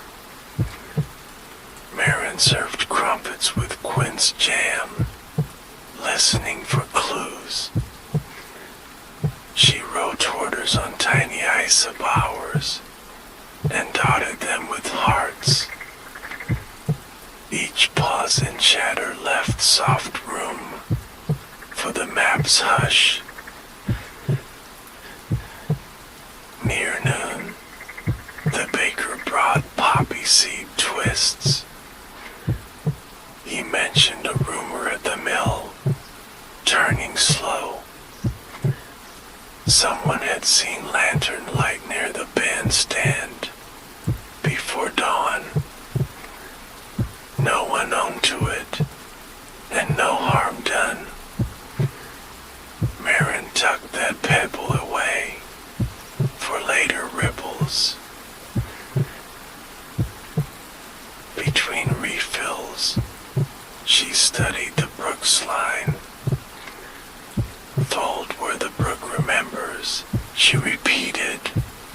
Softly, in Mapletown, remembrance had landmarks.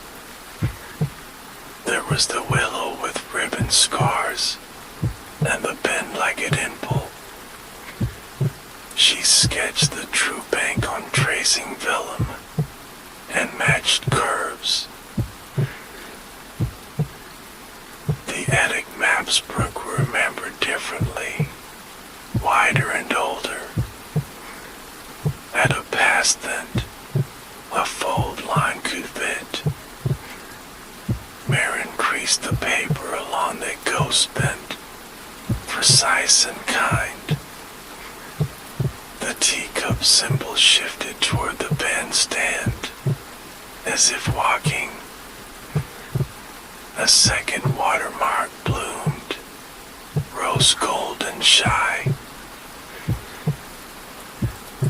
Cool the cup with company, open with laughter, it said. Mr. Depwell chuckled on cue, pleased. Tamsin laughed like a bell rope, quick and bright. Marin touched the bandstand symbol, smile deepening. A faint arrow revealed itself, pointing to the green. They closed early with a polite note, promising scones. Mapletown understood gentle mysteries and cheered them.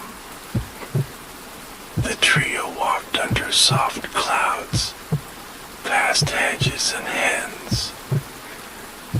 The bandstand waited like a lace umbrella, prim and dear. On its steps sat a porcelain saucer, rim-chipped kindly. Marin placed their traveling teapot on the saucer, carefully. Steam unfurled and shivered. She poured 3 small cups, cooling them together. They spoke of small joys, jam jars and buttons. Laughter curled round the railings, tender and round. A hinge beneath the saucer clicked, barely heard. The plank lifted a whisper, revealing an alcove. Inside lay a tin of feather moon and a note. The tin smelled of cedar and dusk, sweetly patient. The note wore ink like moth wings, fragile and true. For those who share warmth, the town remembers, it read. For Dake and Carrie on the circle. Tamsin clasped her satchel, eyes shining. Mr. Dovewell dabbed a corner, pretending dust. Marin breathed the cedar dusk and nodded. They tasted the tea like moonlit toast, but softer. Flavors unfurled as map legends, pearled with calm. Hints of plum stone and river rock, light as kindness. A distant memory rang close, childhood fires and patient puzzles. Marin felt the Nook's lineage stirring, sweet and steady. They returned to the shop in falling light, content. Marin set the tin on a high shelf, centered. She copied the attic map by lamplight, measured and tender. There were still oddities child's pool, and she welcomed them. Outside, the brook kept a murmuring rhyme. Later, when chairs were upturned like sleepy beetles, she noticed a stamp. It hid near the compass rose, ink faint and shy. A cartouche reedy L, flanked by feather moons. The Lowit Lake coordinates too tidy, perhaps mischief. Marin fetched her brass divider and plotted. The coordinates pointed to the hollow turn, a quiet lane. Headed since to the cottage with buried tiles, bashful. No one had lived there in years, by common memory. But a window now held a paper star, folded new. Marin marked tomorrow's errand, and banked the lamps. She slept above the shop among rolled skies and whispers. Dreams drew coastlines on the dark, silver and sure. A teacup became a crescent harbor, sheltering gentle ships. A feather floated like a fairy, carrying laughter. Morning would bring the hollow turn and soft answers. At dawn again, she brewed compass mint for courage. Tamsin arrived with a scarf of bees, gold and charcoal. Mr. Devwell brought a sandwich for sharing, wrapped neat.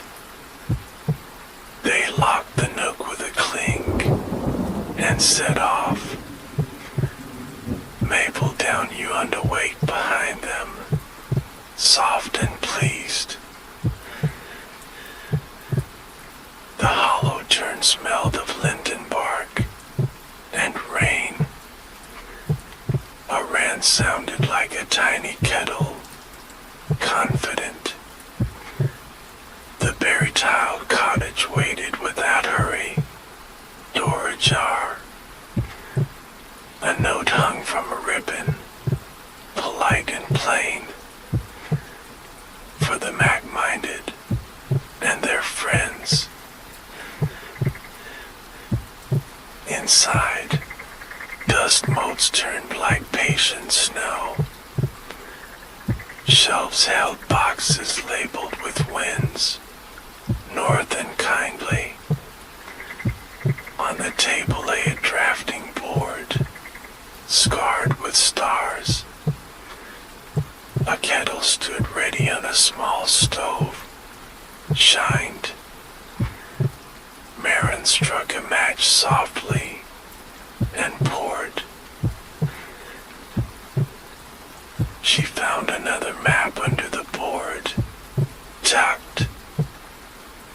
This one charted flavors like weather, moving gently. Gusts of clove met lemongrass drifts, north of cinnamon. At the center sat a symbol, a Dorkian moon. Tamsin read a penciled margin, ice bright. L proposes a town planned exchange.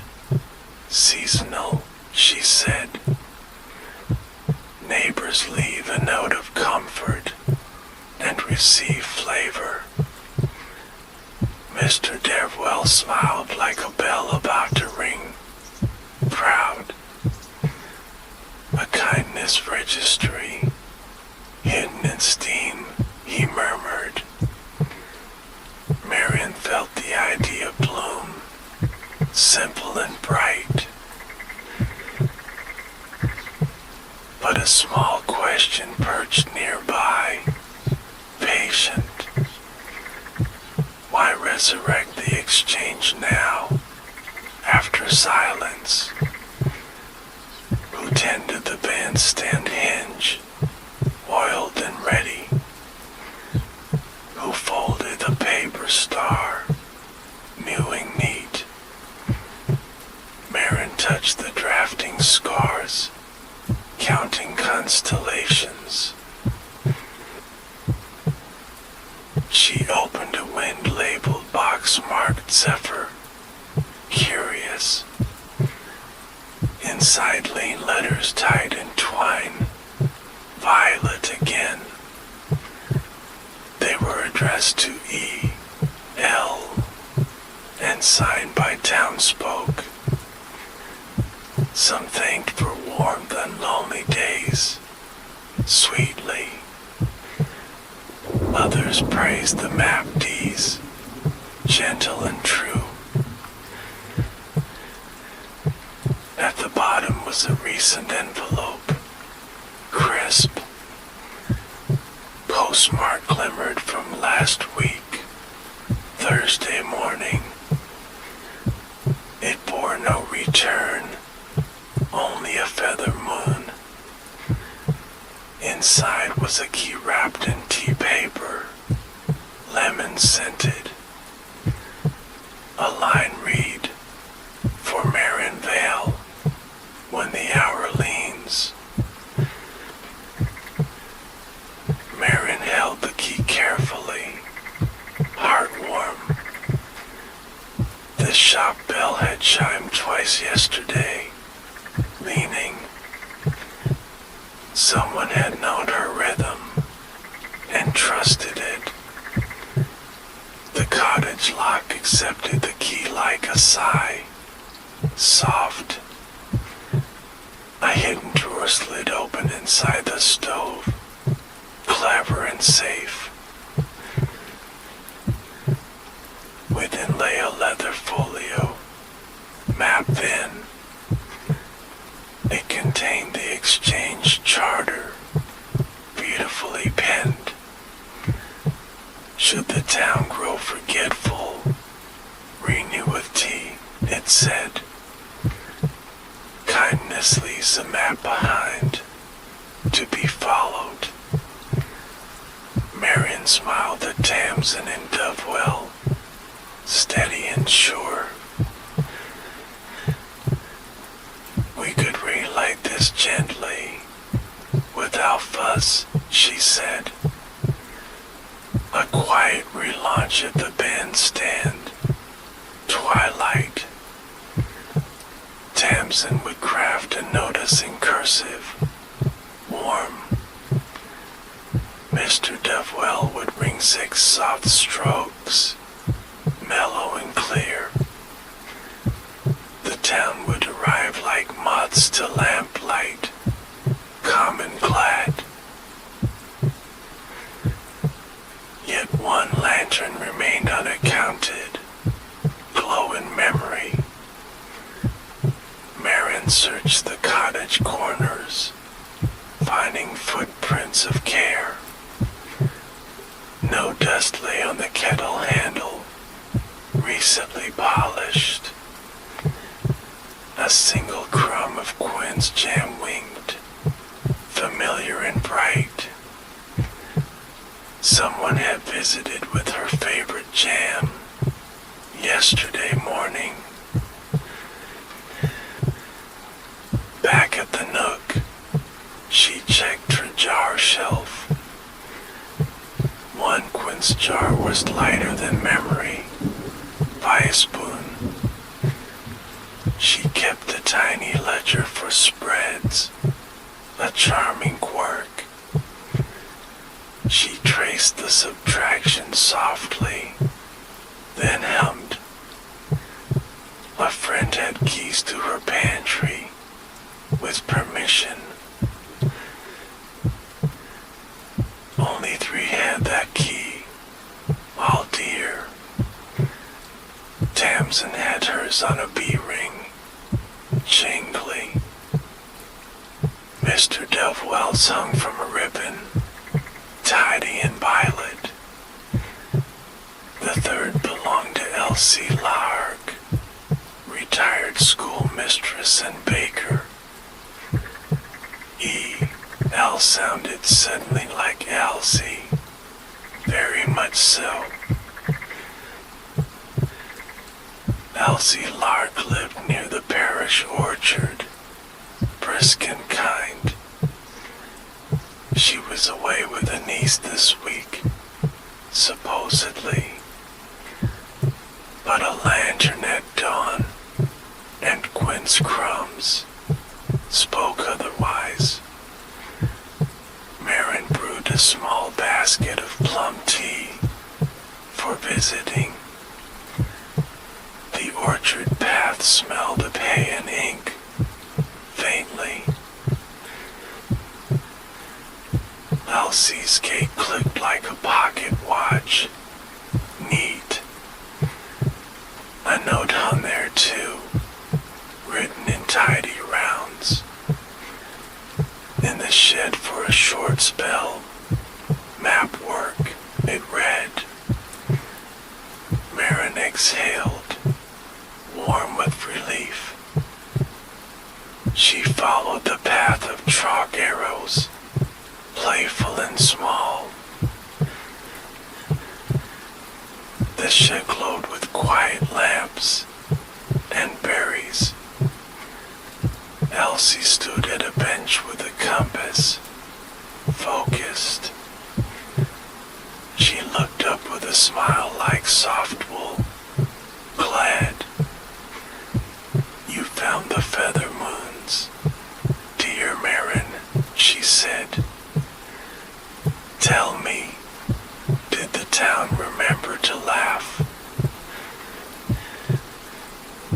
They did, Elsie, Marin replied.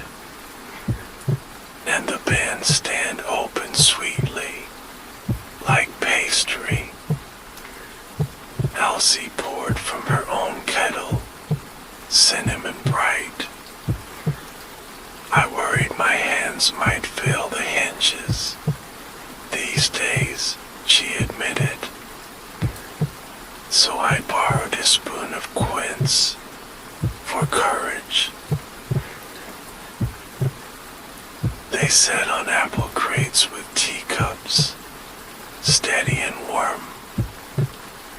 Elsie unfolded her plan softly, step by step. She had rekindled the exchange in secret to test the town. If the first puzzle found kindness, more would follow. If not, it would sleep again. Marin offered the charter's care with community. Elsie nodded, eyes watering like tea. I L, only in ink, she said. The maps were shared work once, many hands. Now your hands are steady and generous. A gentle plan took shape between sips, unhurried.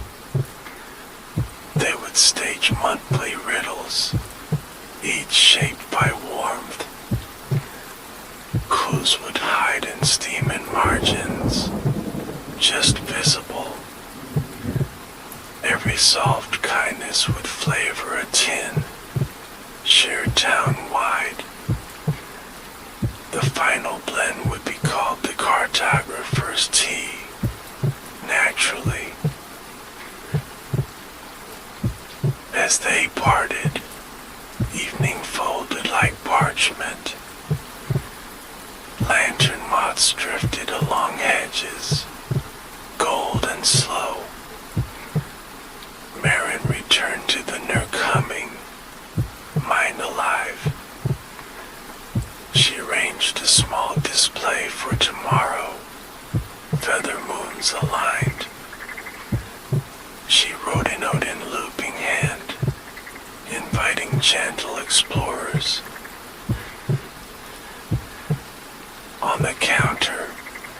She placed the tin of feather moon. Beside it, a blank map waited. Above, the ceiling beams gathered steam stories. Marin set her kettle to a lullaby simmer, soft and sure. Tomorrow would begin the exchange anew, with cinnamon bells. Twilight arrived like sugar tea, ember and kind. The green filled slowly with cardigans and scarves, softly layered. Children traced circles on the bandstand planks, counting softly. Mr. Dovewell rang 6 mellow strokes, honey deep. A hush gathered and smiled. Tamsin read the notice with library come, warm and bright. A kind miss exchange resumes for Maple Down, anchored in tea, she said. Leave a comfort for a neighbor, take a flavored note. Marin poured small cups to share, cinnamon edged. Steam braided the evening air, gentle and silvery. Neighbors placed folded slips in a wicker bowl, bashful and pleased. One offered pie delivery during rain, cherry or plum. Another promised quiet errands for aching knees, tender. A child pledged marigold seeds for front steps, sunny and round. Laughter moved like tide under moon, steady and low. Marion said the feather moon tin is a beacon, centered. She ladled the tasting sip for volunteers, mindfully measured. Steam kissed the old bandstand rails, revealing faint script. Words curled where wood once shone plain, soft and secret. Carry on the circle, the rails repeated, silver thin. As evening thinned to moth wing, an oddity arrived. A slim envelope lay by the steps, unnoticed at first. Its seal showed a compass reversed, south where north sat. The paper smelled faintly of sea salt and lime peel. Tamsin raised a brow like a bookmark, curious and calm. Inside was a narrow map strip, hand cut. It showed only 3 things, spare and careful. A teacup, a feather moon, and a tiny shoe print. Beside the shoe print, a dot of copper ink. On the reverse, a simple line. Find the step that listens and set it right, it read. Mr. Dovewell hummed a thinking chord, bell soft. Marion crouched by the bandstand stairs, hands sure. One trick carried a breathy creak, different from the rest. She pressed lightly along the grain, patient as rain. Under her palm a peg shifted, half a whisper, adjusted tone, content. Beneath a corrected tread, a hinge clicked kindly. Another alcove revealed a tin, smaller and square. Its label reads Southwind Citrus, inked reverse.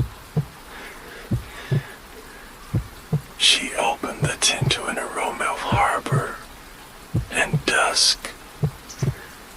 Orange blossom met toasted barley, hand in hand.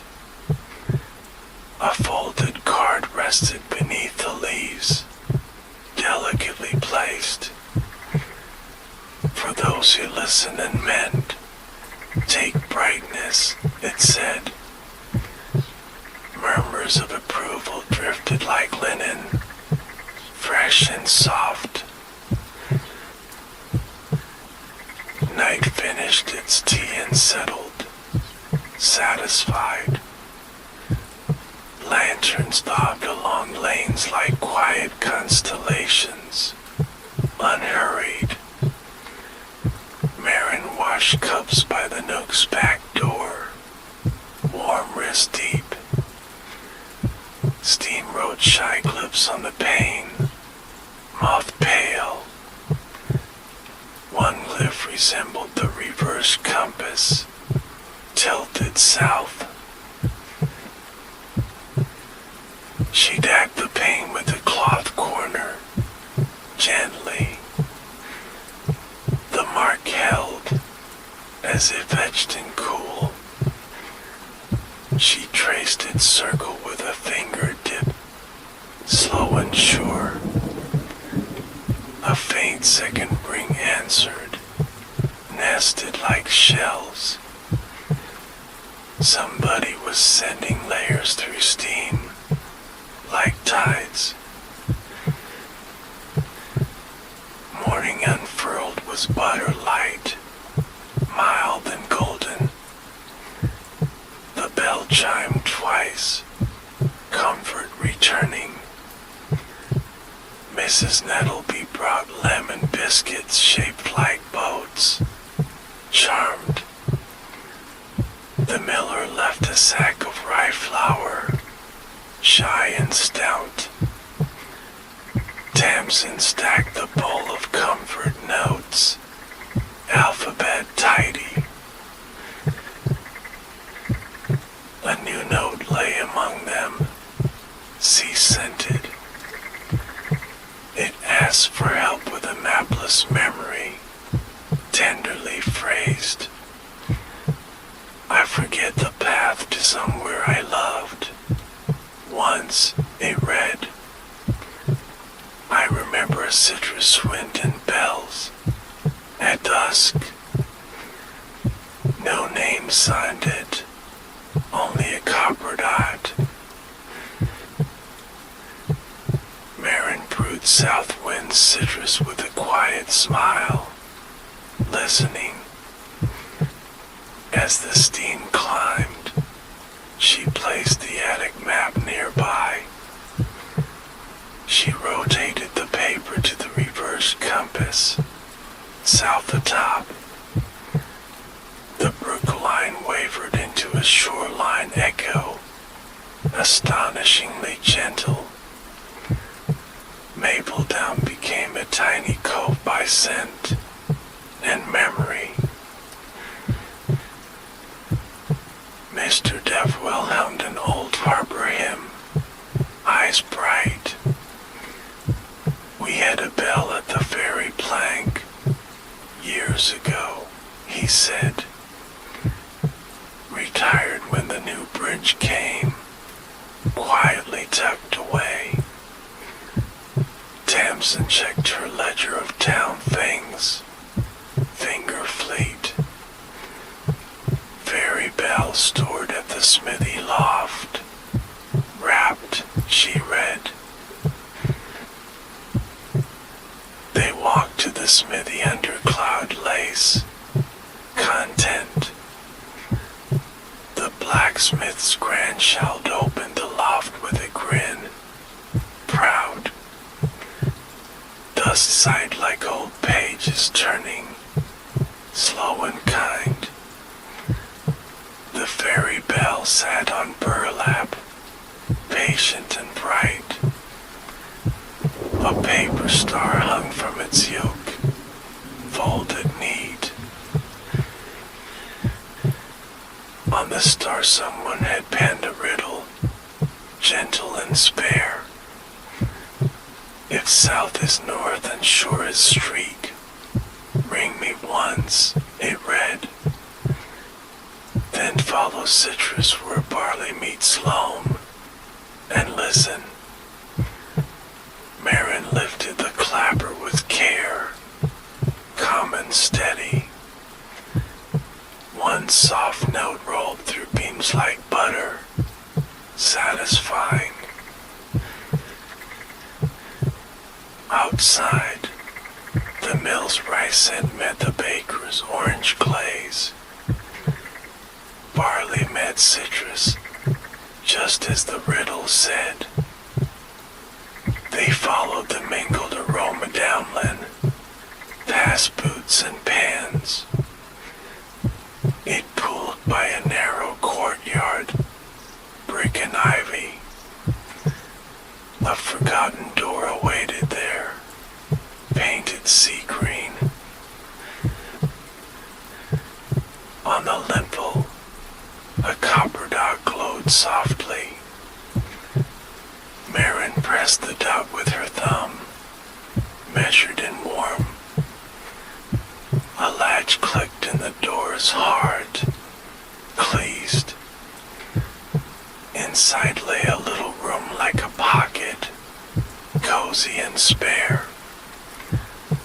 Maps lined the walls like quilts, stitched in ink. This was the memory room, Tamsin whispered. Shelves kept down routes people feared to lose, safely.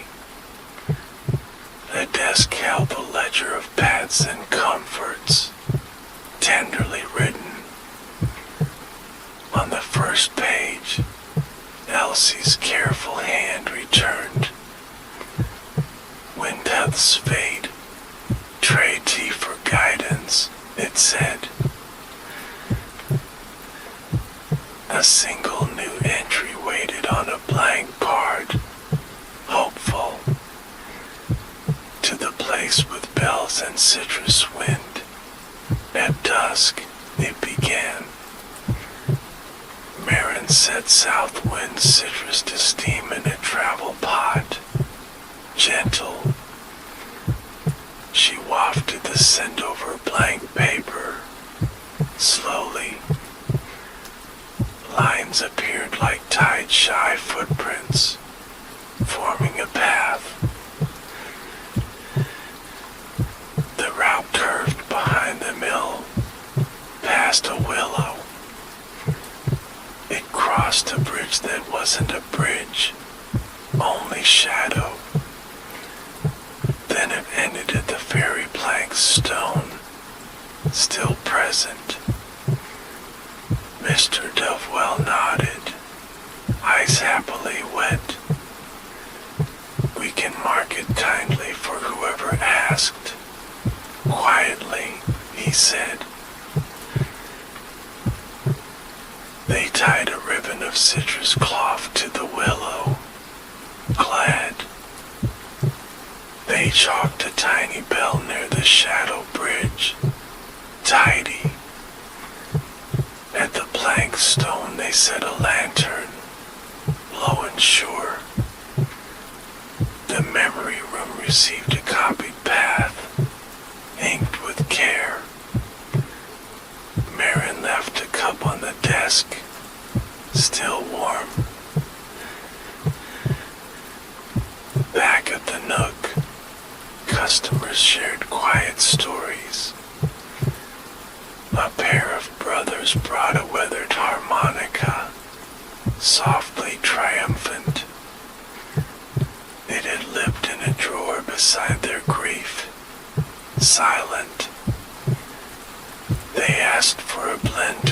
gentleness without ache.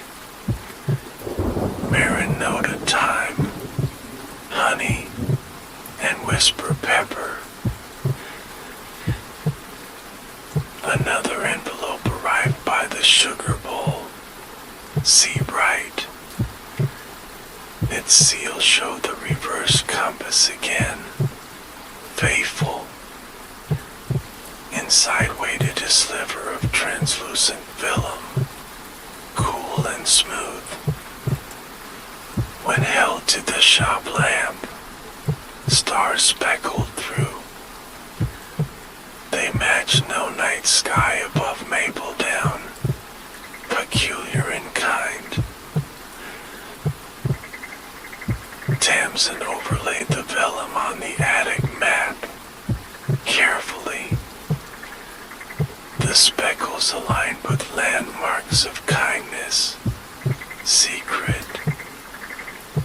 A star sat over Mrs. Nettleby's biscuit tin, naturally. Another over the blacksmith's mended toy shelf, steadfast. One star hung lowly near the old watchmaker's, dim and blue. The star near the watchmaker feels forgotten, Marin, Tamsin said. Perhaps a kindness lapsed there, years ago. Marin brewed lavender barley for walking, calming. They strolled to the shuttered shop with paper moons. Slowly. The bell rope still hung inside the glass, patient and dusty. A tiny copper dog waited on the sill, shy. Marin tapped it with a knuckle, gentle as bread. The latch eased, inviting them in. The shop smelled of cedar and lemon oil, faded. Pocket watches slept in velvet nests, moonlike and dear. On the counter rested a single watch, stopped at 6. A slip beneath it bore tidy initials, E.L. again. For a promise unkept, said this bright, it read. Mr. Dovewell cleared his throat softly, remorseful and small. I was to ring 6 strokes for Edwin late. Once, he whispered. He asked for a last bell for his sweetheart. Passing, he said. But rain and fever kept me home. That night, Marin placed the watch on her palm, warming it.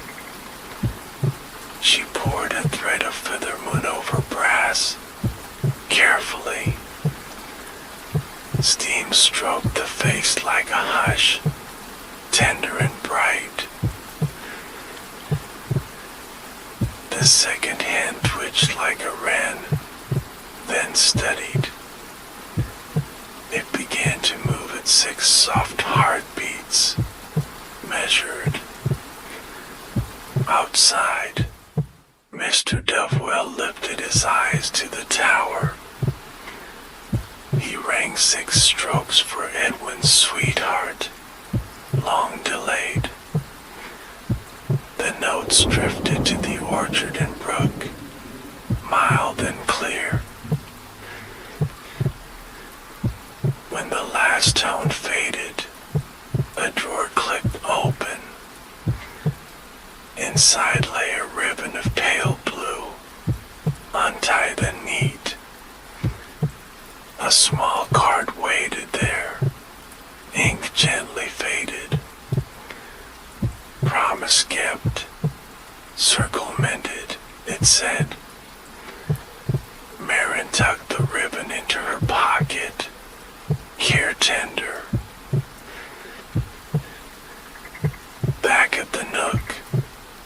She tied the ribbon to the feather moon tin. Its color matched the vellum star by the watchmaker. Exactly. Elsie arrived with a basket of apple scones, smiling small. Her eyes read the room like maps, fond and quick. You are drawing the kindness constellation. I see, she murmured. Marin showed her the reverse compass seal, inquiring. Elsie's smile warmed like a kettle. Understood. South was our joke for homeward. Long ago, she said. When plans grew too north and stern, we turned south. Homeward compasses guided our exchange, secretly and kindly. A soft rain began, threading window panes. Customers lingered under awnings with teacups, glad to wait. Marin arranged a new door card, ink slow and sure. Tonight, one more lantern riddle at past, it read. A feather moon sketch glowed in graphite, gentle and bright. At past, a single lantern burned by the brook. Its glass was misted with tea steam swirls, cozy. A tag hung from its handle, 3 words neat. Map the warmth, it asked, plain and kind. Tamsin handed Marin a pencil like a wand, smiling. She closed her eyes to listen for warmth, steadily. The bakery's oven purred like a sleepy cat. Southwest. The smithy's coal side contented, west and low. The nook's kettle hummed a mothering note, centered and near. She drew 3 soft circles on vellum, overlaid it on town. Where the circles overlapped, a petal shape appeared. At that petal lay a forgotten bench, under hawthorn. On the bench rested a closed tin, ribbon blue. A copper dot waited on its clasp, faithful. Marin pressed the dot with both thumbs, warm and calm. The tin opened to a blend called Hearthline, restorative. Notes of oat, vanilla, and pear skin rose. A card beneath named Tonight's Donor, quietly brave. From a neighbor who once forgot a promise, now kept, it read. Mr. Deverell exhaled like bells after rain, peaceful. Mabel down drifted to late, lamplight and lullabies. Marin tidied cups with the rhythm of tides, measured and mild. The reverse compass mark lingered on the window, steadfast. She traced it once more, then banked the stove. Tomorrow would ask for new ears and eyes, and tea. Dawn wandered in on socks, quiet and warm. Mary Shadow's gentle murmur, trusty and low. She wrote 3 lines on green paper, measured and neat. South means homeward, share warmly, she penned. Maps are promises kept, she added, smiling. The nook open to cinnamon drafts and clinking spoons. Mrs. Nettleby left a jam jar I owe you, grinning. A postman slid 2 envelopes beneath the saucer, careful.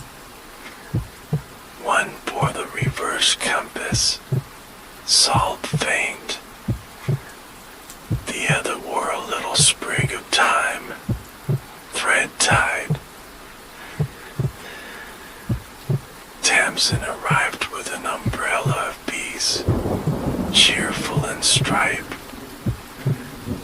Mr. Dovewell followed with a pan of honey oat, still warm. They placed breakfast like anchors on the counter, inviting. Marin opened the time letter first, soft hands steady. Inside was a pressed leaf, veins like roads. A message ran along the leaf spine, delicate and sure.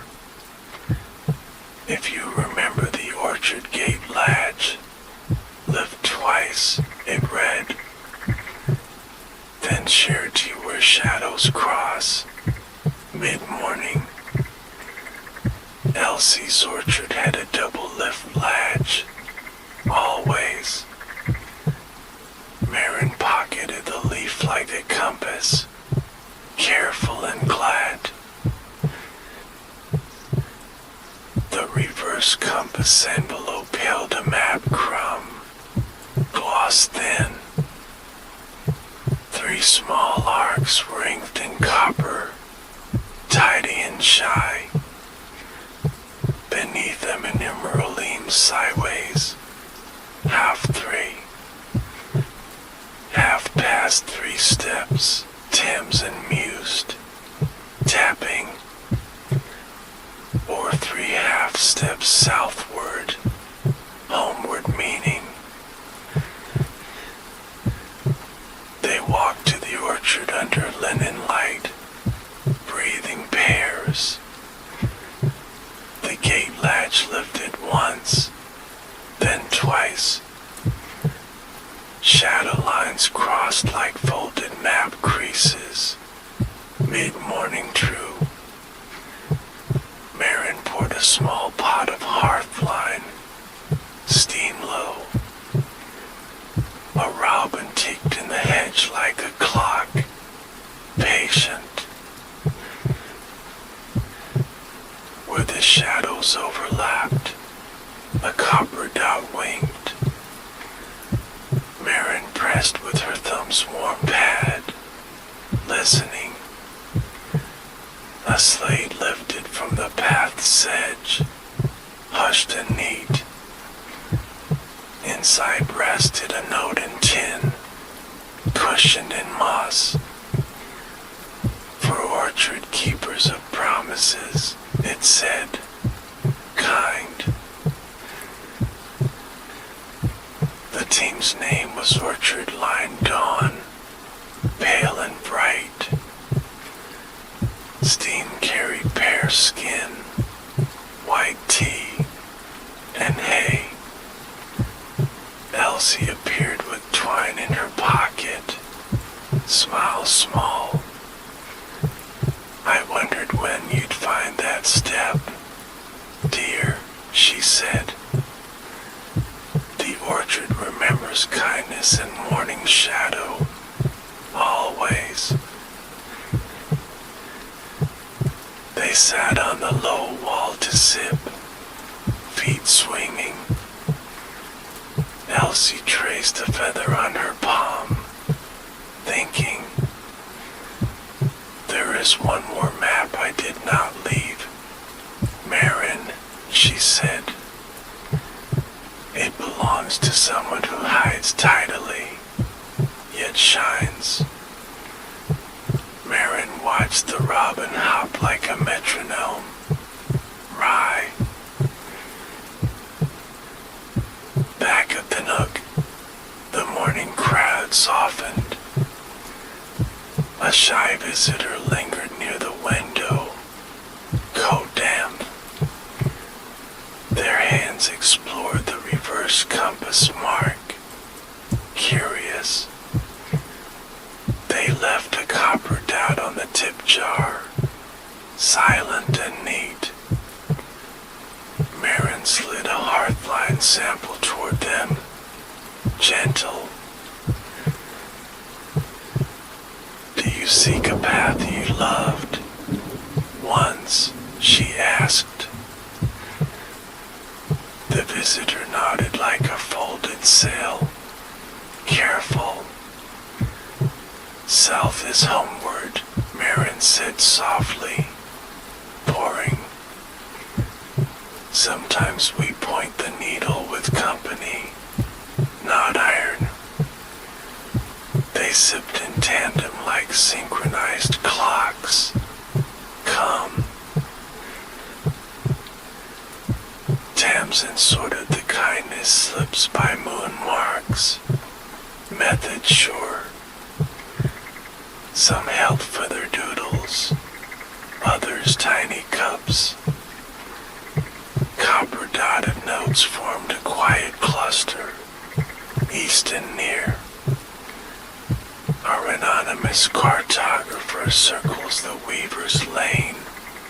Often, she said, Mr. Devwell helmed the pattern like rain on slate, thoughtful. They visited the weaver's lane at noon butter, soft shadows brief. A loom's hush breathed through a doorway, steady and kind. On the sill sat 3 copper dots in a row, tidy. Beside them lay a thread card, dyed sea green. Weft hides the warp, yet holds it, the card read. Marin placed the vellum stars over the lane, aligning edges. The dim blue star brightened at the thread's end, hopeful.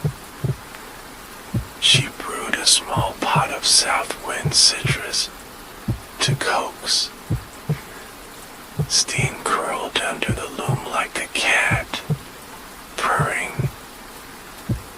A hidden panel side open in the treadle board, revealing tin. The label read Wiftway Comfort, stitched in ink. Inside lay tea with chamomile threads and oat. A folded scrap of map tucked beneath the leaves. Careful. If you seek me, step 3 half steps south, it said. Then wait until bells lean twice. Evening. Evening drew velvet over rooftops and candlelight. They met at the hawthorn bench again, light slow. 3 half steps south placed them by the brook rail, precise. The tower gave 2 lean-in chimes, familiar in kind. A lantern kindled on the far bank, sea green. A shadow crossed the footbridge, steady and shy. The visitor from morning stood beneath the lantern, breathing. They held a roll of parchment like a sprig, delicate,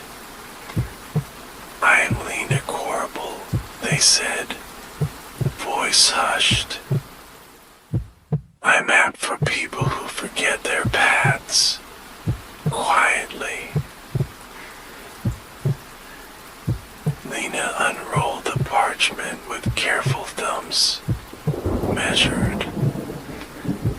A map of Maple Down gleamed in copper dusk, different and dear. Streets lay like woven threads, warp and weft. Feather moons marked places where promises were mended, bright. Empty circles waited where kindness still needed hands, patient. I am not E.L., though I borrowed the compass, Lena said. I watched your exchange wake gently and breathed easier. I feared a town can forget its soft edges someday. Marin poured Weftway comfort into 2 cups, steady. Steam braided the lantern's glow to the brook, silvery. Elsie stepped from shadow with a nod, eyes kind. Lena carried my errands when knees argued. Last winter, she said. Her copper marks were her signature, humble and sly. Lena flushed like sunrise on porcelain, soft. I only wanted the circle to hold and hum. Marin considered the map's empty circles, thoughtful and sure. We can fill these with monthly small makings. Together, she said. One blend fermented promises, one for brave asks. Tamsin's pencil clicked like a tiny metronome. Ready. Mr. Dovewell hung the lull under it all. Content. They chose the watchmaker's lane for next kindness. Gently.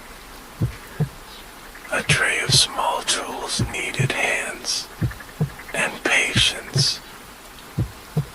Neighbors would lend eyesight and steady fingers after stew.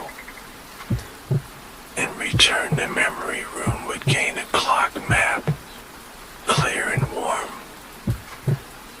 Lena inked a copper note for the window. Neat. Days folded like napkins scented with bergamot, pleasantly. The exchange breathed on a gentle schedule, even and kind. A marigold day brightened porches like buttered toast, cheery. A mending day fixed chairs and stories, both. A tea day blended whispers into tins, patiently shared. Marin kept a ledger of flavors and feelings, lined. Hearthline for promises kept, Weftway for held hearts. South wind for homeward turns, orchard line for morning courage. Feather moon for the circle's beginning and end. A blank space waited for the cartographer's tea someday. On a violet evening, a final riddle arrived. It was drawn on onion skin paper, almost breath. A coastline of steam dotted the edge, like lace. Map the laughter you cannot hear, only feel, it read. Then pour south toward home, and wait. They gathered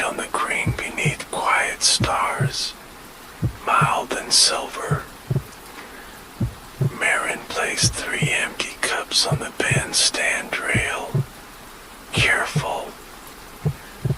She asked for a story from each neighbor, softly. As words drifted like feathers, she felt warmth rise.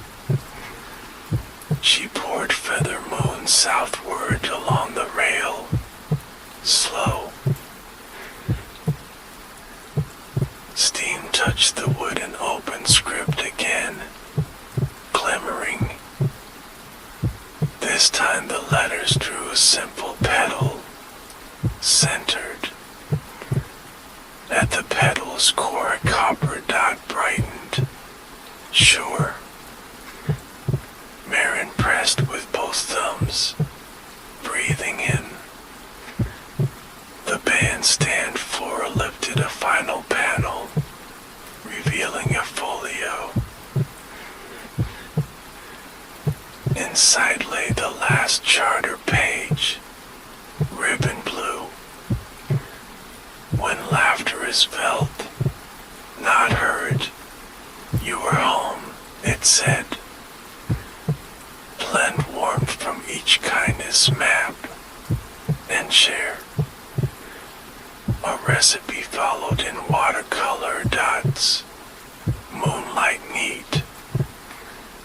Marin traced each dot like stepping stones, steady. They blended at the nook and lamplight hush, focused and glad. 2 measures hearth line for kept vows. 1 measure weft way for steady hold. A breath of south wind for turning home. A ribbon of orchard line for morning courage.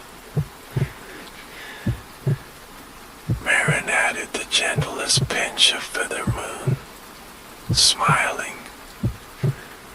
Steam rose like the town's handwriting, familiar and true. They tasted together with eyes closed, listening. Flavors nested like neighbors on a bench, shoulder to shoulder.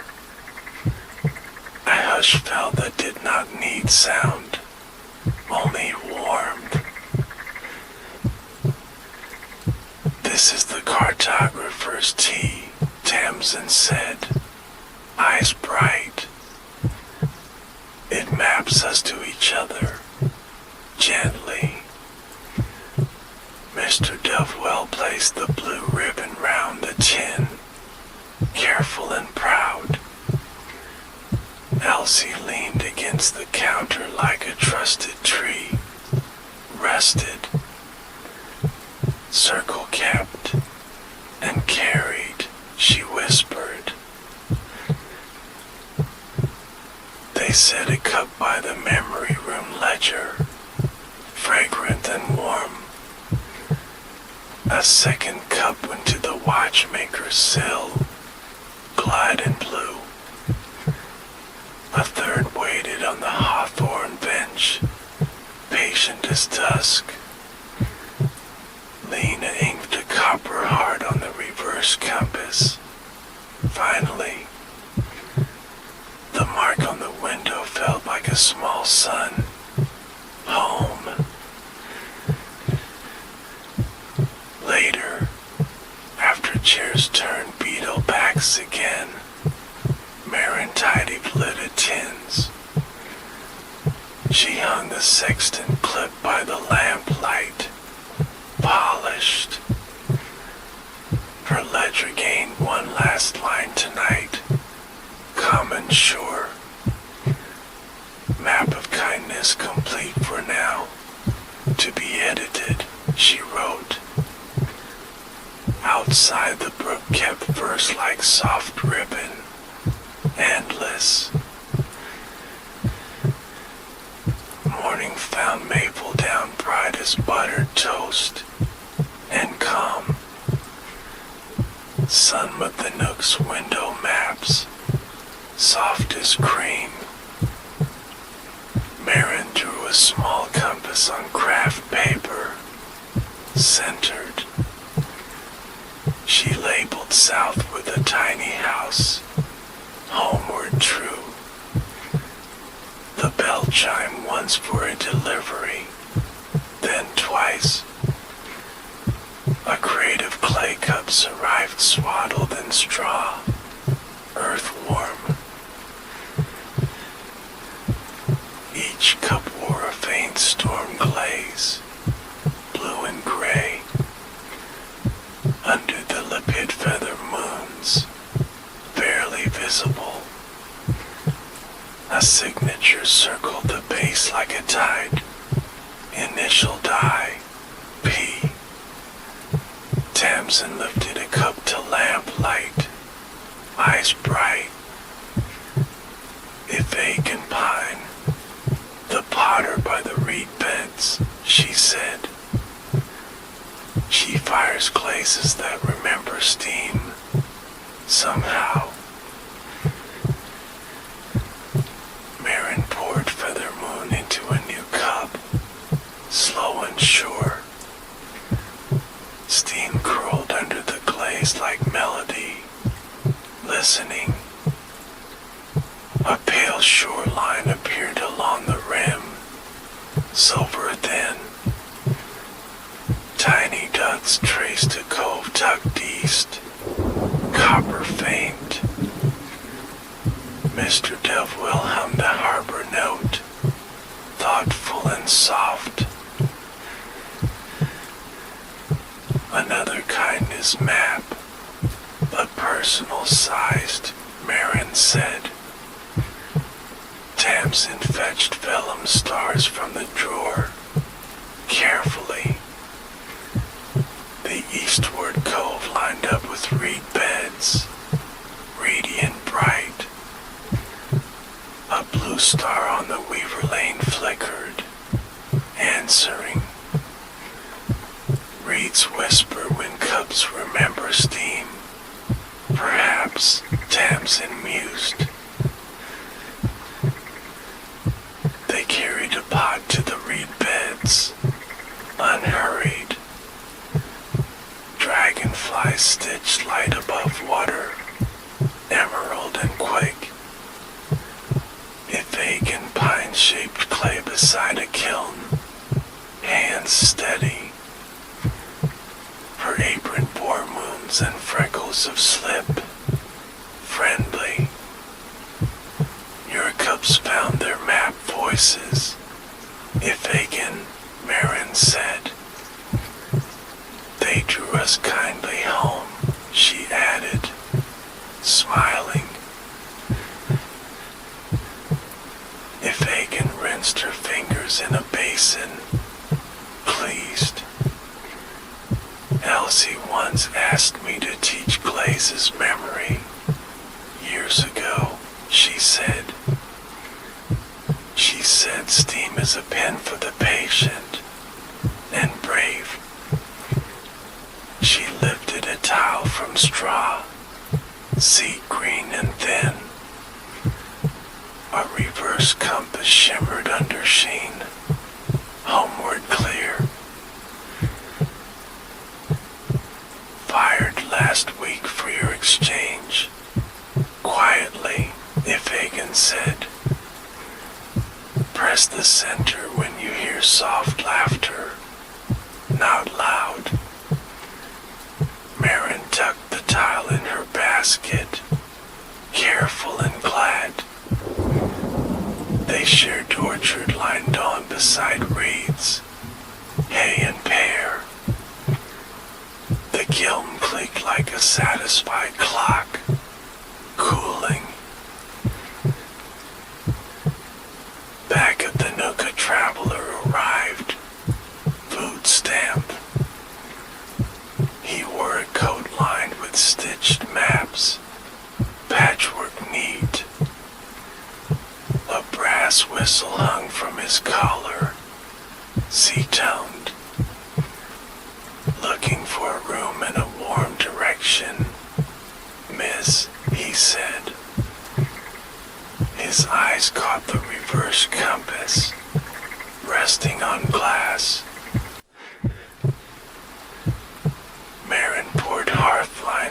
watched his shoulders ease slowly.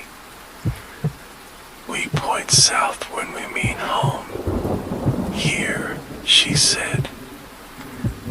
He nodded like oars in a quiet harbor. Grateful. Name's Calderbrand, chart mender by trade, he added. I fix maps that forgot their promises. Somewhat. Tamsin's pencil hovered over her ledger. Curious. Calder set a roll on the counter. String frayed. He inbound a tideway chart with odd creases. Crossing. At its edge a teacup icon bobbed. Drawn small. Found near the shoal market. Down coast, he said. The chart smelled faintly of lime and barley. Familiar. South wind citrus clung to fibers and whispers. Sure and bright. Marin set a steaming cot nearby. 2 cokes. Hidden ink stirred like minnows. Coming awake. Letters drifted up in neat curls, delivering a line. Bring laughter felt, not heard, to low shoal docks, it read. Leave the map of warmth behind, by lantern 4. Elsie tapped the counter twice, pleased and solemn. The exchange breathes wider than maple down. Dears, she said, we should answer politely and gentle.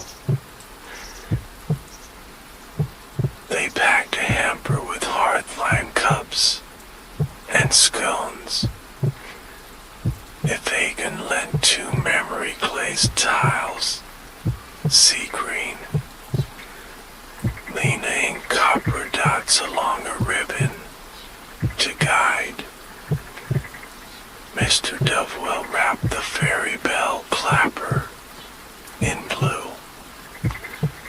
They walked at dusk toward the river skirt road, lamplight mild. Low shoal docks smelled of rope and oranges, beckoning. Lanterns numbered 1 to 8 lined the quay, steady. At lantern 4 a fisherman mended nets, humming low. Beside him a child traced circles in damp sawdust, intent. Marion set the hamper down and poured, warm and slow. She asked for stories in whispers, palms open. The fisherman spoke of a boat that learned patience after storms. The child offered a promise to feed gulls fairly, balanced. Steam climbed around lantern 4 like a shawl, gentle. Marin pressed to Fagin's tile center softly, listening. The glaze brightened to a small shoreline bloom, lovely. Hidden script unfurled along the rim, sea bright. Homeward is where your laughter lands. Without sound, it read. Marin left the tile by the post, gifted. Calder sketched a warm path on dock boards, chalk shore. A woman in a red shawl approached, eyes wet.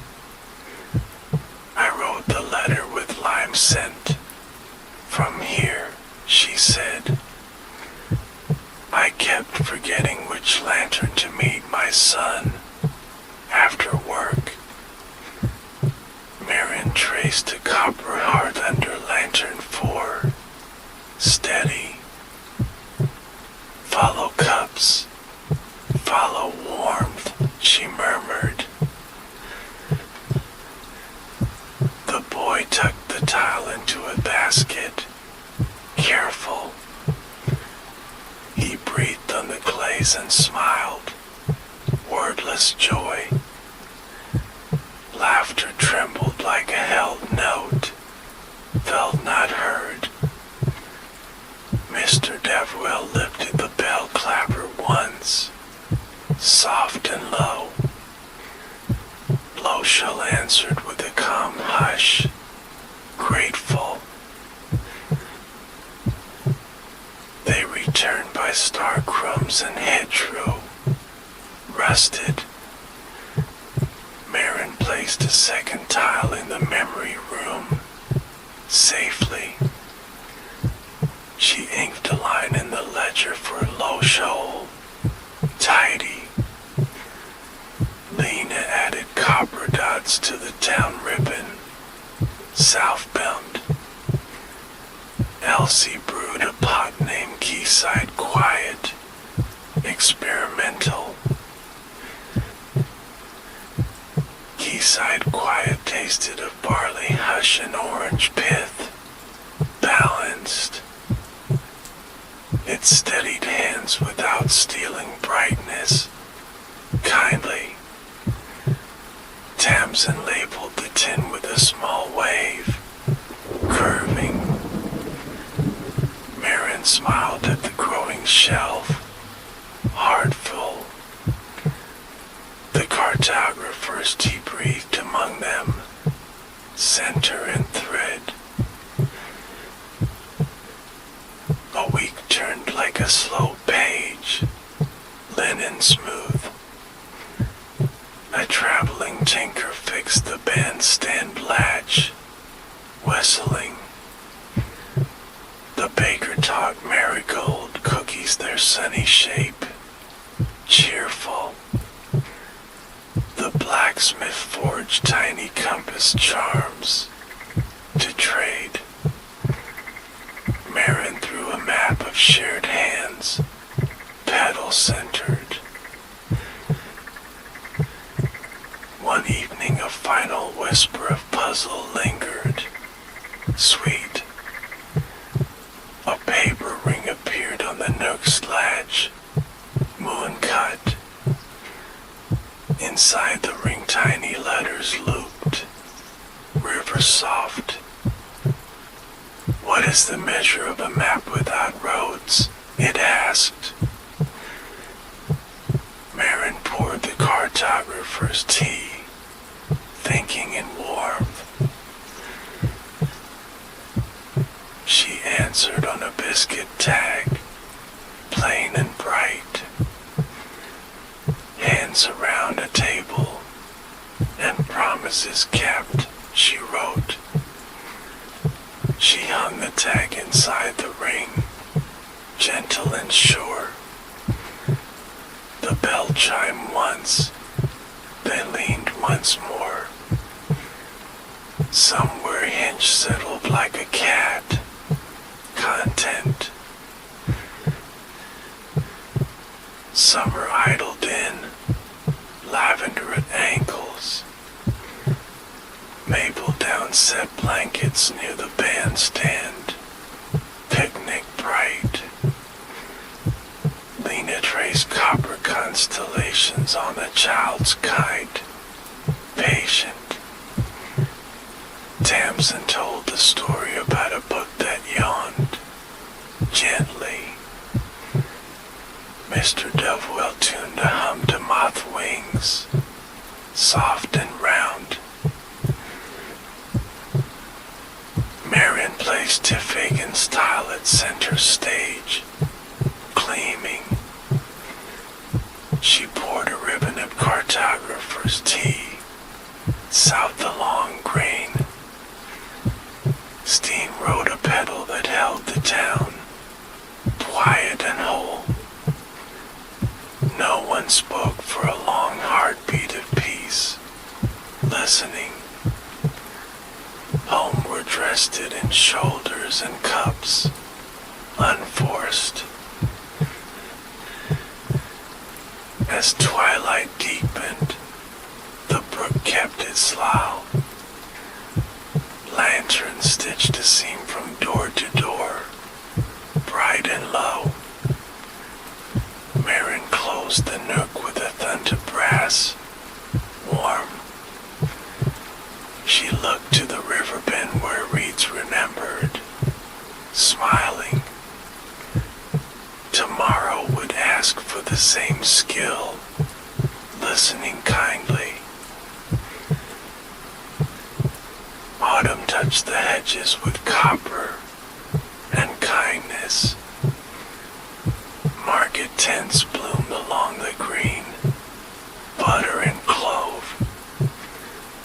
The bandstand wore a ribbon of blue, mended and proud. Marin polished the sexton clip, steady and sure. The cartographer's tea breathed from warm kettles, centered bright. If Fagin arranged cups that remembered steam, gleeful and shy. Their rims drew shorelines as neighbors laughed, softly. Lena inked copper dots on a town banner, tidy and kind. Tamsin posted a reading schedule, bees on the margin. Mr. Dovewell tuned a lull of bells, honey low. Calder set a small table of mended charts, patient. He showed children how folds remember when warmed. Steam turned creases into paths again, gentle as bread. Elsie placed Quince biscuits in a ring, proud and bright. Her eyes found every feather moon, counting blessings. A traveler with tired shoulders paused, listening. He held his hat like a question near his chest. Marin poured hearthline into his hands, carefully. He exhaled like wind meeting harbor stones. Finally, south is homeward, he repeated, smiling small. The memory room door stayed ajar, welcoming. New paths were copied in tidy hands, unrushed. A boy mapped a shortcut to his grandmother's roses, glad. A baker traced a route for night deliveries, safe. A hush of felt laughter lived under rafters, warm. At dusk the bandstand lanterns woke, like stars. Marin set a Fagin's tile at the center, claiming. She lifted a pot of the cartographer's tea, measured and sure. She poured south along the grain, homeward line. Steam rode a pedal that gathered every face together. Map us again. Tomorrow, a child asked, eyes wide. Marin nodded with a smile like folded linen, simple. Maps are promises kept, she said, softly.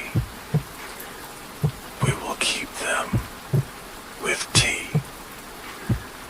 Bells leaned 12. twice in the tower, blessing the night. Later the nook dipped to ember and rest. Marin shelved tins by their constellations, sure and slow. She tied the blue ribbon once more, centered and neat. Outside the brook braided moonlight into music, patient. Homeward settled in every chair's shadow, quiet and whole.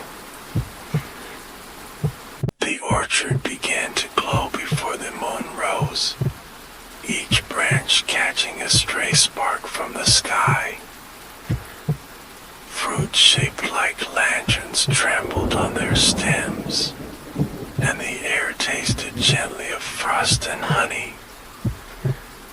People in town called it the Starlight Orchard, and they lowered their voices when naming it.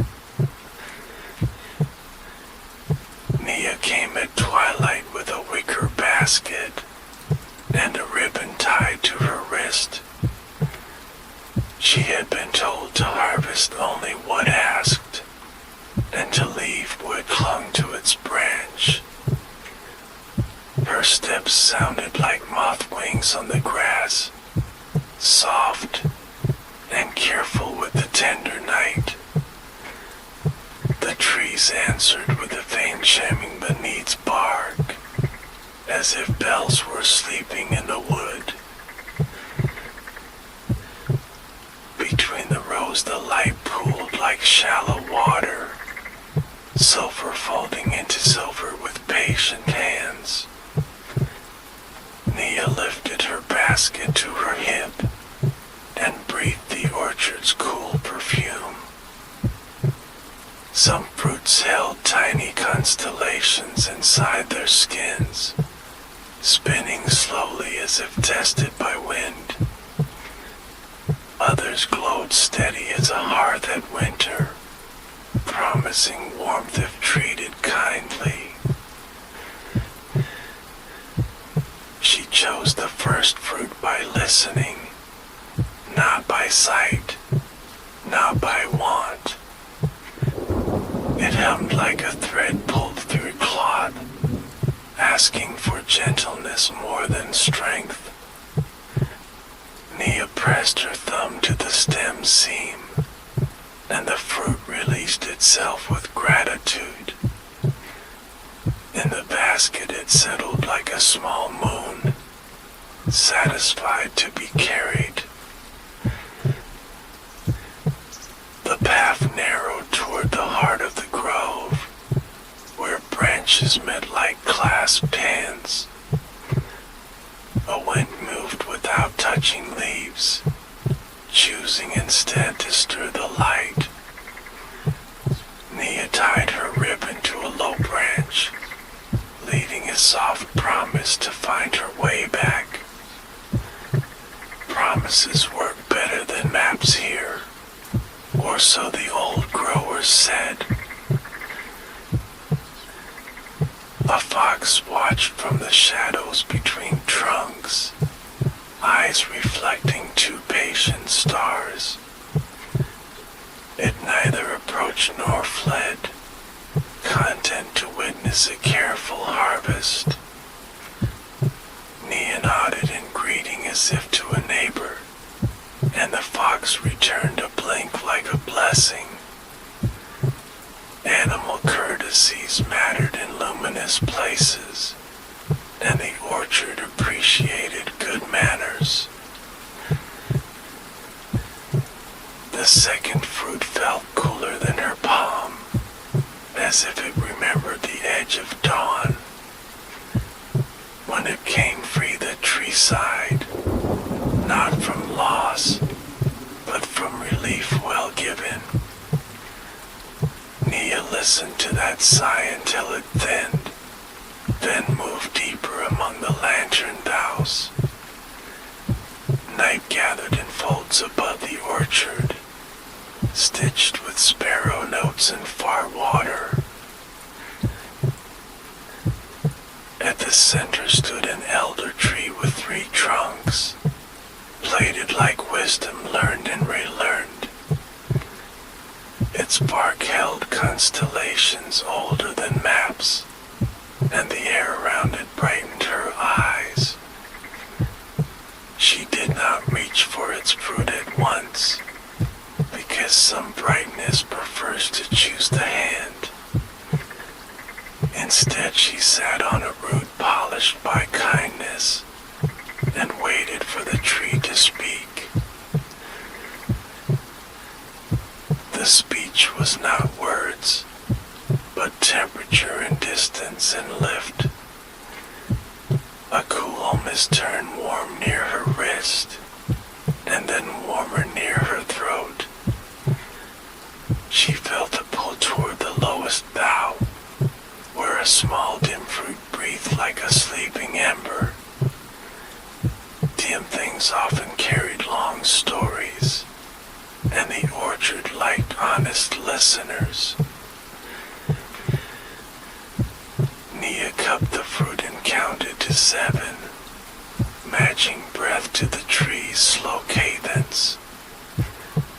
On 7, the stem loosened with a velvet sound, a yes that asked nothing back. She set it atop the others in her basket, which now glowed like a quiet hearth.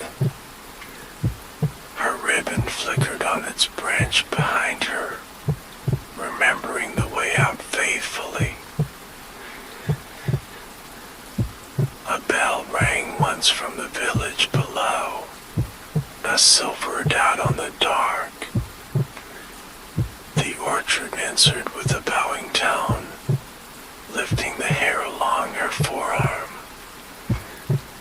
Nia thought of her grandmother's hands in winter, warming apples near the stove. Stories liked to braid themselves with what they touched, and the braid felt sturdy tonight. She rose and followed the corridor of branches, where the light thinged river mist. There a wooden gate waited without hinges, standing between 2 trunks like a thought. Everyone in town knew about the gate, though few had seen it open. It led to the orchard's crescent, a place the stars visited on foot. The gate only opened for gentle burdens, never for greed, never for hurry.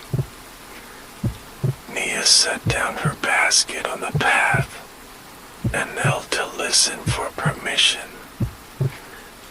The fruits answered with small interior tides, lapping the thin membranes like shorelines. She waited until their waters settled, then touched the gate with 2 fingers. Wood changed temperature under her hand, from night cool to skin warm, then back. A seam appeared where none had been, a suggestion of movement without force. The gate parted a hand's width and paused, asking for the last of her hurry. Nia set her shoulders down like luggage, and felt something unclasp in her chest. The opening widened with a hush like falling ash, soft and cool along the ground. Beyond lay a clearing shaped like a crescent bowl, lined with roots and low stones. Above it the sky lowered, as if stooping to listen through the leaves. Nia carried her basket in with both hands, careful to disturb no moth nor shadow. In the clearing the light behaved like water, collecting itself into small eddies around her boots. She saw footprints made of starlight near the stones, fresh as breath, yet unclaimed by any creature. They pointed toward a flat rock veined with pale quartz, a table for ceremonies in softer years. She set the basket on that rock and waited without intention. But then music gathered where the branches arched, strings tuned by dew and distance. The elder trees' trunks rustled without wind, and a glow rose from the fruit skins. Nia felt the orchard counting with her again, a shared rhythm older than sleep. When the count reached 7, a petal of night folded back, revealing the visitor the gate had known. It was a figure the size of a child, made of evening gathered into a shape. Not a ghost, not a person, but a presence with pocketed light. It stepped carefully across the clearing, placing its feet in the earlier footprints.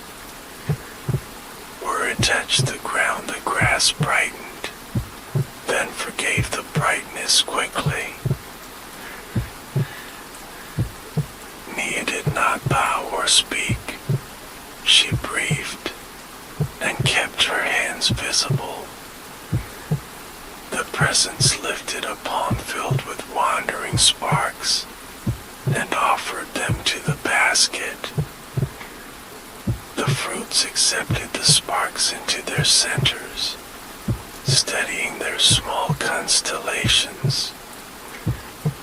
The orchards chiming deep into a velvet cord, and the clearing warmed at her ankles. Something like a question moved through the leaves, turning each glow a shade paler. Nia answered by loosening the ribbon at her wrist and tying it to the basket's handle. "I will carry as you allow," her fingers promised. No more, no less. The presence lowered its hand and grew fainter, like mist learning the shape of stones. When the music thinned, the crescent cleared its throat. A gentle branch creaked for goodbyes. The gate would not stay open past the star bell. The old growers always warned. Nia lifted the basket and felt its right weight. Not heavy, not light, balanced like a kept promise. She walked back through the seam of wood, and the opening slid closed behind her. Outside, the path remembered her ribbon, tugging gently at the air until she saw it. The fox had moved closer to the rose, tail writing patient letters on the ground. Nia paused to share a breath with its bright eyes, then went on toward the orchard's edge. Distant roofs gathered moonlight like clean plates, ready for the night's quiet meal. At the gate she turned for one last look, and the trees answered by dimming kindly. No hoarding of light, only the right amount given to the road. She stepped onto the lane with the basket steadied, and her shoulders found their easier height. Behind her the orchard breathed with the sky, promising a second chapter when the bell returned. Nia walked the lane with careful ankles, and the taught the gravel a softer shine. Cricket stitched silver into the ditch grass, and firewater knitted the hills. At the town's first post, a moth paced her stride, counting without number. She let her breath take the same measure as the fruit, and the night agreed to be carried too. Her grandmother's door wore a clean moon mark, a thumbprint of flour where the latch asked for touch.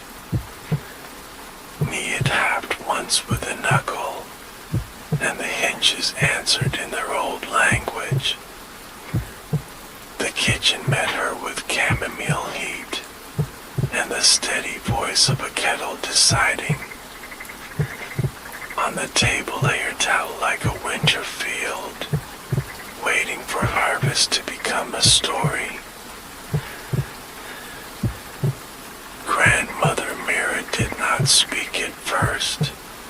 She breathed the basket, as if reading light by scent.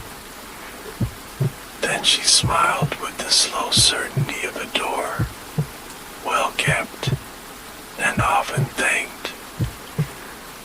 You listened, she said, and set 2 cups beside the towel.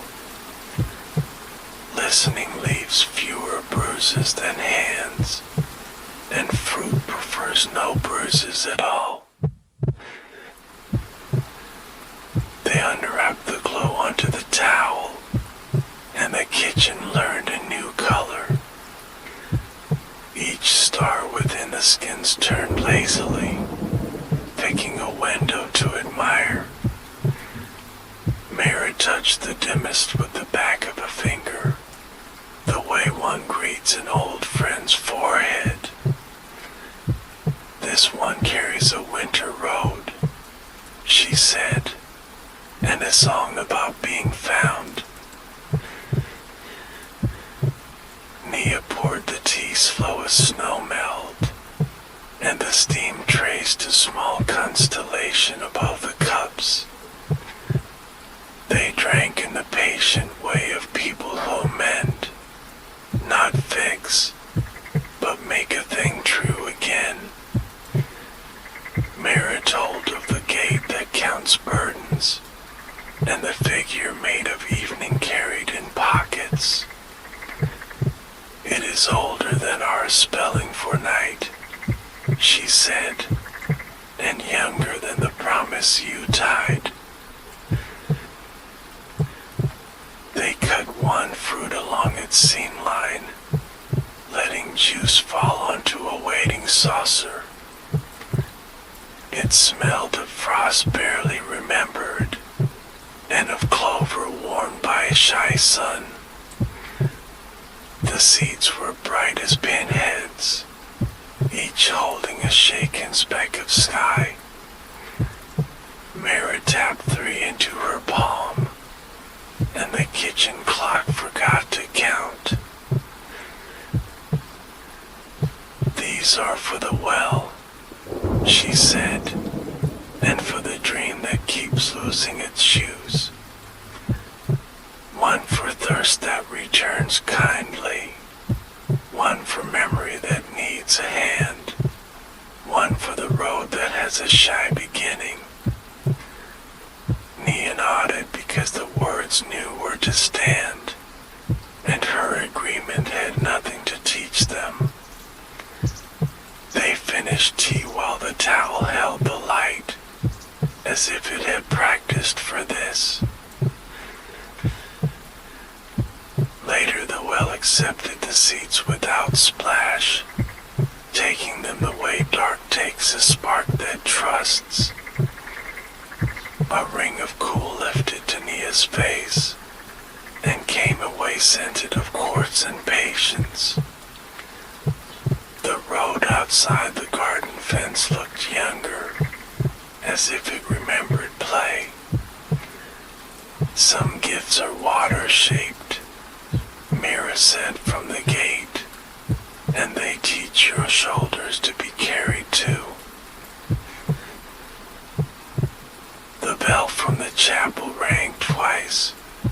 silver stitching a tidy hem along town roofs.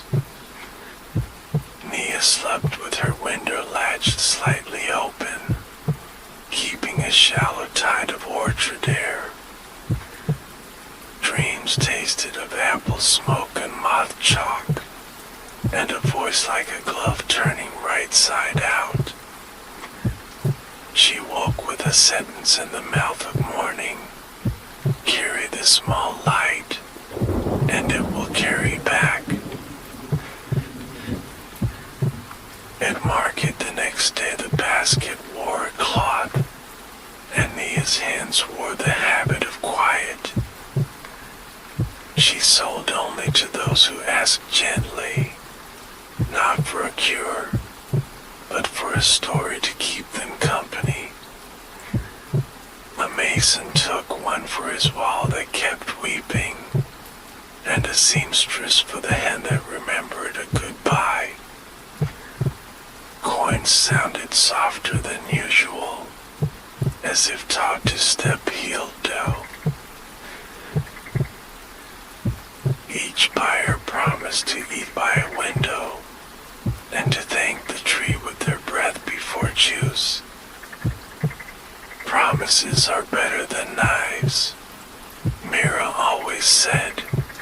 They travel with less argument. When the basket grew light, Nia kept the winter road fruit for last.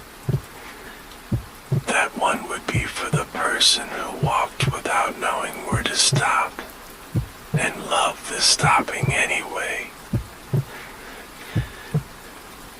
By dusk her ribbon called her again, a quiet tug in the wrist where color once lived. She returned to the orchard with empty basket, which is another way of saying open hands. Light arrived early between the rows, as if the trees had practiced welcoming. The fox's path wrote a longer sentence near the elder trunks, punctuation placed by careful pause. Nia paused where the gate had learned her, and set the basket down like a thought. She touched the post with 2 fingers, and listened for what weighed nothing yet mattered. The seam appeared with less shyness, invitation already threaded. She entered the crescent with her shoulders unlocked, leaving any errands at the hinge. Tonight the clearing was busier with moth script, tiny alphabets drafting silver on the air. The flat rock held the circle of fallen petals, each still lit in its own tempo. Nia stood where the eddies gathered, ankles cool, mind slow. She said, I have learned to carry the small light. May I learn to give it back well. The presence arrived as a change in horizon, a line mistaken for air until it breathed. It wore a collar of dusk like a borrowed scarf, and the pockets glowed the way lakes glow under geese. It touched the rock with an invisible knuckle, and the petals rose to hover. Then it lifted not a fruit, but a seed shaped like a held tear.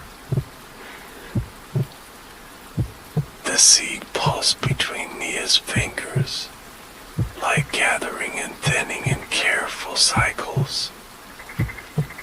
Plant me somewhere that forgets itself, the orchard asked through the pulse, and teach it a softer remembering. Nia nodded toward the river bend beyond the mill, where reeds lost their names after storms. The presence inclined like a friend who already knew the footpath. lights rode Nez over the clearing.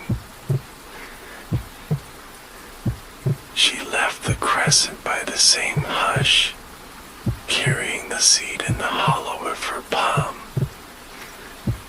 The elder tree sounded a low companion note, fretless and careful not to lead. The fox coasted along the row parallel to her, as if escort were a quiet kind of grammar. At the orchard's lip she whispered for the ribbon, and found it sighing on its branch. The river bend kept its usual muddle of reeds, and its braid of lost names. Nia stepped into silt that knew 100 feet, and felt it practice forgetting her kindly. She pressed the seed into a seam between roots, and breathed as if blowing dust from a book. Light settled under the water's skin, no brighter than a fish thinking. For 7 nights afterward, the bend gave back a small starred moonrise. It never rose above the surface. It stayed with the minnows and the slow-red eels. Children claim they could catch it with gentle hands, but each time they tried it slid into their reflections. That was better than pocketing, Nia thought, because pockets forget on purpose. A rumor traveled uphill from the quarry road, walking the mouths of travelers like a tired mule. Someone from away wanted orchard fruit for lanterns, and for coins that clinked like sleet. They said they could make the light stand still, and sell it 12 times to eager windows. The town lowered its size to its own shores, but the rumor still did its work.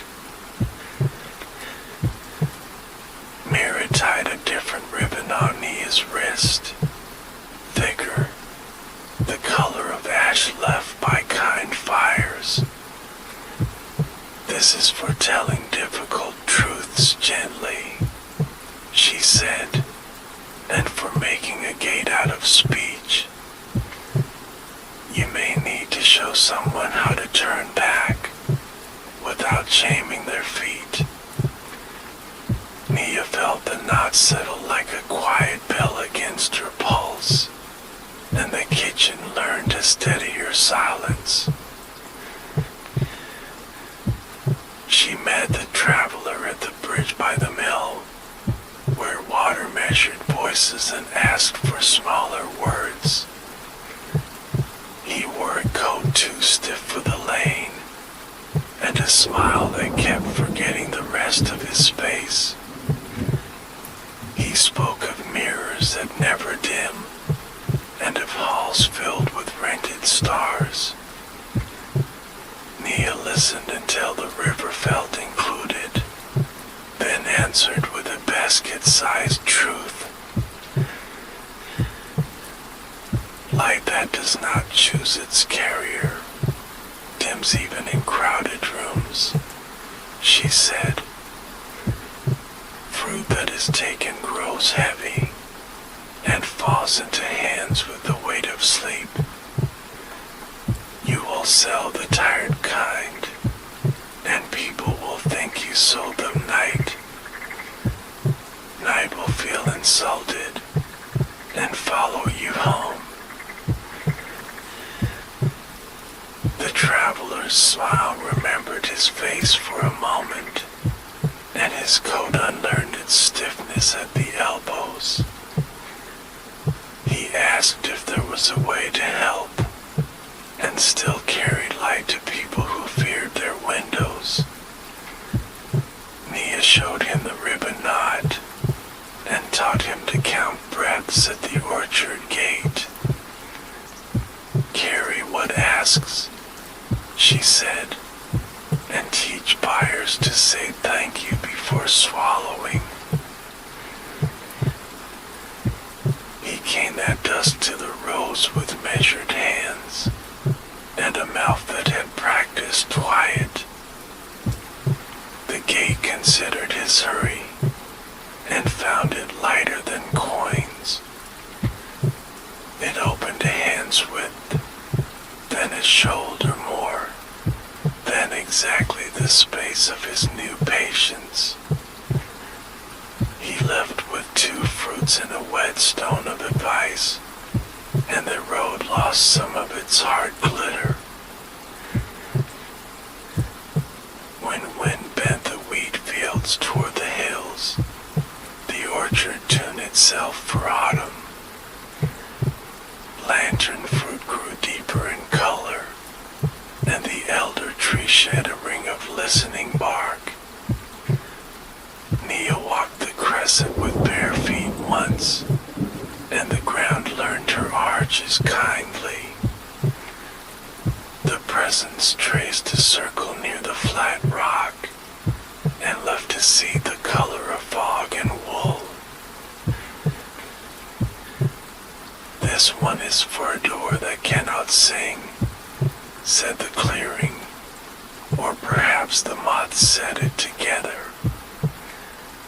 Planted in a threshold that forgets to welcome and wait through 2 rains. Nia thought of the schoolhouse stoop, where boots learned to hesitate in winter. She carried the seat home inside the felt of her pocket, careful not to let the warmth decide too soon. 2 rains came like practiced sentences, each with a comma explained by gutters.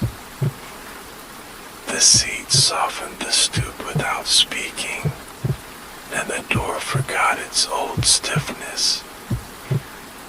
Children brought their vowels inside without chipping, and chalk circles stayed round longer. A teacher with a wintered voice found it easier to smile, and the bell's clang learned a velvet edge. So the year turned on its quiet hinge, and the orchard rode its slow ledger. Nia learned where light preferred to rest, on hands that remembered water, on wood that loved being touched. Some nights she brought only her breath to the gate, and left with nothing but a steadier field of sleep. Those were the nights the fox bellowed nearest, and the moths wasted their alphabet on joy. Winter rehearsed along the ridgelines, threading pale silk through the wheat stubble. The orchard dimmed by intention, saving its lanterns for careful nights. Nia oiled the basket's handle with beeswax and relearned her slowest step. The town folded shawls over railings and promised their windows kinder breath. Mara set a pot to simmer with cloves and peel, letting steam memorize the kitchen beams. We will trade light for warmth, she said, and keep both honest. They sliced thin rinds from the dimmest fruit and taught sugar to speak softly. A jar filled with a dust-colored syrup, patient as a pond in frost. At first, Snow the Fox left tidy sentences, stitched in white across the orchard edge. Nia read them by lantern, and answered with crumbs of warmth. The elder tree kept its 3-trunk posture, patience with the smell of cold. Beneath the bark a hum turned wool-lined, softer, but in no danger of sleep.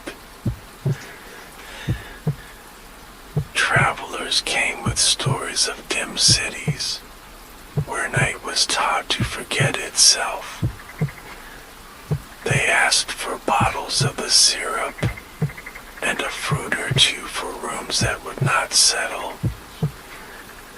Nia made them small bundles with ribbon, and a rule written on twine.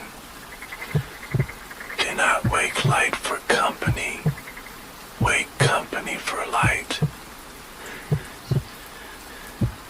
A letter arrived stamped with a ring of ash, ink smelling faintly of iron and rain. It was from the traveler in the stiff coat, less stiff now, by his hand.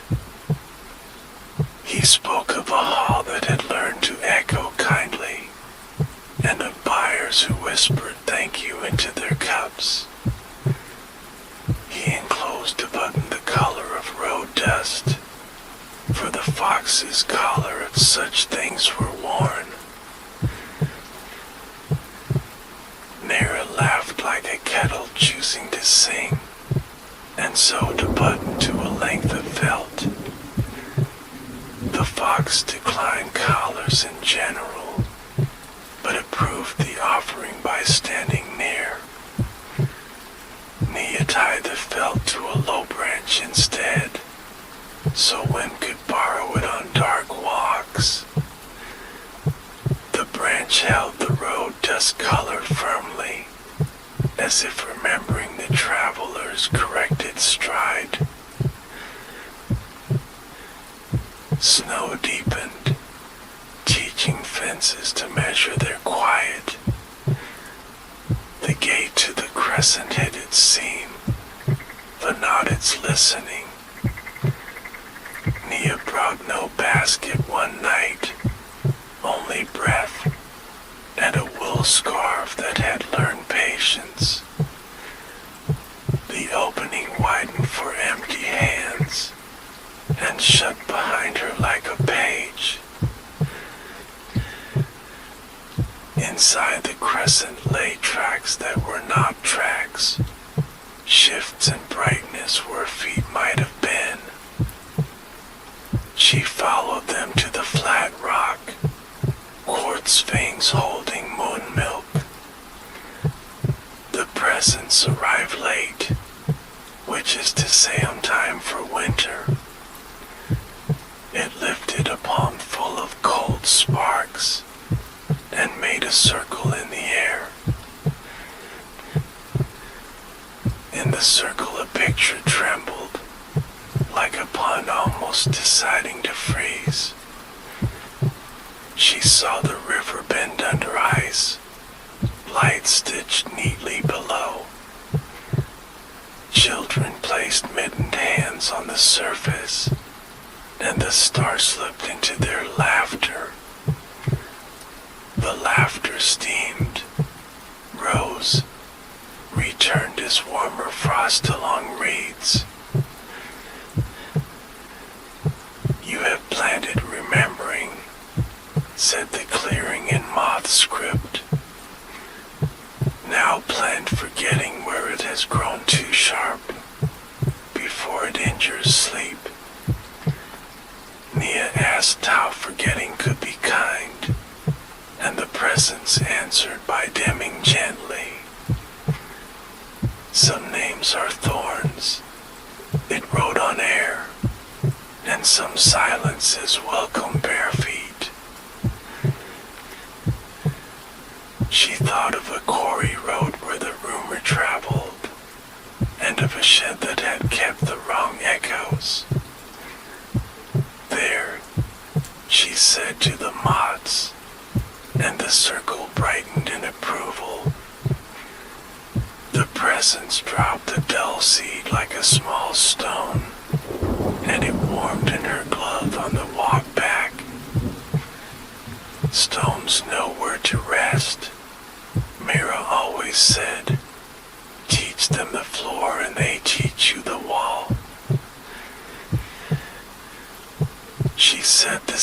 the shed's center threshold, where boots had taught splinters to argue.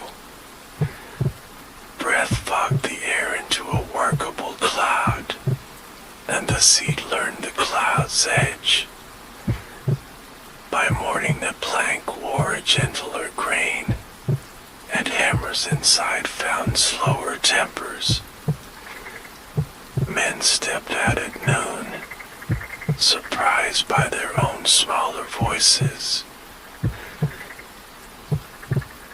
Winter loosened a front button, and sun threaded quicksilver between roofs. Children tested the river with bundled knees, and learned the alphabet for safe. Nia returned to market with syrup jars, and a folded card of promises. Fires signed with their breath, which neatly avoided Ink's occasional pride.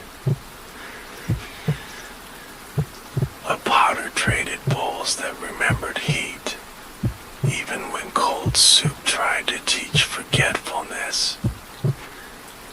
A weaver traded a shawl that loved shoulders, especially when worries tried to make corners.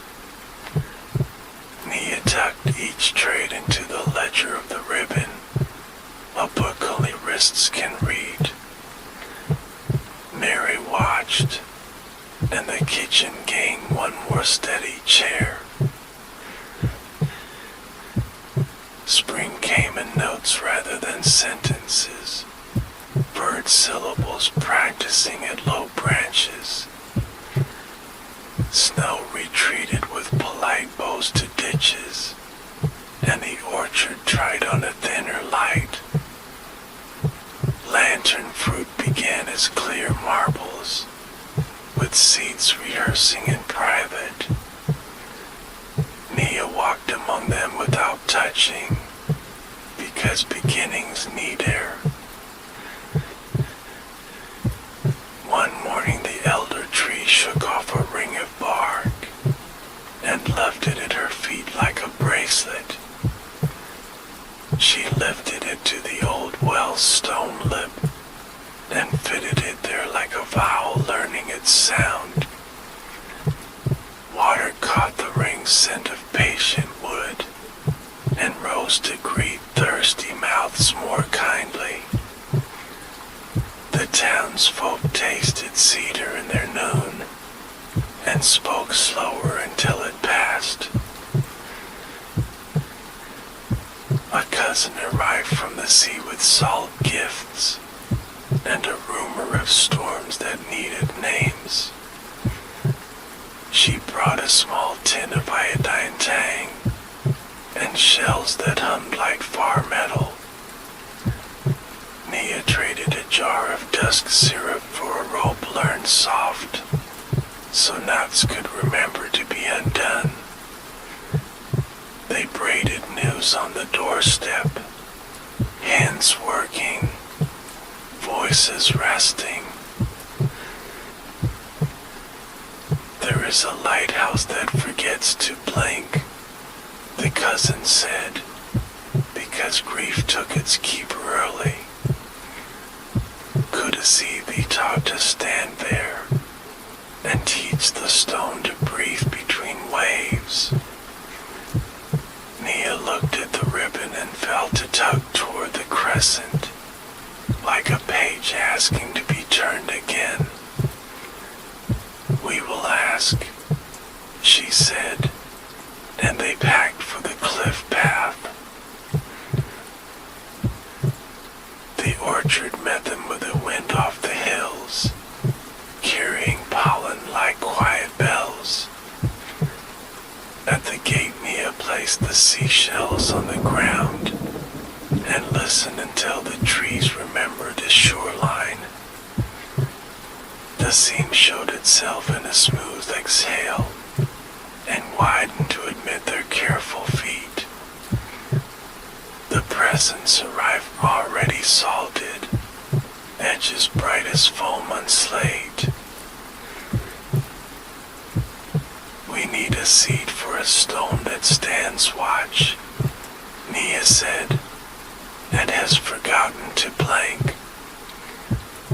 The presence circled the flat rock twice, counting breakers only it could hear.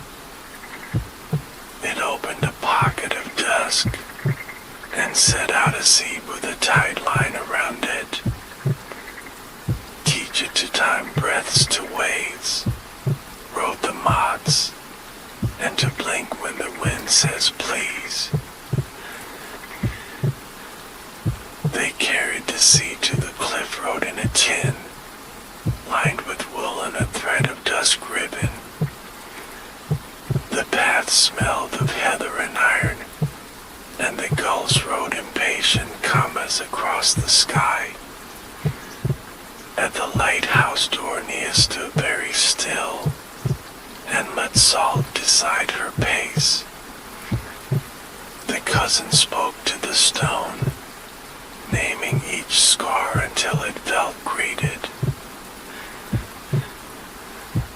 They planted the seed in a crack beside the lantern room, where wind learned to drum on cold glass.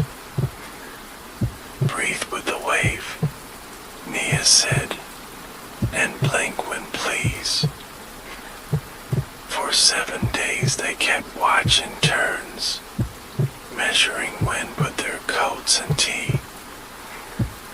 On the 7th the light found a rhythm again, and ships out beyond answered with small horns. They left a jar of dusk syrup with the keeper's widow, whose hands had learned to hold both lamp and grief. She tasted and closed her eyes in a manner of thanks that made the room remember warmer kitchens.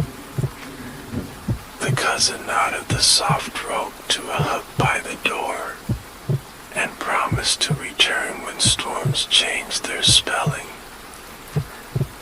Nia tucked the empty tin into her pocket for the fox's button if wind wished it.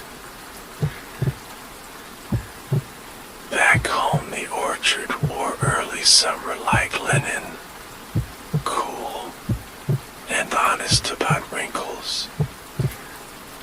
Lantern fruit deepened from glass to pale fire, and besprated hum into every aisle. Children practiced thanking from their bellies, and the school stoop remembered how to welcome. The river bend kept its star beneath minnows, untroubled by pockets and their habits. Nia counted 7 rows with her eyes closed, and knew the orchard's footfall by scent. Some nights she harvested, some nights she taught, some nights she listened only. The presence learned her step enough to arrive sooner, and sometimes left seats without ceremony. People began to bring their own thresholds to be softened, and their own windows to be taught to breathe. One evening a cart rattled drawing along the lane, metal arguing with dust. A man climbed down who wore hunger carefully, as if it were a coat that could be folded. He asked not for fruit, but for a place to put down his wanting. Nia showed him the well with the elder ring, and the air learned a softer edge. Wadding can be taught manners, Mira said from the step, and soup can be a teacher. They fed him broth that understood long roads, and gave his beat a towel that loved mud. He slept by the stove while the jars breathed dusk, and woke with a smaller coat for hunger. Before he left he tied a pebble to the ribbon promised to return kinder. So the orchard's year folded and unfolded, pages learning to turn themselves. Nia kept the ledger of breath and fruit, and never once wrote the word mine. When storms crumbled, lanterns dimmed to save their courage, and then brightened together. The fox's sentences grew longer, and the moth's wasted alphabet on joy again.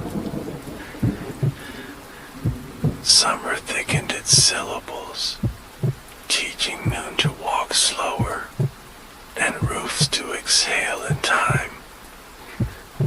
The orchard wore shade like a shawl, and bees stitched patient hems along the rows. Nia loosened the basket strapped to a gentler notch, so shoulders would not speak in complaints. Mira set jars on the sill to learn light, and the jars gave back a faint honey breath. A fair arrived and set up quiet tents, painted with moons and small dancing suns. Children traded buttons for chalk stories, and chalk for songs that remembered rain. Nia brought syrup and 2 rusting fruits, wrapped in cloths that knew manners. She kept the ribbon tucked under her sleeve, so promises would sit close to the pulse. A juggler asked for a sip of dusk, and promised to throw nothing above kindness. He tasted, blinked twice, and began to keep 3 lamps in the air. Their flames learned his breath quickly, and never once tried to sense the night. Crowds held their own air in a friendly pocket, and let the lamps choose a safe return. Toward evening, a fiddler with a willow case arrived, boots polished by miles rather than cloth. She traded a tune for a small slice of fruit, and tuned to the orchard's far humming. The bow found a line that remembered rivers, and remembered forgetting without pain. Nia felt the gate at the hill listen, and tilt its hinge to the rhythm. Mary watched the tents breathe, eyes bright as starlight under glass. She coughed once, a thread caught on a nail, then twice. Nia steadied her with a palm that had learned wells, and the cough forgot the sharpest part of its name. Tomorrow we will ask for a leaf, Mira said, not a fruit, and brew it kindly. That night the fox wrote brief messages, concern curled at each period's edge. Moths shortened their alphabet to a single vowel, drawn above the path like a lantern sigh. Nia walked with careful ankles through the rows, counting her breath until the gate remembered.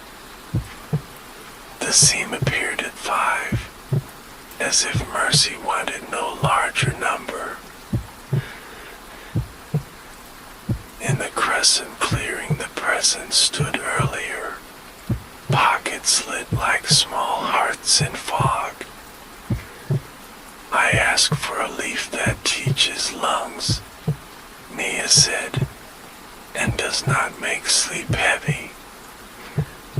The presence circled the flat rock, hands measuring a cough's old echo. It grew a from dusk, not to cut, only to invite. The blade's edge felt like cool breath, and made a seam where stem met branch. A single leaf released itself into Nia's waiting palm, veins pale as dawn trails over roofs. Steeped with a name spoken kindly, rode the moths, and poured the rhythm of 7. Nia bowed to the rock, and the presence dimmed to a listening shape. Back in the kitchen, water counted almost to boil, then rested at a comfortable ledge. They steeped the leaf and Myra's name together, repeating it as one repeats a warm doorway. Steam learned her syllables like a kindly map, and carried them back into her chest. The cough reduced itself to a polite clearing, and then to a story of a cough once told. Morning arrived with the thin bell of sparrows, and the shawls on railings forgot their stiffness. Mara cracked the window 2 fingers width, and the house practiced breathing together with Elaine. Nia wrote a line in the wrist ledger, leaf for lungs, steeped with name, 7. The ribbon settled flatter against her skin, pleased by proper entries. By late week, a dry wind wandered in from the quarry road, speaking rough. Leaves along fences curled their speech inward, and wells tasted of corn and haste. The orchard dimmed itself to conserve tenderness, and bees shortened their routes to wiser clover. Nia felt the gates seem grow cautious, as if measuring someone else's footsteps. At dusk she found prints in the soft dust, not fox, not neighbor, but boots that hurried. They paused at the crescent, then lost patience, then returned to town with empty hands. The orchard held its breath, not in fear, but in careful teaching. Nia walked behind a prince once, and whispered a path back to the well.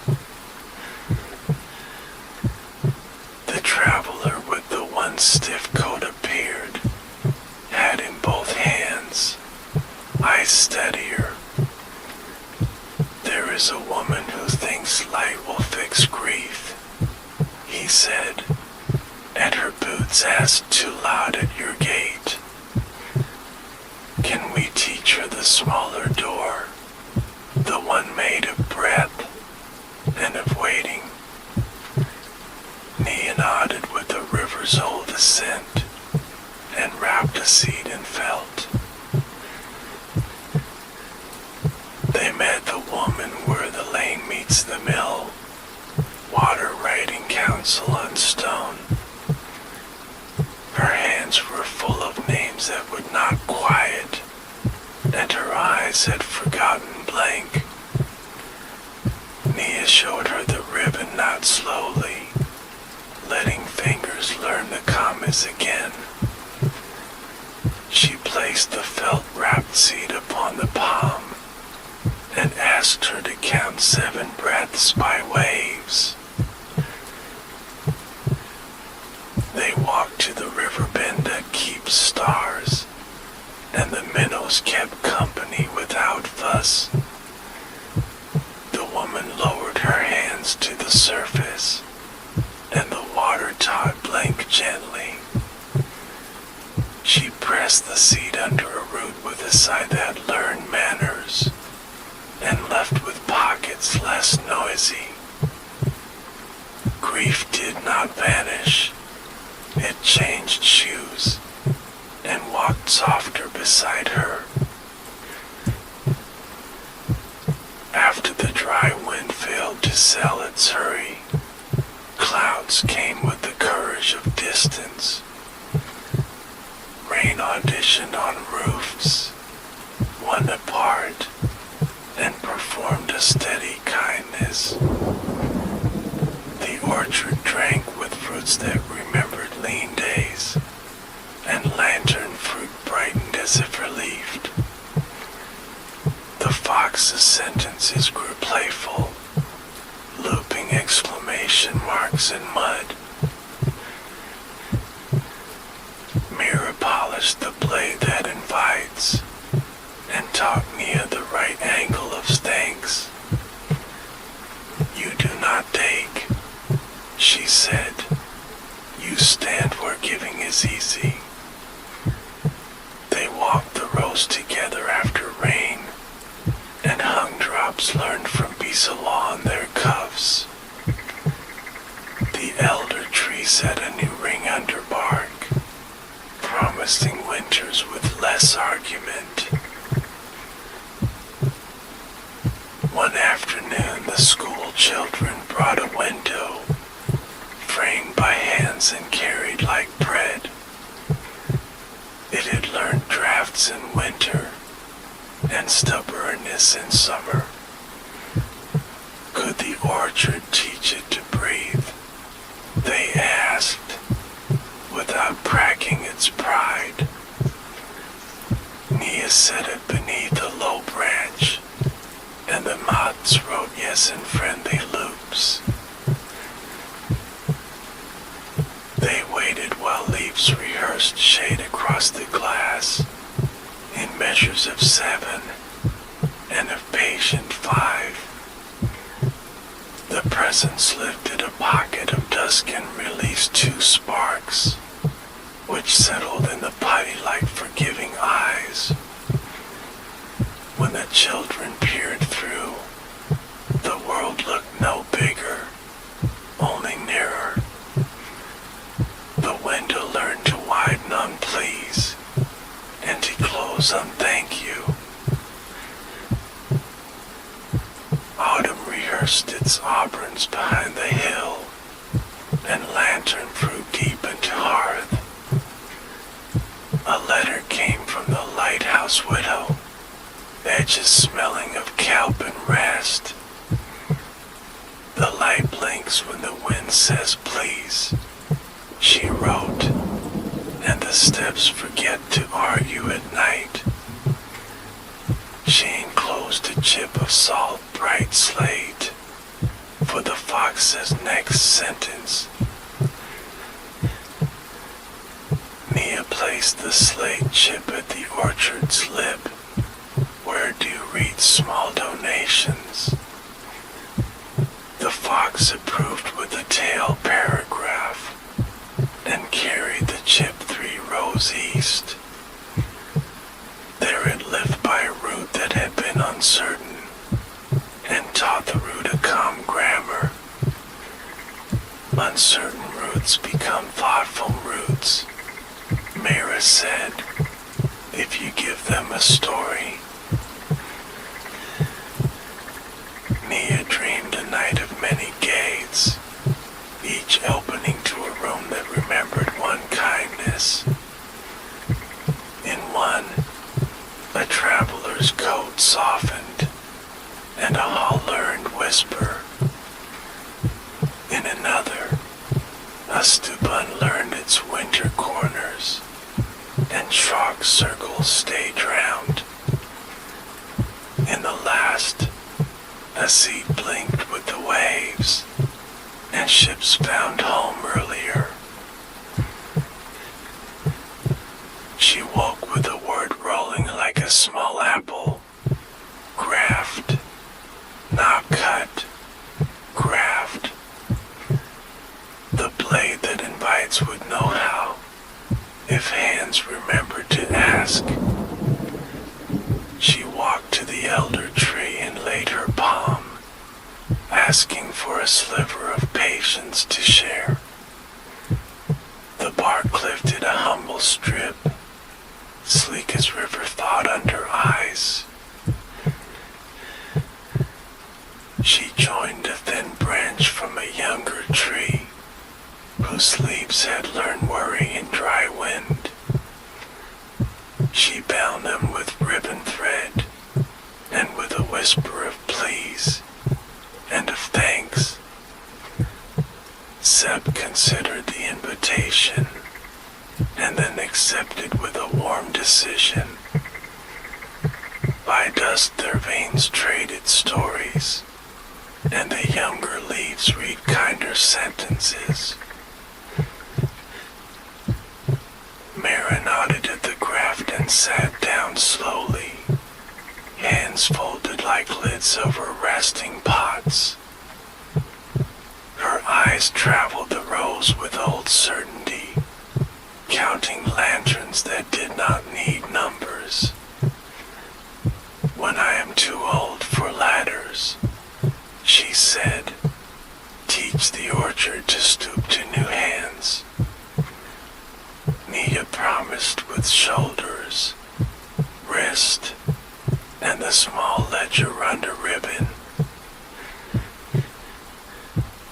Evening felt like a page that knows where to land, clean and sure of its margin.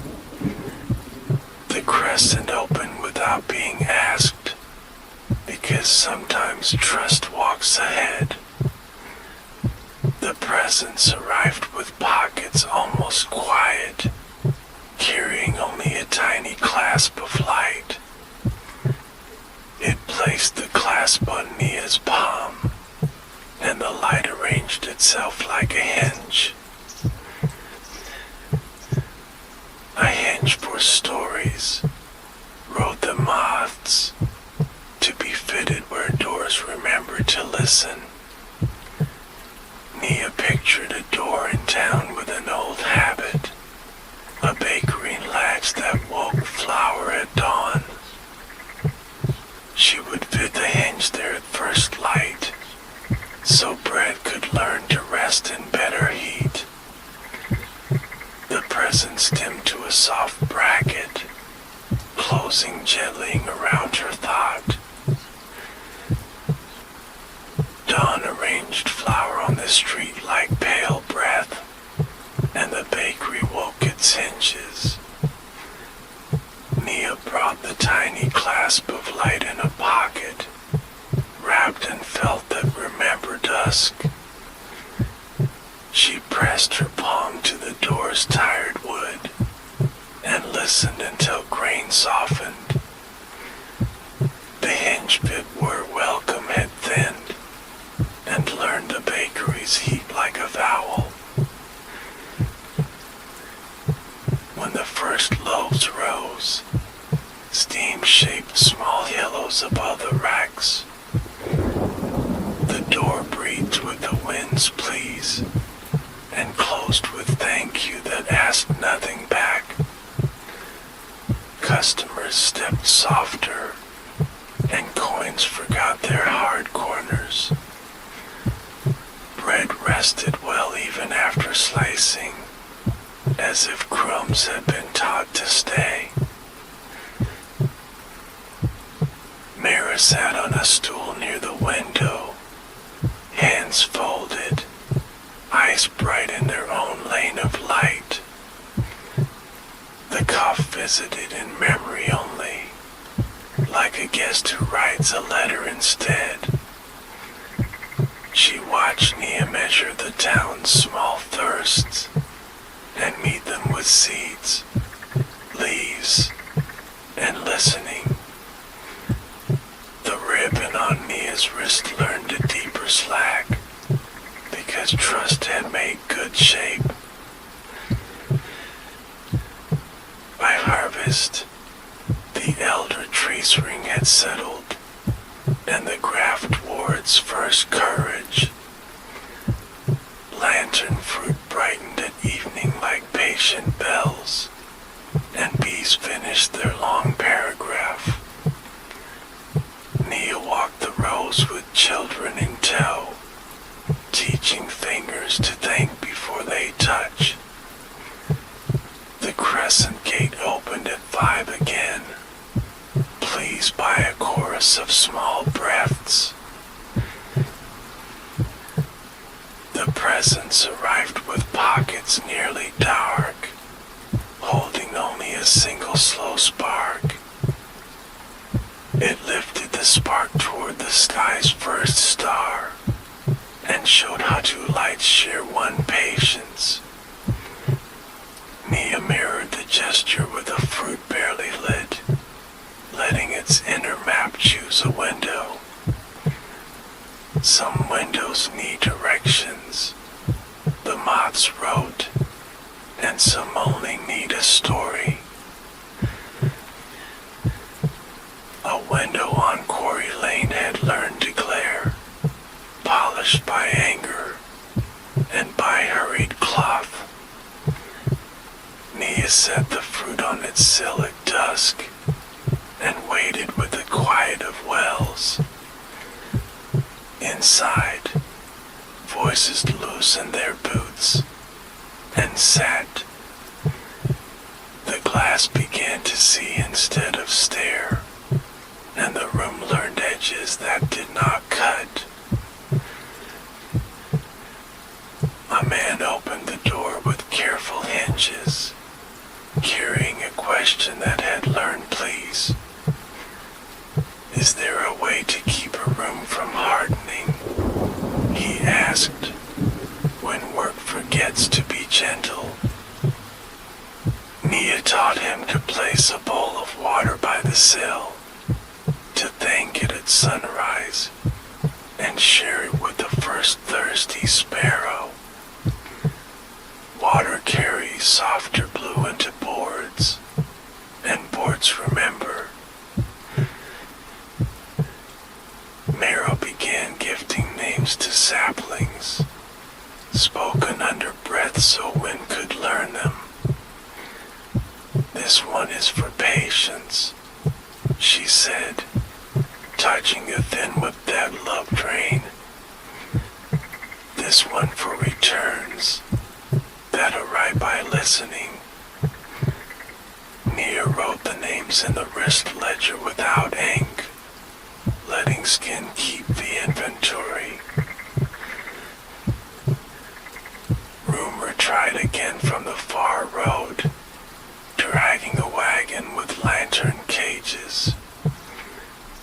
Cages do not understand why light dislikes them, said Mira, but they can be taught release. Nia met the wagon at the meadow's edge and asked its driver to count clouds with her. By 7 the cages had opened by boredom alone, and the driver felt lighter without knowing why. The orchard grew a habit of small festivals, with tables that knew to wobble less. People told seed stories near the flat rock, and left with pockets taught to remember. Once, a child asked if the presents had a name, and whether names could be shared. The moths wrote a circle that said almost, and enough. On the longest night the crescent held the low blue, sheltering sparks as if shepherding sheep. Nia brought the blade that invites, and did not use it, choosing instead to wait. Waiting worked its slow polish on her ribs, and on the thought of winter's small rooms. The presents arrived as warmth along her wrists, no brighter, but nearer. It placed a dull seed in her palm, a color that remembered ashen bread. For a door that opened returns to farewell, wrote the moths, and does not break the voice. Mia felt the seed weigh both little and right, and thought of the room at home with an old chair. Mara had sat there lately, counting lanterns by listening. She planted the seed under the threshold of that room, while Mara slept with hands folded. Brett measured the wood into kinder boards, and the floor forgot to insist. When morning came, farewells practiced themselves in small portions, as if learning portion sizes for sorrow. Mara smiled with the side of her mouth that kept secrets, and asked for tea poured at 7. Through late winter, Myra's steps shortened to careful commas, each one asking patience. She blessed the graft with a palm, and it answered with a warm line under bark. I like the orchard's new grammar, she said, and the way your ribbon keeps time. Nia put her ear to the elder trunk and heard 3 heartbeats, hers included. One evening snow practiced leaving, and the well tasted of cedar and dusk. Mara sat in the old chair, and the threshold seed warmed on cue. Teach the orchard to stoop to new hands, she whispered, and to forgive ladders that wobble. Nia promised with both wrists, and the ribbon kept the oath in its weave. When Myra's breath decided to thin, it did so like lace, not like tearing. The bakery hinge breathed for her once, and the river bend kept its star steady. Nia held Myra's fingers and counted to 7, because 7 had learned to carry. On 7 the room loosened its corners and made space for a quieter name. The fox wrote a long sentence in the snow that night, without punctuation, because grief prefers open minds. Moths drew a circle above the threshold, then lifted it to the orchard. Nia wrapped the ash color driven around the blade that invites, and placed both on the flat rock. The presents arrived and stood beside her, pockets empty on purpose. They listened to the elder tree name its rings, in a language that favored pauses. Then a small light gathered where the blade lay, not bright, but exactly enough to see. It climbed Nia's wrist like a measured breath, and settled beneath a ribbon's knot. This is how work becomes blessing, wrote the moths, and how blessing becomes work. Spring returned without fanfare, preferring small rehearsals along fences. Children learned to ask the gate for stories, and to leave with less than they brought. Nia taught new hands the 7 count, the please, the thank you, and the patience that opens cinches. Lantern fruit began again as glass marbles, and bees wrote their gentle cursive. dusk she stood where the ribbon first learned her, and tied a new promise to a branch. Not to keep everything bright, but to keep brightness honest. The gate opened at 5, as if agreeing with the grammar. The presents raised a palm with one quiet spark, and Nia raised her palm with one quiet breath. They met in the space where giving is easy, and the orchard learned the lesson again. Light did not proud the clearing, it stood beside it, like a neighbor with warm bread. Nia smiled without widening anything, and the night stayed near. Some chapters end by choosing to stay open, and the orchard approved. Summer softened into brass afternoons, and roads learned slower dust. The orchard kept its shade generous, and let these stitch wider hems. Nia walked with new hands at her side, children who counted by breath. They wore ribbons the color of cloud edges, plain and easy to tie. She taught them to greet trees by wrist, not by grip, not by wanting. They learned to seem where stems relax, and the patience that catches yes. When a fruit refused, they thanked refusal and went on.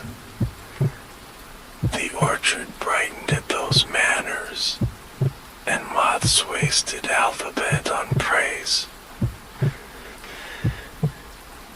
Dry weeks arrived with glassy light, and hills practiced silence.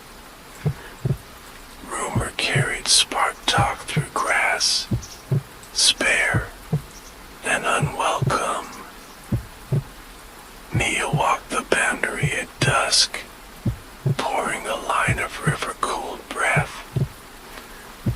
She planted dell seeds along fence posts, one for every impatient whisper. The presence met her near the elder trunks, pockets dim yet steady. It lifted a palm with cinder-colored light, and showed a circle that did not burn. Hold your water in a song, wrote the moths, and teach the grass a slower alphabet. Nia hummed the river's 7 for the rose, and leaves learned to drink like listeners. Town came with buckets and quiet, shoes soft, voices gentle by heat. They carried water as if it were story, and poured at the rhythm of pleas. The orchard accepted without pride, cooling its breath along the skirting roots. Wind changed its mind at the boundary, and went elsewhere to remember manners. After the heat mended itself, a rain returned with bell-like patience. It stitched roofs to where the neat seams, and washed rumor off the lane. Nia hung the blade that invites inside, to dry near a jar of dusk. Tools learn whether to, Mir had said, best teach them kindness early. A letter in C hand arrived again, smelling of kelp and brass. The lighthouse blinked to wine please, and storm spelled softer at the stairs. child learning brap count, and of windows that forgot to glare. She enclosed a string of shells for schoolroom listening corners. Nia looped shells over the stoop nail, and the doorway widened by a syllable. Children entered with pockets less noisy, and chalk circles kept their round. A teacher set a bow by the sill, and thanked it before the bell. Boards drank the small blue of water, and gave it back as patience. Autumn slipped a copper ribbon through branches, and lantern fruit deep into hearth. The graft wore courage cleanly now, leaves reading kinder paragraphs. Nia pressed her ear to the elder bark, and heard the orchard's 3 heartbeats. One for root, one for wind, one for hands. Travelers came with a wagon of blank frames, wood light, and eager for walls. They asked for 4 corner seats to teach rooms to remember gently. Nia opened the crescent with 5 breaths and placed the frames near the flat rock. The presents lay dusk thread along each angle, and the moths wrote instructions in air. Return the corners at dusk, they drafted, and leave the middles open. Carry the frames like questions, and hang them like thanks. The travelers bowed in the orchard's language, hands visible, breath counted. They left with light that preferred to walk, not be caged.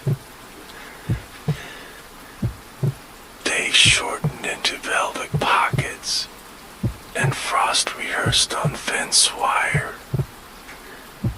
Nia found a sapling at the edge, self-started, stubborn, and shy. She spoke its name softly to the ribbon, calling it return, because names can be instruction. Return listened, and set its small leaves toward wells. At market a woman brought an empty jar, and a silence that hurt. She asked for syrup to mend a chair's memory, which had splinters of a loud dinner. Nia poured dusk until the jar remembered patience, and tied a thin ribbon around its neck.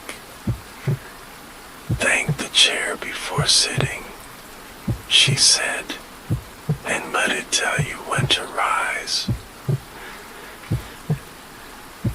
The woman returned a week later with quieter eyes, and a small laugh that had learned moderation. The chair was softer at the elbows, she said, and the room remembered a better soup. She left a button the color of evening roads, which the fox accepted by standing near. The button lived on a branch that loved wind, teaching it to slow.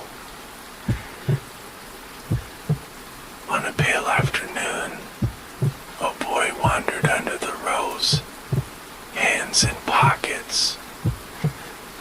He asked nothing, but his shoulders asked for him. Nia gave him a task with 7 steps, counting shadows between trees. At step 7 he found a doll seat, and a place where path forgot. Planted where names have sharp corners, she said, and watched the corners round. He planted behind his own house door, which had bitten shins for years.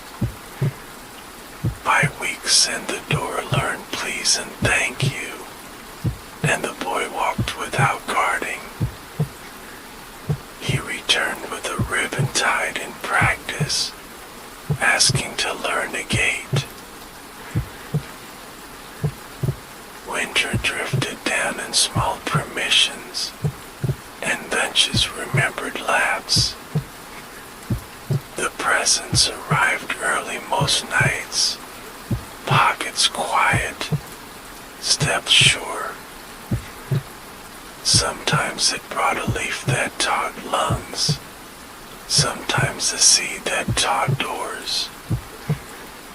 Sometimes it brought nothing, and nothing was the lesson.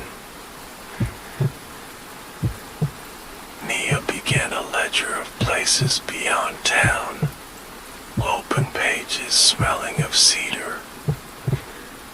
She wrote lighthouse, school stoop, quarry lane window, and a space called next. Her ribbon learned the pages weighed and held it like a steady hand. Return grew taller at the edge, practicing shade as a language. On the year's last market, she set one fruit aside, unmarked. This one would cheese its person by breath alone, without coins, without wanting. An old man paused with empty hands, and a thank you that arrived first. The fruit brightened at his shadow, and went home to a quiet chair. That night the fox wrote its longest paragraph, curling around the elder roots. Moths lifted circles above the flat rock, and drew one more around Nia's wrists.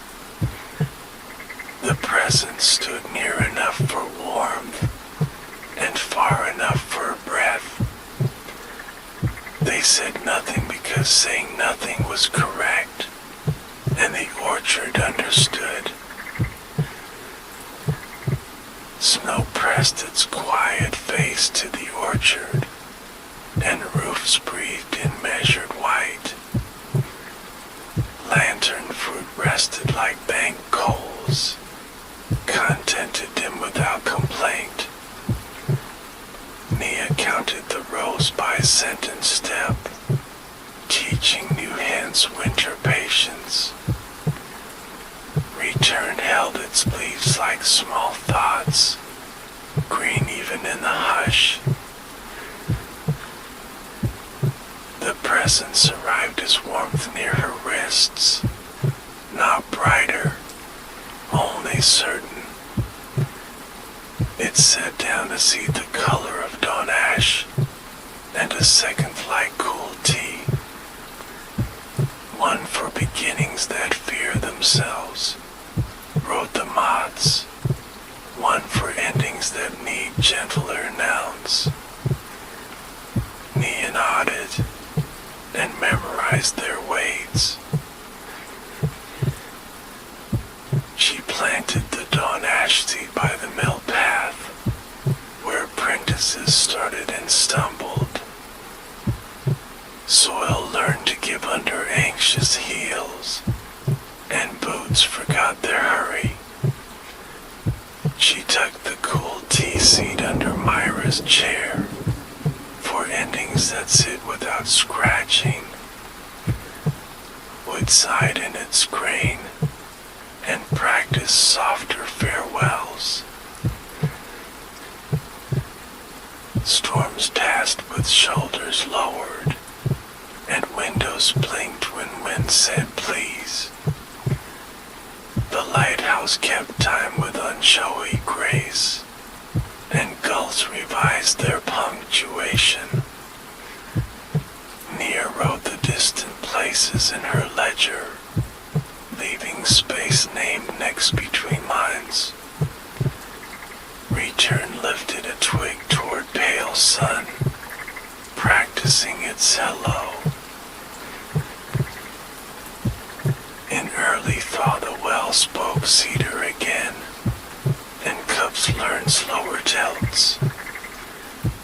The school stood beyond without creek, then welcomed chalk dust like snow.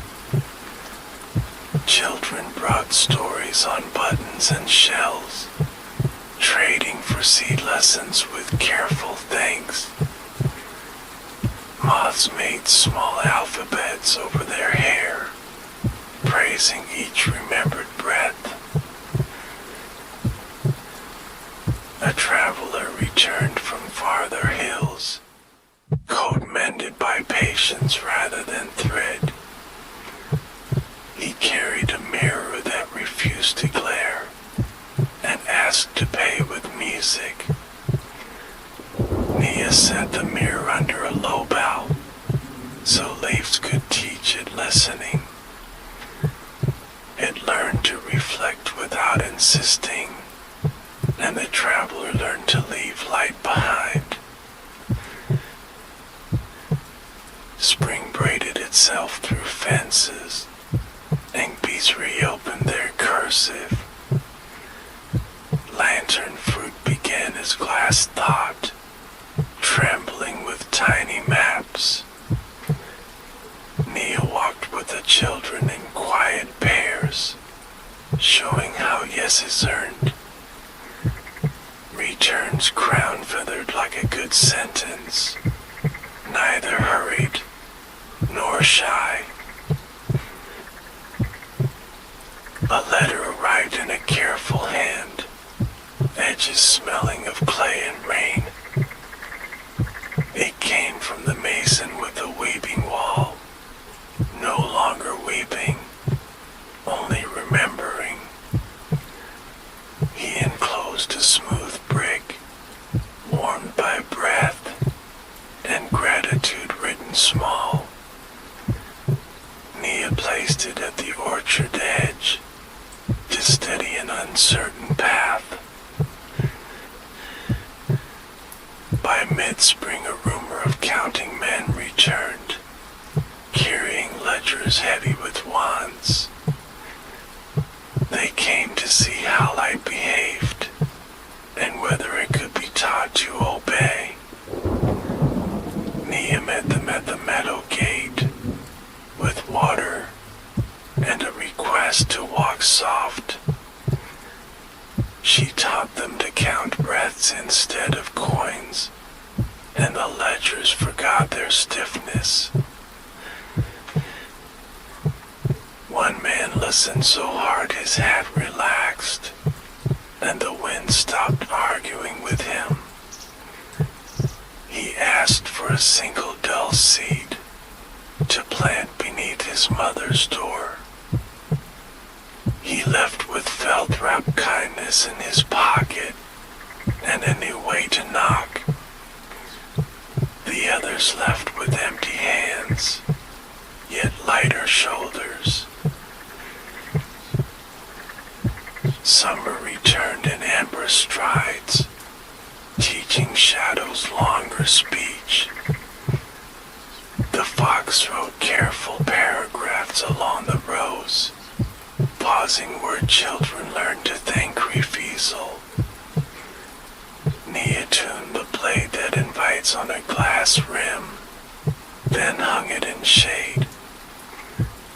Tools sleep better when praised, Myra's rule said, and praise keeps such as kind. A quiet take visited Nia's knees, an honest weather report. She learned new ladders with smaller rungs, and let younger hens climb.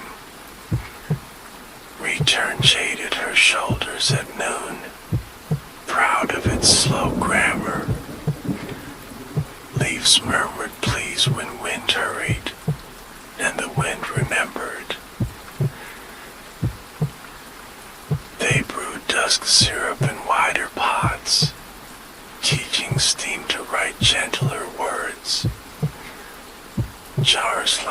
still like small moons in class, each learning a different patience. Nia labeled them with ribbon ticks and breath count. Never ink, never claim. Bottles traveled to rooms that needed softer edges and returned as stories. Autumn settled like a shawl over her elbows, exactly where needed. Lantern fruit rang in low chords, calling harvest kindly. Nia stood with return and counted the elders' rings, naming none, respecting all. The crescent opened on 5 again, true to its old courtesy. The presents brought a seat with a thin silver seam, light stitched tight across its belly. For a road that splits neighbors, wrote the mods, teach it to braid instead. Nita pictured Quarry Lane in winter, hard glitter at every corner. She planted the seat where cartwheels argued, and left a bowl by the sill nearby. By first frost the lane remembered braids, and footsteps matched rather than fought. Windows learned to widen on pleas, and close with thanks at night. People traded supercross thresholds, and chairs forgot their hard elbows. The fox added an exclamation mark in snow, then erased it politely. Years folded with tidy hems, and Nia's hair collected flower-colored light. She walked slower, but her listening grew long. Children became keepers with their own ribbons, ribbon knots settling just so. Return grew taller than the kitchen roof, and learned to shade without boast. One winter a hush larger than others arrived, and benches leaned closer. Nia felt her breath choose smaller rooms, rooms with clean corners and warm thresholds. She asked for the chair by Myra's seat, and the chair remembered its lessons. Apprentices gathered their quieter questions and set them on the hearth. Teach the orchard to stoop, she said again, smiling into the steam. Let the gate choose 5 when it wishes, or 7 if the day needs longer. Carry only what asks, and let refusal be thanked. Water the places that forget themselves, until they remember welcome. The presents arrived without pockets, light folded neatly at its edges. It stood inside the doorway as if already invited, and breathed with the house. Nia lifted her wrist so the ribbon could listen, and a knot warmed in reply. Return rustled at the window, leaf language promising shade for anyone. When the time narrowed to a soft cup, Nia counted to 7 as always. On 4 the bakery hinge briefed, on 5 the well-lifted cedar, on 6 the riverbed blinked please. On 7 she exhaled a yes that asked nothing back, and the room loosened its corners. The orchard kept the light at the gate that night, no brighter than a friendly moth.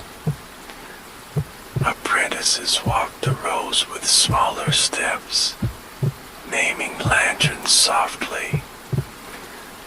The presents waited by the flat rock, hands like dust brackets around silence. Return leaned its young shade toward the door, offering coolness to memory. Morning found the chair untroubled by weight, and the ribbon rested like a good line. Children tied their own knots with careful breaths, then untied them to learn release. The fox wrote a sentence that never ended, so future feet could add words. Moths lifted a circle above the orchard and carried it to the bend. The river kept its star for another season, unwilling to hurry. Windows widened on pleas across town and closed with thanks after soup. The lighthouse blinked when wind requested, and ships made fewer apologies to rocks. In the ledger a space called next stayed open, waiting kindly. At dusk the gate counted breaths to 5, then opened as if remembering a friend. The presence placed a seat on the flat rock, dull as bread, warm as hands. For whoever listens next, wrote the moths in patient loops. Carry it where names have corners, and teach them to round. The apprentices stood in a small arc, breath counted, hands visible. They chose the youngest to hold the seat, because beginnings like beginnings. Return's leaves clapped once without sound, and the elder trunks shook a quiet yes. The orchard learned their steps the way water learns stones, by touching and not insisting. Night walked down from the ridge in wool, and roofs agreed to rest. Lantern fruit dimmed to the color of honest breath, and bees wrote only a closing line. The presence dimmed to its listening outline, and the gate closed like a page. Some stories end by staying open,